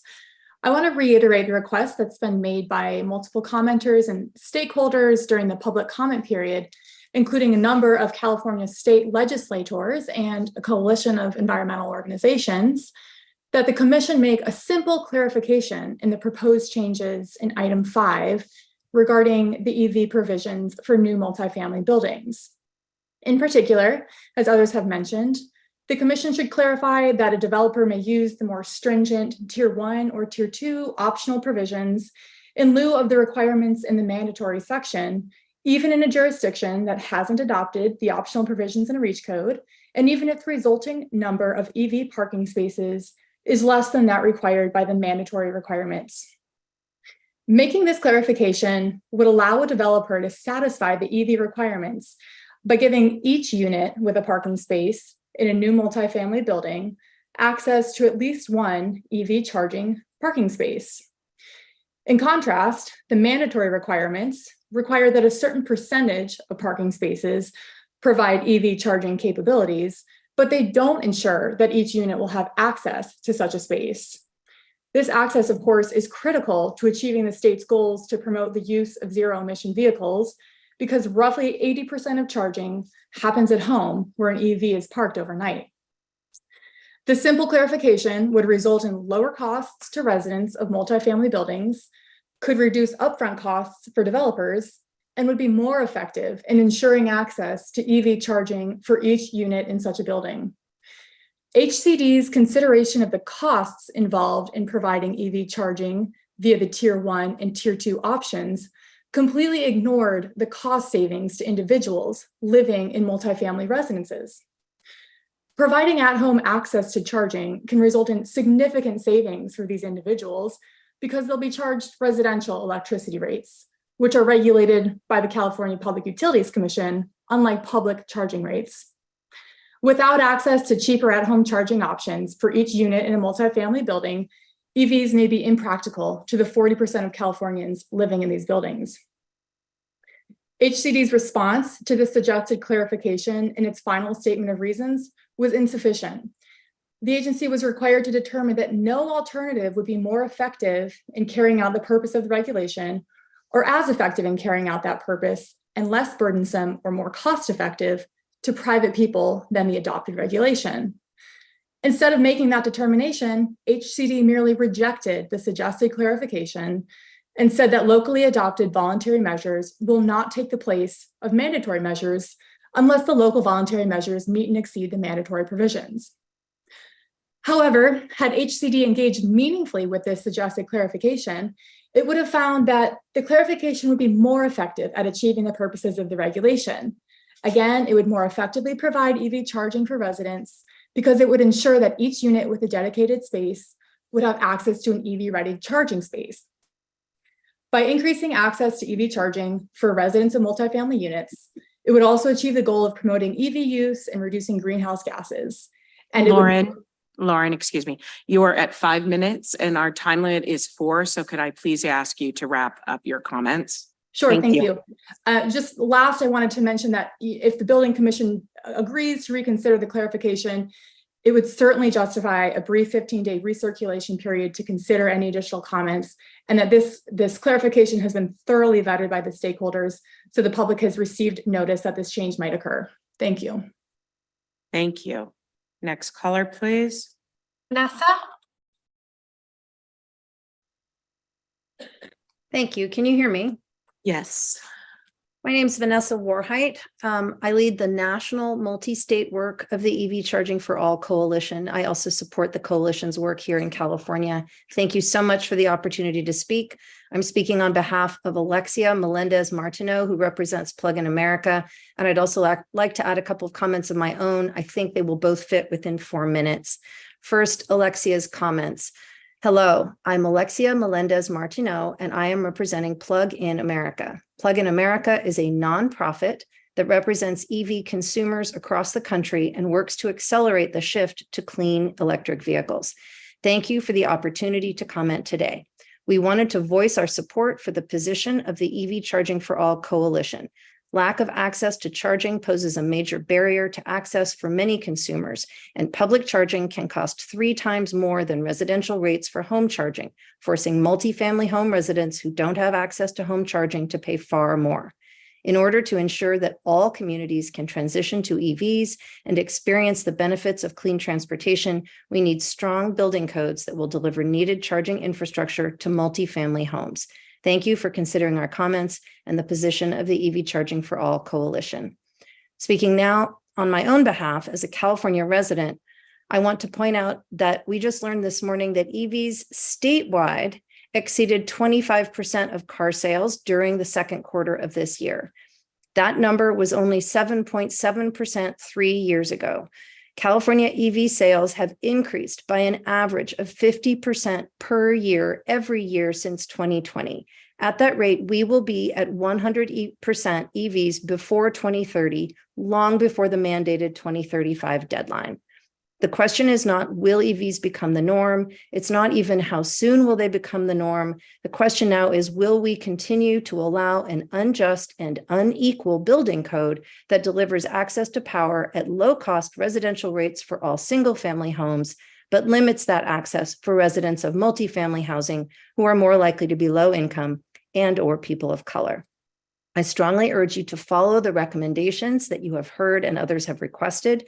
This recommendation addresses criteria 6. The proposed building standard is not unnecessarily ambiguous or vague in whole or in part. It is incumbent on you to resolve the current ambiguity and make this needed clarification. Mr. Mayo mentioned that HCD received over 1,000 comments and made no changes based on those comments. I believe most of those comments asked for this minor clarification, which is not, as Mr. Baker has just indicated, it is not a substantial revision. Please use your power today to make this clarification, address a structural inequity between single-family and multifamily homes, avoid confusion for cities and for builders, help accelerate EV adoption for apartment and condo residents, and set an important example of housing and transportation equity for our great state.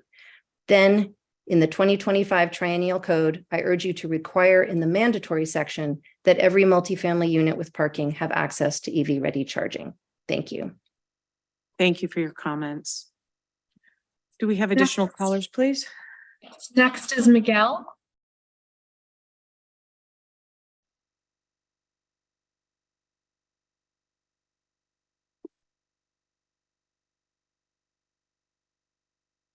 Maybe the next caller?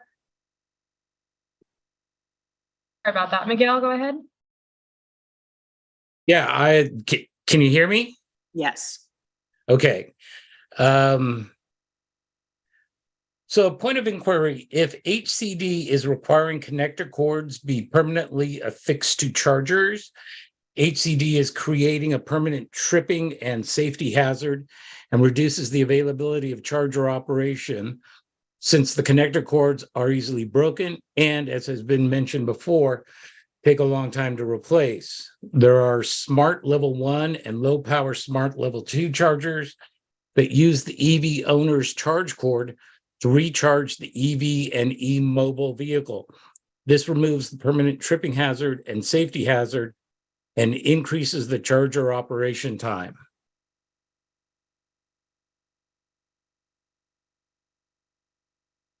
So that was a point of inquiry. I want to know if I was correct in hearing that. Thank you for that.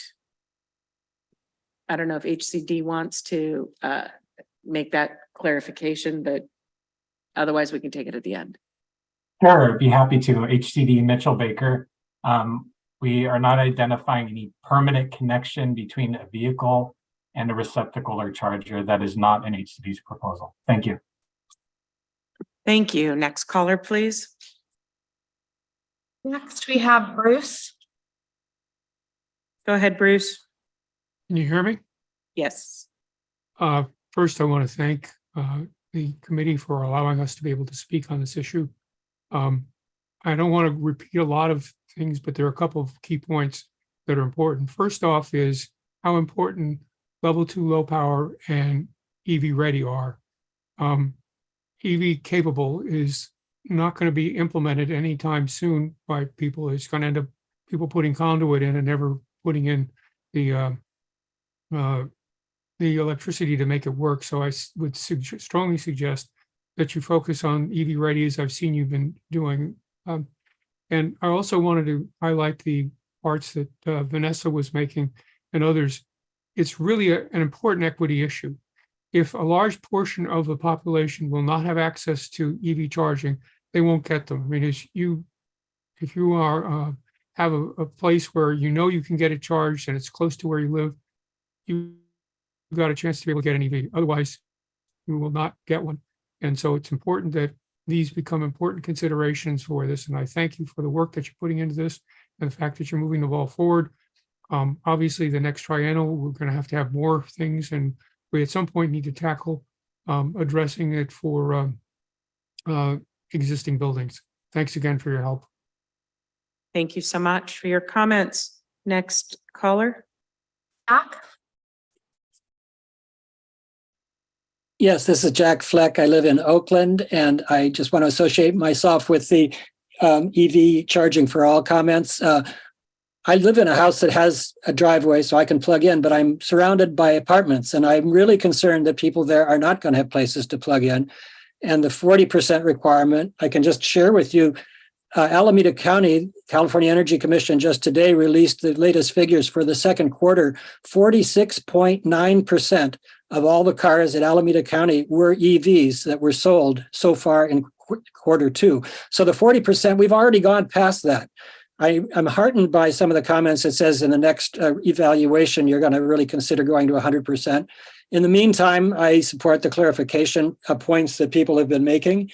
And I think I heard staff say, yeah, this is really something that is okay.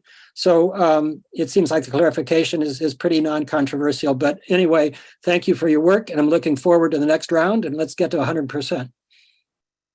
Thank you. Next caller, please. Nolani? Hi, Nolani Derrickson from Tesla. Big thank you for all the work of HCD staff, Mitchell, Emily, Tyler, on EV-related codes. I'm speaking on HCD's proposed code items 5-4 of the mandatory EV code sections, and also 14-3, -4, -6, -7, and -8 for Tier 1 and Tier 2 EV code sections. So in all of the items referenced, the code proposes to require at least 50% of the required level 2 EV chargers be equipped with J1772 connectors. Tesla is opposed to this requirement under number 4 of the 9-point criteria, in that the proposed codes are arbitrary and unreasonable. Tesla vehicles make up over 70% of the electric vehicles in California today, and Tesla vehicles use the North America charging standard to charge, not J1772. And within the code process this year, a large number of electric vehicle manufacturers announced they are also adopting the North America charging standard inlet in their electric vehicles. This includes Ford, General Motors, Mercedes, Hyundai, Nissan, Rivian, Volkswagen, and Volvo. As such, HCD's proposed mandate to require 50% of the level 2 EV chargers installed have J1772 connector will be misaligned with how nearly all of the electric vehicles in California will natively charge. 50% is an arbitrary number. It's not based on the current or future electric vehicles in California. And it is unreasonable that it would result in mandating equipment most EVs won't be able to use without an adapter. As such, we strongly recommend amending item 5-4 and then the accompanying Tier 1 and Tier 2 proposed code items to remove the 50% J1772 requirement to be technology agnostic. Additionally, Tesla is also in support with other commenters that ask for clarification that building developers can use Tier 1 or Tier 2 voluntary codes. Thank you. Thank you. Next caller. Bessie? Hello, commissioners. My name is Jessie Lee, and I'm a resident of Humboldt County. I have the same request regarding the clarification to item number 5 that a bunch of other people have said, so I won't say that again. What I will say is that I work as a staff researcher for Redwood Energy, and we focus on electrification and decarbonization. Recently, we've been looking into the potential grid resiliency that vehicle-to-grid charging can offer, or even just vehicle-to-building that can serve individuals and families during power outages and peak events. So increasing access to EV charging, especially directly wiring to individual apartments, is a critical step to building this resiliency. And on a personal note, I live in an apartment, and last year I bought a 2013 Nissan Leaf. I love it, but I have to be really strategic about when and where I'm going to charge up. It's a big barrier to owning an EV, and if this wasn't my profession and something I'm passionate about, I probably wouldn't be willing to do it. Having direct wiring for apartments to charge EVs would be such a game changer for those of us who can't afford to buy a home, but are absolutely in the market to buy up some of these older used EVs. That's it for me. Thank you for your time. Thank you. Next caller, Jane? go ahead. Hi, thank you very much. Good afternoon, commissioners, and thank you for taking my comments. My name's Dr. Jane Ward. I'm a resident of the town of Barnstable on Cape Cod in Massachusetts. And I completed a 26-year Air Force career as a physician and then earned a lead green associate and master's of public health degree. And I've been focused on health in the built environment since then. I'm calling because I want to thank you for your leadership of the country in electrification of transportation. Cape Cod, as a region of Massachusetts, currently has 56% of our climate change emissions from transportation. And we're getting going, but we're way behind your leadership on EVs. We had our first Recharge Cape Cod event a few months ago, trying to encourage people to at least do test drives, and more EV sales are occurring. But I wanted to say that I support the item 5 in the HCD code change proposal, as the others have said, allowing a developer to do the voluntary tier 1 or tier 2 standards. We are not, we have not yet mandated that even new single family homes have a capability for EV charging, although it's proposed and it's up for passage, I believe, this year. We definitely need to add multifamily homes to this for the environmental justice as well as for the adoption of EVs. So I want to thank you again. Our state has joined California, as have just a handful of other states, in mandating 100% of car sales be EVs, or vehicle sales be EVs by 2035. But we are watching what you're doing, and your decisions and your leadership matters to the nation, not just to California. So thanks again for taking my comments. And again, I support the HCD item number 5. Thank you. Thank you for the call and your comments. I think we have about 9 or 10 more people in queue. We are approaching the 2:30 mark, in which we need to take a break for our closed captioners.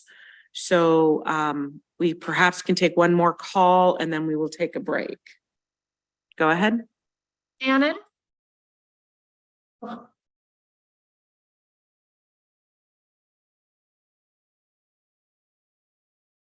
Sorry.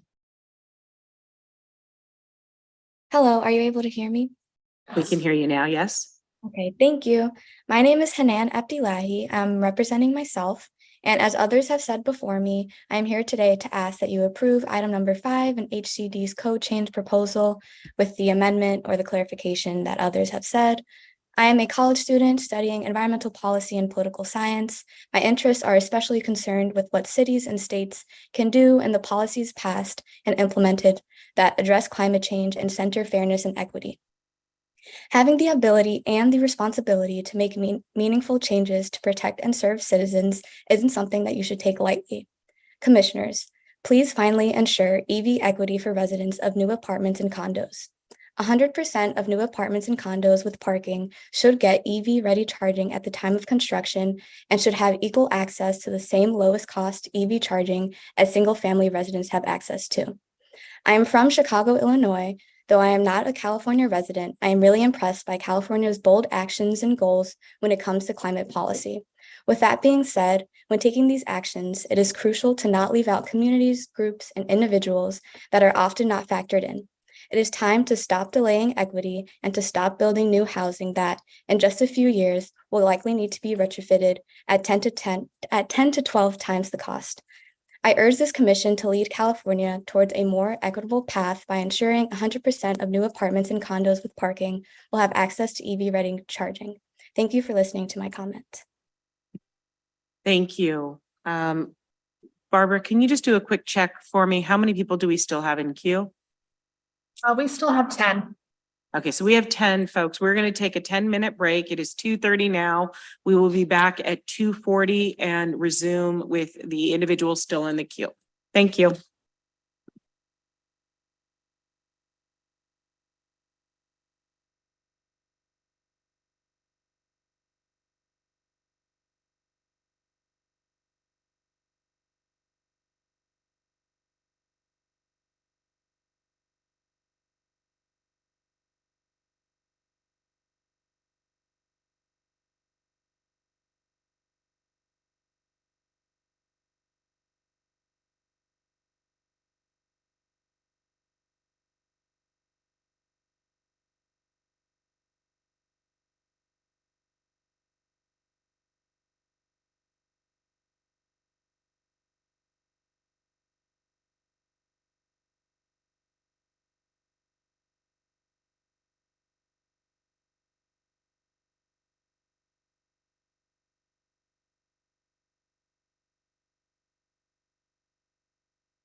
our Zoom folks back. Welcome back, everybody. Thank you so much. Do we have our closed captioners back?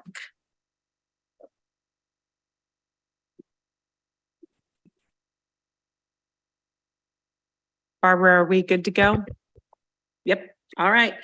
Let's take our next public comment. Again, we are taking public comments on item number 16 pertaining to the housing and community developments proposed regulations. Ed?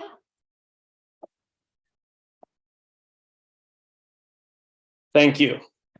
Hello, Commissioners. I'm Sven Thiessen, and I'm asking that you approve HCD's proposal with an amendment that explicitly allows the developer to follow the voluntary Tier 1 or Tier 2 standards as an alternative to the basic standards in the mandatory section. I'm also personally in support of Tesla's request to eliminate the J1772 requirement. I run Sven Thiessen and Associates and would like to provide some background to the above request and the comments provided by my legal counsel, Lauren Tarpon. First, I'm a chemical engineer and have been doing emission calculations and related cost-benefit analysis since the late 1980s. I'm old. Further, I've been working on EV policy, including REACH codes at PG&E, Peninsula Clean Energy, and elsewhere since the early 2000s. I say this to document that I have a solid history with spreadsheets that deal with transportation sector emissions and their electrification economics. I would ask that before you commissioners vote, they would review a number of documents submitted as part of the 45-day comment process, including, most importantly, the letter from the 10+ members of the legislature. I would like to walk you through the attachment of why this explicit amendment is needed. Can we go to page, could you guys pick up page 5 or 6 of this? And if you don't have it, could you get a paper, like a pencil and pen? Because we got to do some math. So it's a scenario that it compares. I love it. Thank you, Joshua. I love it. I can see you laughing. Thank you. Look at that on page 6. It compares a scenario where you have an apartment of 100 units and 300 parking spaces. On page 6, the mandatory, which is 50% of the spaces, yields 150 EV spaces. The power is 864 kW, and the cost on the low side is $172,000. When you look at the Tier 1 option B, when you go through the option B, that means every unit gets access to charging. Write this down. There are 110 impacted parking spaces, but every unit has access to charging. And the power is only 567 kW. And the cost is only on the low side, $104,000.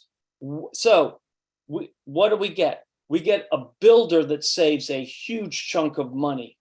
We get every unit that has access to a parking space, access to charging, and we get a much better climate.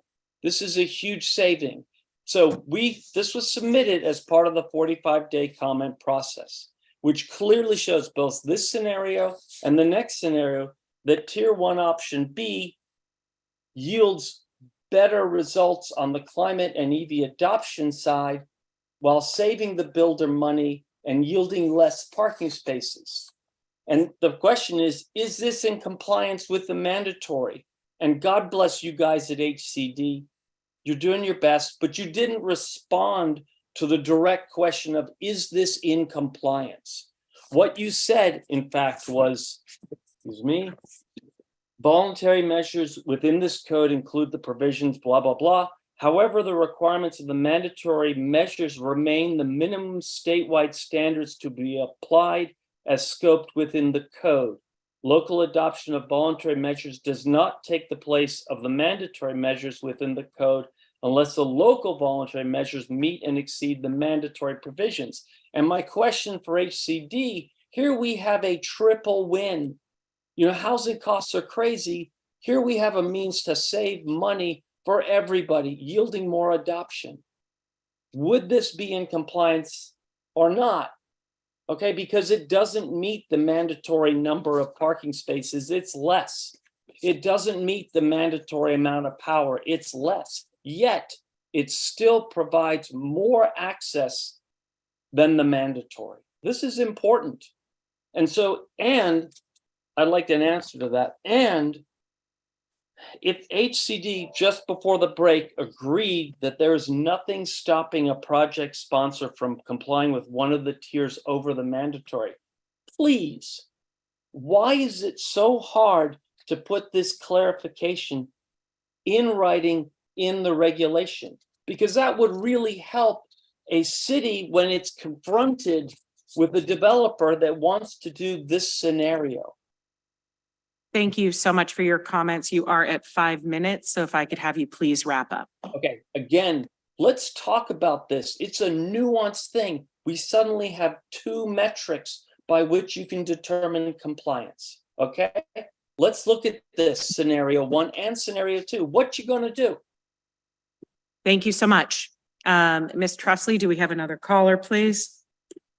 Yes. Next is going to be Lori Ann.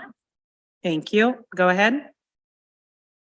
Hi, my name is Lori Ann Barber. I live in Sonoma County, and I will keep this brief because you've been listening to lots of people. I am also in agreement with the EV Charging for All Coalition about approving item 5 with the clarification. I will just briefly add that I am an EV owner and I live in multifamily housing. The place where I live, it's called co-housing. Most of my neighbors, we know each other. We went to a great amount of trouble and expense to get EV charging in our parking lot. It wasn't easy. I'm saying all this to just make the point of how challenging it is to retrofit a parking lot versus what I'm hoping you will codify here, that it's built in. And I will also add that when we added all the chargers to our parking lot, more people bought EVs, and we now have more EV usage because of the easy access to charging in our parking lot. So thank you, Chair and Commissioners, for your work, and I will leave it there. Thank you so much for your comments. Barbara? Next is Dennis. Go ahead. Thank you. Again, this is Dennis Corellis, former Deputy State Architect with the EVCAC leadership team. And I would just like to reiterate our support for this proposed amendment. I'll be very brief here, but it's an accepted building code principle that applicants may exceed the mandatory minimum requirements. Your approval as amended would make the tier 1 and 2 voluntary measures, which by their very nature meet or exceed the minimum requirements, available statewide, even in jurisdictions that have not adopted them yet as an enhanced mandatory measure. These provisions were thoroughly vetted during the 22 intervening cycles working group and public comment phases. They are an option. As an option, they do not present new issues or new information challenging the proposed code changes. Charging every dwelling unit would be a start towards convenient and equitably priced home charging for millions of Californians living in multifamily dwellings. So, to wrap up, please approve,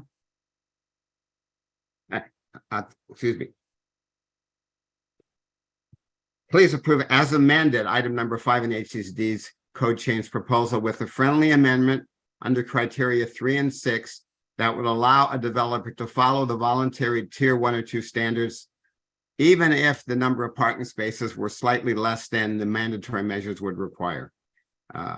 Again, this is essential for equity, and it would be a win for builders, which would have reduced construction costs, for the residents, which would have access to convenient, low-cost, reliable at-home charging, and the environment by reducing criteria and greenhouse gas emissions.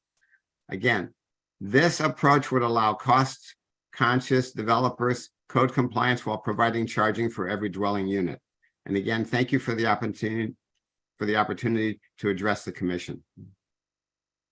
Thank you. Next public comment, please. We have Jenny.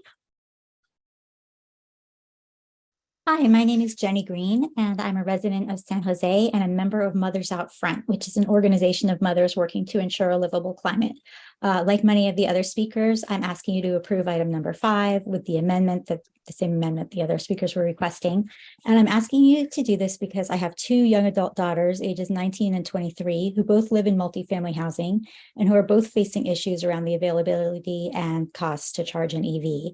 My husband and I live in a single family home and we both drive EVs. We just plug into just a regular trickle charge outlet, but our daughters do not have EVs because they don't have access to conveniently and affordably charge their vehicles overnight at home. They're really worried about the climate, but they still chose not to buy EVs because of the charging issues. And if we want the transition to EVs to succeed, we need EV charging equity for people who live in multifamily buildings. Thank you. Thank you. Next is Beverly. Beverly, go ahead. Good afternoon. My name is Beverly Deschaux. I am the president of the Electric Vehicle Association of the Central Coast. We are a 100 chapter organization across the country. I personally have been doing EV educational events for 16 years. I've got my feet on the ground talking to people. People are now their biggest obstacle. The biggest obstacle used to be other things, but now the biggest obstacle is EV charging. I spoke with a man recently with his young son in the car. He was taking his oil pan back to the shop, and we talked about it. And he said, I would love to have an EV, gesturing to his young son, and said, I can't do it. I live in multifamily housing and there's no charging, and I simply don't have the time to go hang out someplace and charge up. So I support your approval of item 5 as amended. I don't have all those numbers that some people are clever at talking about.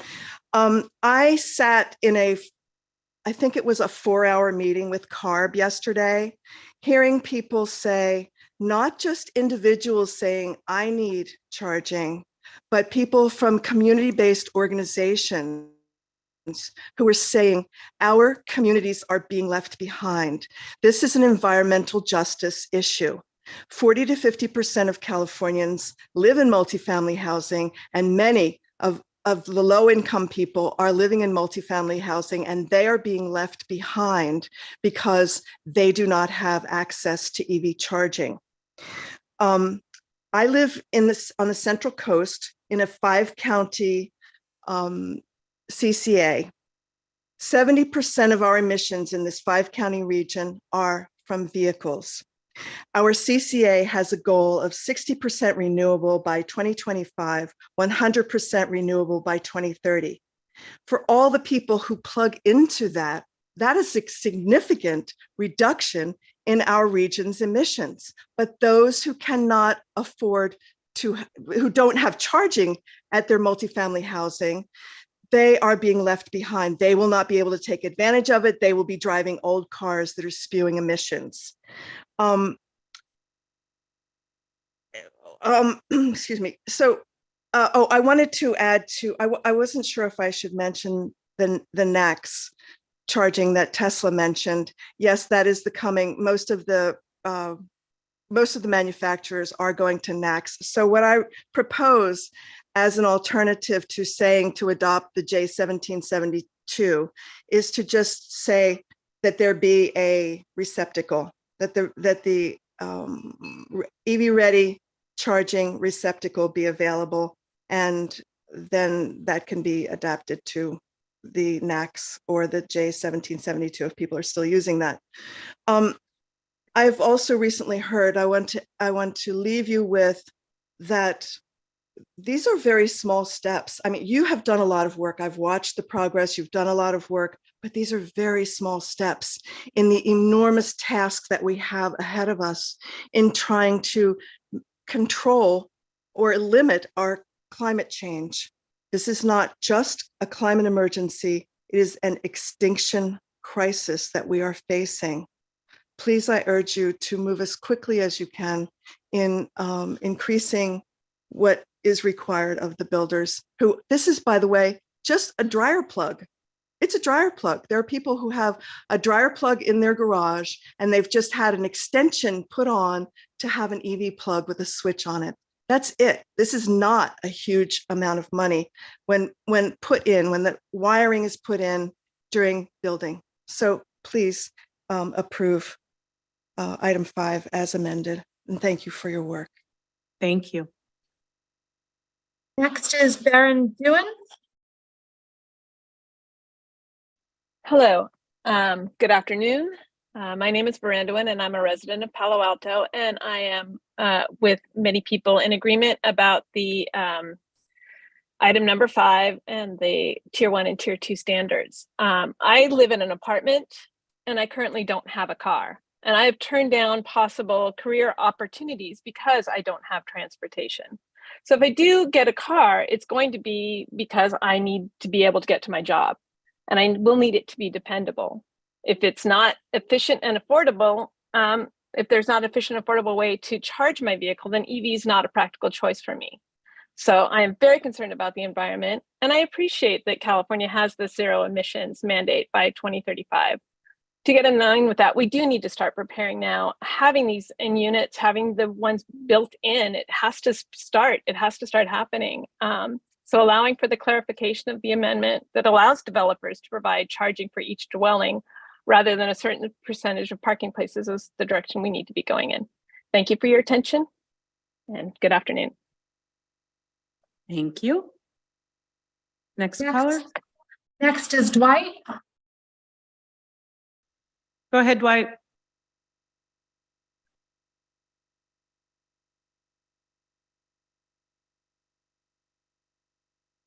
Dwight, you're muted. Dwight McCurdy.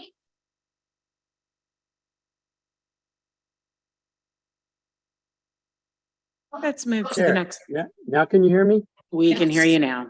Okay, I apologize. So good afternoon, commissioners and staff. My name is Dwight McCurdy, and I'm a co-leader of the EV Charging for All Coalition. I want to thank you very much for this opportunity to speak on item 5 with the proposed amendment and clarification by the EV CAC.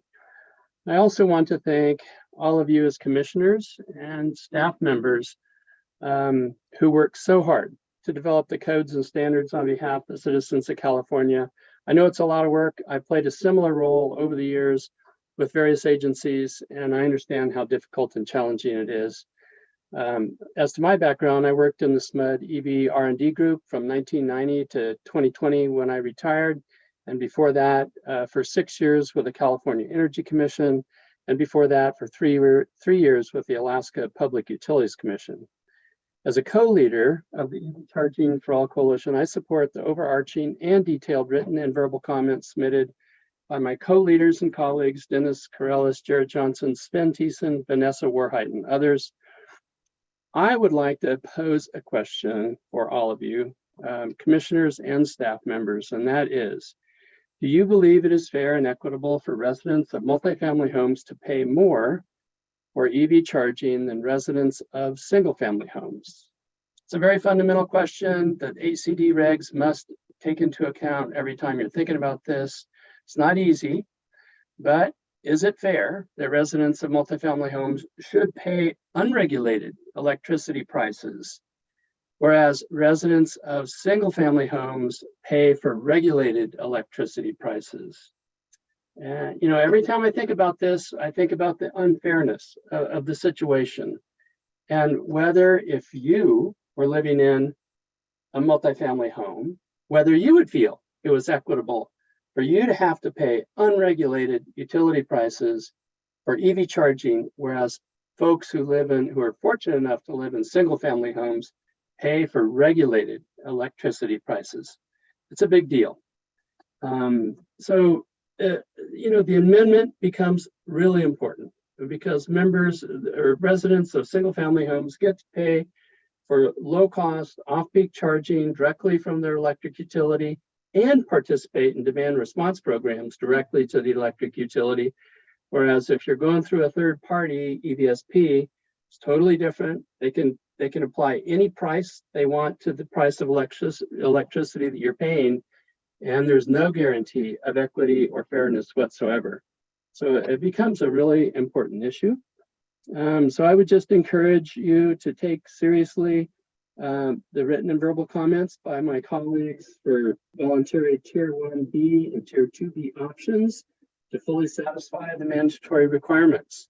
It's a minor but really important amendment, and it's the most straightforward way to ensure equity and fairness for the 30 to 40% of all the accounts, for example, in the SMUD service territory, who live in multifamily homes. It's so small, but so easy and so important. Thank you very much for all of your efforts. I totally understand how hard and challenging over time to accumulate all this stuff and move forward. So I really appreciate it. Thank you much. Thank you. Next is Michelle. Go ahead, Michelle. Hi, my name is Michelle Pierce. Can you hear me? Yes. Hi, I've been driving electric since 2012. I live in Southern California, and in 2019, I had to move into multifamily housing. And I just appreciate so much what everybody has been doing, holding these meetings, and I know that you're tired of listening to us. You're starting to tune out. We're all saying the same thing, but it's so important. We're people, and we need to focus on equity, and providing 100% of parking spaces in new multifamily housing is so important. I don't know what else to say. Thank you for everything you've done, and I support as the progress that everybody has made. Thank you. Thank you. Thank Next you for- caller is, sorry. Go ahead. Next caller is Crystal. Go ahead, Crystal. Hi, can you hear me? Yes. Okay, great. Thank you. I'm going to keep it short. I'm just calling to ask, I'm from Kensington, California. And I'm asking for you to please approve item number 5, along with many others. I'm an administrator for the group, the Bay Area Clean Air Coalition. And we just want better health and a livable future, and also equity. And that's it. So thanks so much. Thank you. Is there anybody else on the phone? Next is Bruce. Thank you. Go ahead, Bruce. I spoke before, so I don't need to speak again. I need to get through the rest of it. Thank you for the opportunity to speak. Did you Sorry about speak on that. this item? Okay, thank you. Next I think speaker its then. hand is just still up. Sven, is your hand meant to be up too, or does that need to be lower? I'm hoping that a colleague is gonna jump on and talk, because they had to go to work. So I'm hoping they pointed to a friend to do it. Otherwise I can do it. So let's see if my friend gets the chance to talk. Thank you.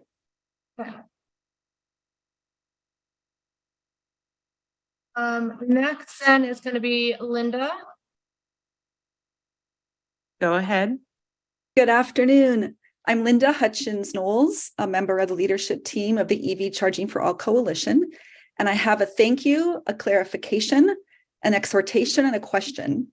So first of all, thank you so much for the updates that you have made to this express terms. We appreciate the change of the language from unless, or from where feasible to unless infeasible. Thank you so much. That's a really important clarification you made. And we also really appreciate you pretty much taking our recommendation and opting it into the voluntary Tier 1 and Tier 2 option B. So thank you so much. We appreciate that very much. The reason why this one sentence clarification is so necessary, we've been trying to explain it, and I hope it's come through clear, but just in case not, usually it's pretty much a no-brainer to exceed the minimum, right? The minimum right now, as proposed in the express terms, is going to be 50% EV-ready charging access. And so if someone wanted to go to 60%, 70%, no problem, no-brainer. The difference is that the option Bs and the voluntary tiers are like apples to oranges. And so they don't have the same requirements as the mandatory. Item 5 of section 2B states that 10% of the total number of parking spaces, this is the mandatory, shall be equipped with at least 2 EV chargers and et cetera. But then in the option B, it says that 10% of the common use parking spaces should be equipped with this. So it's really a bit apples to oranges. And so that's why it's so important. The staff is telling you, of course, builders could go above and adopt voluntary tiers. Why not put that in writing? Because questions will come up. They have already come up. So go ahead and make a 1-sentence clarification. This is not a major thing. It's not requiring builders to do anything at all. It's just saying, hey, should a builder want to, they can follow the voluntary tier instead of or in lieu of the mandatory. If you're not willing to make that minor clarification, I just ask, why are you here? Are you just here to rubber stamp, or are you really going to listen? 9-point health and safety code criteria number 6 says you are validating that this is not unnecessarily vague or ambiguous. Over 1,000 people have told you that we find it vague and ambiguous. So please listen, please make a 1-sentence clarification. Okay, that was my clarification. My exhortation is, please, as you look toward the next code cycle, this is the time to move to 100% access in the mandatory section. You can move the optional one in the 2025 triennial to the mandatory. I know you're not deciding that today, but I want to put in that plug to start thinking that way, because the code is moving very incrementally. The climate crisis is moving exponentially. EV adoption is happening exponentially. The code needs to get with the times and move exponentially all the way up, just like you did for single family homes back when you made that 0 to 100%. You need to go from 50% to 100% access. So every single newly built apartment or a condo unit that has access to parking will have EV ready parking. That is essential for equity and for our climate goals. And finally, my question. I really appreciated that Mr. Baker responded directly to the question from Mr. Martinez when he had a clarification. So I'd like to ask, also for the clarification, that you are saying that any builder could follow options B, the voluntary tiers 1 and 2, option B, in lieu of the mandatory. Is that correct? If their local jurisdiction adopts a REACH code, they could do that. Is that correct? And why not make that available to any builder, regardless of their city or jurisdiction, if they'd like to? Because we don't have time to wait for every single city and county in the state to adopt a REACH code. Why not make that available now? So could you please clarify that? Thank you. Thank you for your comments. HCD, would you like to provide any clarification on that item? If it's the will of the commissioners. I didn't hear him. Yes, it's the will of the commissioner. Yes, thank you. Okay. Yeah, so the construct of the mandatory versus voluntary are designed to be very explicit. Mandatory measures are the mandatory standards, they're the mandatory minimum. That mandatory minimum can be exceeded.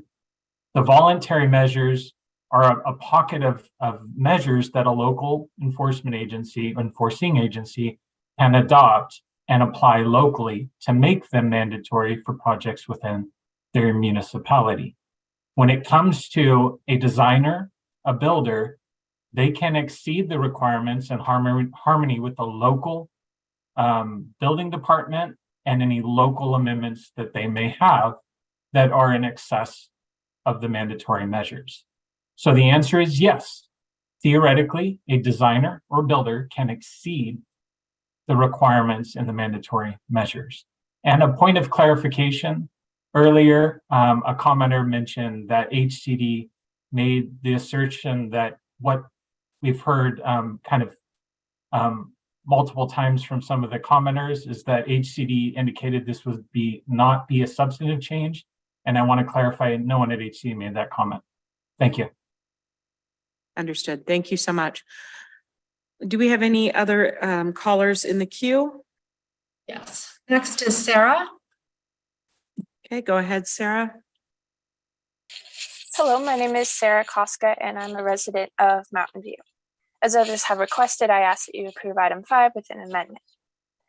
This is a short chant by Dan Harper about a superhero who motivates me to support this item and amendment. Eco-Justice Avenger is coming down the street to save us from danger from global climate change and toxic waste and insect apocalypse and trash that's been misplaced. We are all Eco-Justice Avengers. You motivate me, so perhaps I can motivate you. You can help make this item and amendment happen for environmental and social justice. Thank you. Thank you. Additional callers? Next is Sharon. Go ahead, Sharon. Hi, this is Sharon Revem. I spoke to you during item number 14. I'm the vice chair of California AIA's Climate Action Committee. I'm the architect member of the State Code Advisory Committee for Cal Green, and I'm an EV driver. I want to urge approval of item 5 with the practical common sense amendments that have been mentioned, that it be gauged to each dwelling. And I also approve the more general outlet language that was proposed by Tesla. I think it will not get dated too quickly. So that's my comment. I urge approval. Thank you. Thank you, and thank you for calling us back. Any additional folks in the queue? Next is Leaf. Go ahead. Good afternoon, commissioners. My name is Leaf Kramer, and I'm 18 years old, and I'm reading the statement for my friend who I met at guide school, as she's at work today, guiding rivers, and so unfortunately cannot join the call. And I know that this is really important. Good morning, commissioners. My name is Mary Rose. I am 23 years old, a native Californian, and I just graduated from UC Davis. My ask is on behalf of the youth and those that are not yet born, that you approve item number 5 in HCD's proposal with an amendment, essentially a clarification, that allows a developer to follow the voluntary Tier 1 or Tier 2 standards as an alternative to the basic standards included in the mandatory section. While I just graduated, let me tell you about my occupation and how it relates to your occupation. For the past 2 summers, I have been a professional whitewater rafting guide. You may have rafted with me on the South Fork of the American River. As a professional guide, I went through guide school and was then trained and tested before being allowed to take clients down the river. You may remember that we were in a drought for a number of years prior to this year. During those drought years, the South Fork of the American, which is a dam release river, was not runnable every day as there simply wasn't enough water, which meant that there weren't enough days to raft for all the guides. So some of the guides that were planning on rafting, well, they had to find other summer jobs. And when the South Fork was runnable, it was at a very low flow with its own associated new pattern of rapids. Now, due to the huge snowfall of last winter, this summer the river's been rocking, often too high to safely raft. And once the flows dropped, we had to raise the age limit for the clients. Normally on the South Fork, you have to be over 8 and only need a basic swimming ability. This spring, you had to be 12 and the clients had to do a swim test. And we guides trained and learned the river because at these high flows, it had a very different pattern of rapids. In response to Mother Nature, we changed policies and protocols. If we had not done so, we would have put ourselves and our clients at risks. And if this meant that some dad was upset because his 9-year-old that had rafted the year before could not go with his family, so be it. Now, commissioners and HCD staff, given your roles and responsibilities, I ask you, again, on behalf of the youth and those who have yet to be born, to reflect on what is changing, both the climate and the death of the internal combustion engine, and stand up for your clients. First, the residents of those apartments and condos that are going to need at-home electric vehicle charging. And second, the developers and the builders. Let them at least have options that might be less expensive while providing more access to charging. And finally, all of us in this climate crisis. Just in July, record heat has been observed from Arizona to Rome to China. An unprecedented wildfire season continues in Canada. Flooding, juiced by the fact that warmer air holds more moisture, has devastated Vermont, northern India, and South Korea. And right now, here in California, the York Fire has consumed more than 77,000 acres of the Mojave National Preserve and crossed into Nevada. When you all were growing up, none of this was normal. And leaving us, the youth, and the unborn to deal with this is simply inconsiderable. Please do not damn your clients, the residents, the builders, and all of us because you were simply afraid to change or that it wasn't according to protocol. Take courage, do the right thing. Thank you. Thank you for your comments. I think that may have been our last caller. That is, there are no more hands raised and there are currently no phone participants. Okay, I did not understand that. Sorry. What did you say? That was the last hand and there's no phone participants. Oh, thank you. All right. Thank you all for your extensive comments, for your input on this matter. Did we receive any additional comments in writing to committee staff prior to today's hearing? Yes, Madam Chair. I believe many of them were already on the line, but I'll briefly summarize. Therese Ryan with a similar comment that we've heard. We heard from Sven Thiessen, Debbie Meitels, Sybil Kramer, Nancy Treffy. We heard from Michelle Hudson. We heard from Mr. Corellis. And that's it. Thank you. Thank you. That concludes the public comment portion of that item. I would like to turn item 16 back over to the commission and entertain a motion to consider the Department of Housing and Community Development HCD 04-22 proposed adoption of amendments to the 2022 California Green Building Standards, Part 11, Title 24. Do I have a motion? Well, this is Commissioner Sasaki. I guess before we go forward with the motion, it would be good to explain to the many callers and the folks who are interested in this very important subject what the commission can actually do as well. What are our actual, what can we do at this point? So we could go forward with a motion, but there are, I think, only three options the commissioners have. The first one would be to approve. The second one would be to disapprove. And the third one would be to put forward for a vote for further study. If we did further study, though, my understanding is that would not make it into this intervening cycle. So meaning all of these proposed amendments or regulations would have to wait for the next cycle. And then I guess I'm explaining everything, and please correct me if I'm wrong, but then we can approve with amendments, but those amendments have to be non-substantial or non-substantive. And so obviously nearly all of the callers have asked for this amendment to item 5. And I guess the question, as I look at the item 5 and then the tier 1 and tier 2, I'm not an expert in this area. I'm a structural engineer. I wouldn't be able to say whether or not the amendment that the callers are asking for are substantial or not. What I can do is I can read, and the options for tier 1 and tier 2 are quite lengthy. And I understand that the clarification could be, as an amendment, can be quite short and small, but it would seem to me that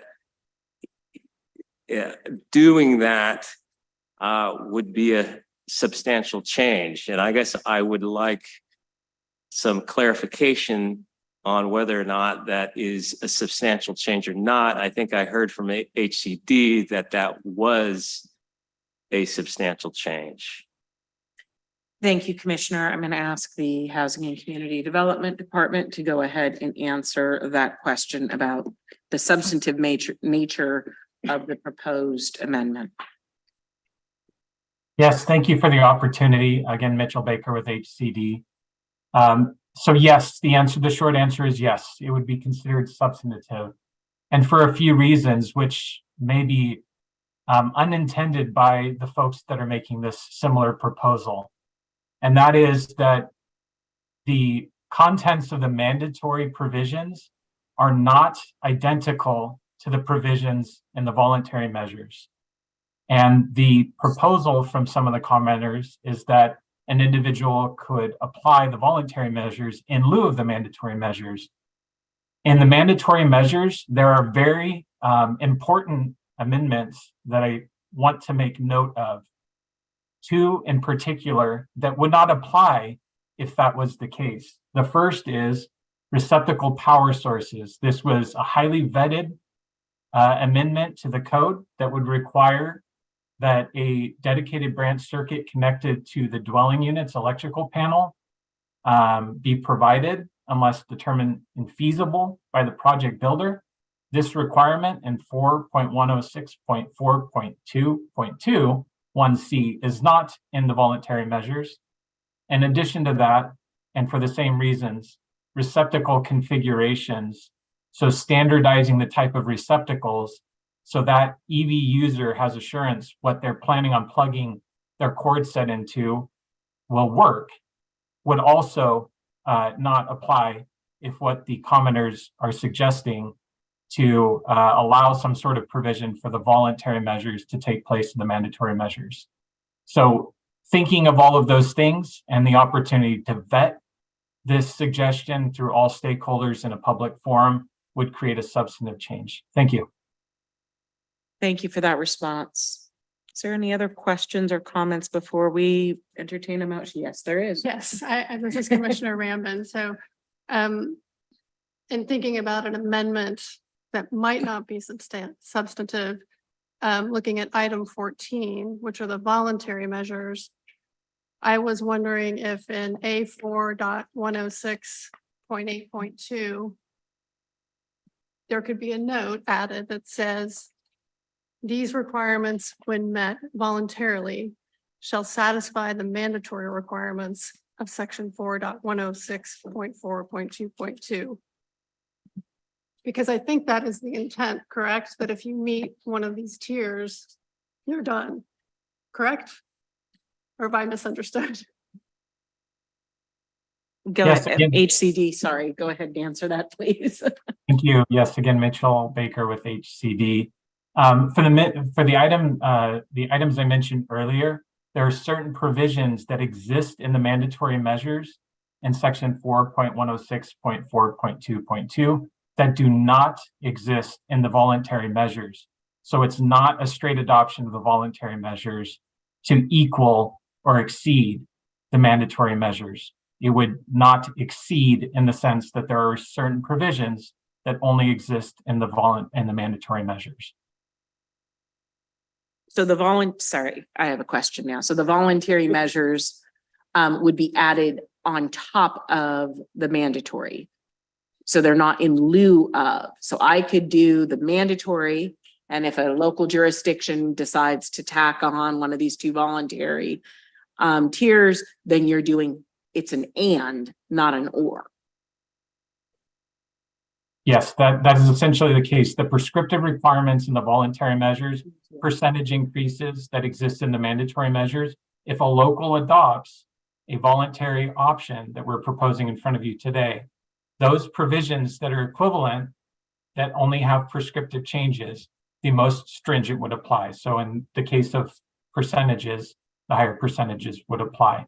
But in the case where there are not provisions in that voluntary options, it would create that challenge. Thank you for that I have a clarification. question. Commissioner, go ahead. It's Commissioner Santillan. I have a question. Well, maybe I'm actually going to ask if you can respond to the type of connector that is identified. There was a request to reconsider the specific connector and maybe outline more of a broad term. And it's throughout, I know, it J1772. Thank you. HCD, Yeah. could you please respond? Absolutely. Yes. Mitchell Baker again with HCD. HCD is proposing that a certain percentage of chargers provided pursuant to the proposal in front of you today be J1772 connectors. To date, these are the most universal connectors. And again, assurance for that user that what they're plugging into will harmonize with the cord set for their vehicle. To date, HCD is aware that all EV manufacturers have some capability of connecting to J1772 connectors, including Tesla, who provides a connector for all vehicles that is J1772 compliant, an adapter, I'm sorry, for their cord sets. Thank you, Commissioner Ramirez. Thank you. I probably have a similar question, only I'm neither an architect nor a engineer, so I'm worse than you are. In terms of understanding this, I represent the public, so I'm going to come at it from a public perspective, and that is, so a lot of the commenters were talking about equity and fairness, and a lot of them boiled it down to disadvantaged communities versus those communities that are not disadvantaged, and also threw in some discussion about multifamily housing versus single family housing and how there's a inequity in that as well. So my question is this proposed amendment, how does it deal with that issue of equity and fairness? And does this amendment deal with that going forward? Thank you for the question. Yes, again, Mitchell Baker with HCD. Thank you for the opportunity to respond to the few comments from some of the stakeholders on the equity issue. So I want to give a little education on the existing building standards in Cal Green. There are provisions that apply to single family, 1 and 2 family dwelling units and townhouses that require EV capable defined term in the code, and that simply requires a panel capacity and raceway to support future EV installation. That is what is the minimum or the maximum or the minimum requirement in the code for 1 and 2 family and townhouses. EV capable. What HCD is proposing today and what is already effective in the code are requirements for actual chargers for multifamily hotels and motels. There is not a comparison when you look at single family dwellings with EV capable, not actual chargers required for new construction, and multifamily hotels and motels that currently are required to have a percentage of parking spaces provided EV charging and receptacles, actual charging devices. Thank you. Thank you. Looking around the dais, do we have any more comments? Otherwise, I will go back and entertain a motion to consider the Department of Housing and Community Development, HCD 04/22, proposed adoption of the amendments to the 2022 California Green Building Standards Code, Part 11, Title 24. Do I have a motion? Commissioner Patel, move to approve. Commissioner Patel moves. Do I have a second? Commissioner Santillan, second. Commissioner Santillan, second. Is there any further discussion from the commissioners regarding this motion? Yes, Commissioner Sasaki. So Bob Rayburn talked about the amendment that all the colleagues were talking about and looking towards working with stakeholders, obviously HCD, to somehow incorporate that into the code language for this upcoming cycle. Is that something that HCD can do? Look into that? HCD? Yes, again, Mitchell Baker with HCD. We encourage all interested parties to participate in any upcoming work group or focus group meetings, particularly related to EV charging. And we'd entertain any proposals that come our way and identify feasibility and harmony with all stakeholders involved. HCD will entertain any of those proposals. Thank you. Thank you for that. Any additional comments or discussion from the commissioners regarding the motion on the floor? Yeah, this is Commissioner Haskin. I just want to say thank you to all who joined in and brought their comments to the meeting and got involved in this process. So I don't know if we already thanked as a group, but I just want to add my thank you to that. It's important that everyone has a chance to give their word. So that's all I have to say. Thank you. Looking for further comments, questions? Seeing none, Pam, can you please call the roll? Commissioner Sasaki, Aye. Commissioner Rambin, Aye. Commissioner Haskin, Aye. Commissioner Stockwell, Aye. Commissioner Alegre, Aye. Commissioner Ramirez, Aye. Commissioner Patel, Aye. Commissioner Santillan. Thank you. The vote is unanimous and the motion carries. I'm going to move now to agenda item number 17, which is future agenda items. And this item is for the commissioners only. There will be no public comment on this. Are there items that you would like to have placed on future agendas? Looking to my left first. No. And to my right. You all know how to reach the commission staff should you change your mind. Thank you so much. Now moving on to our adjournment item.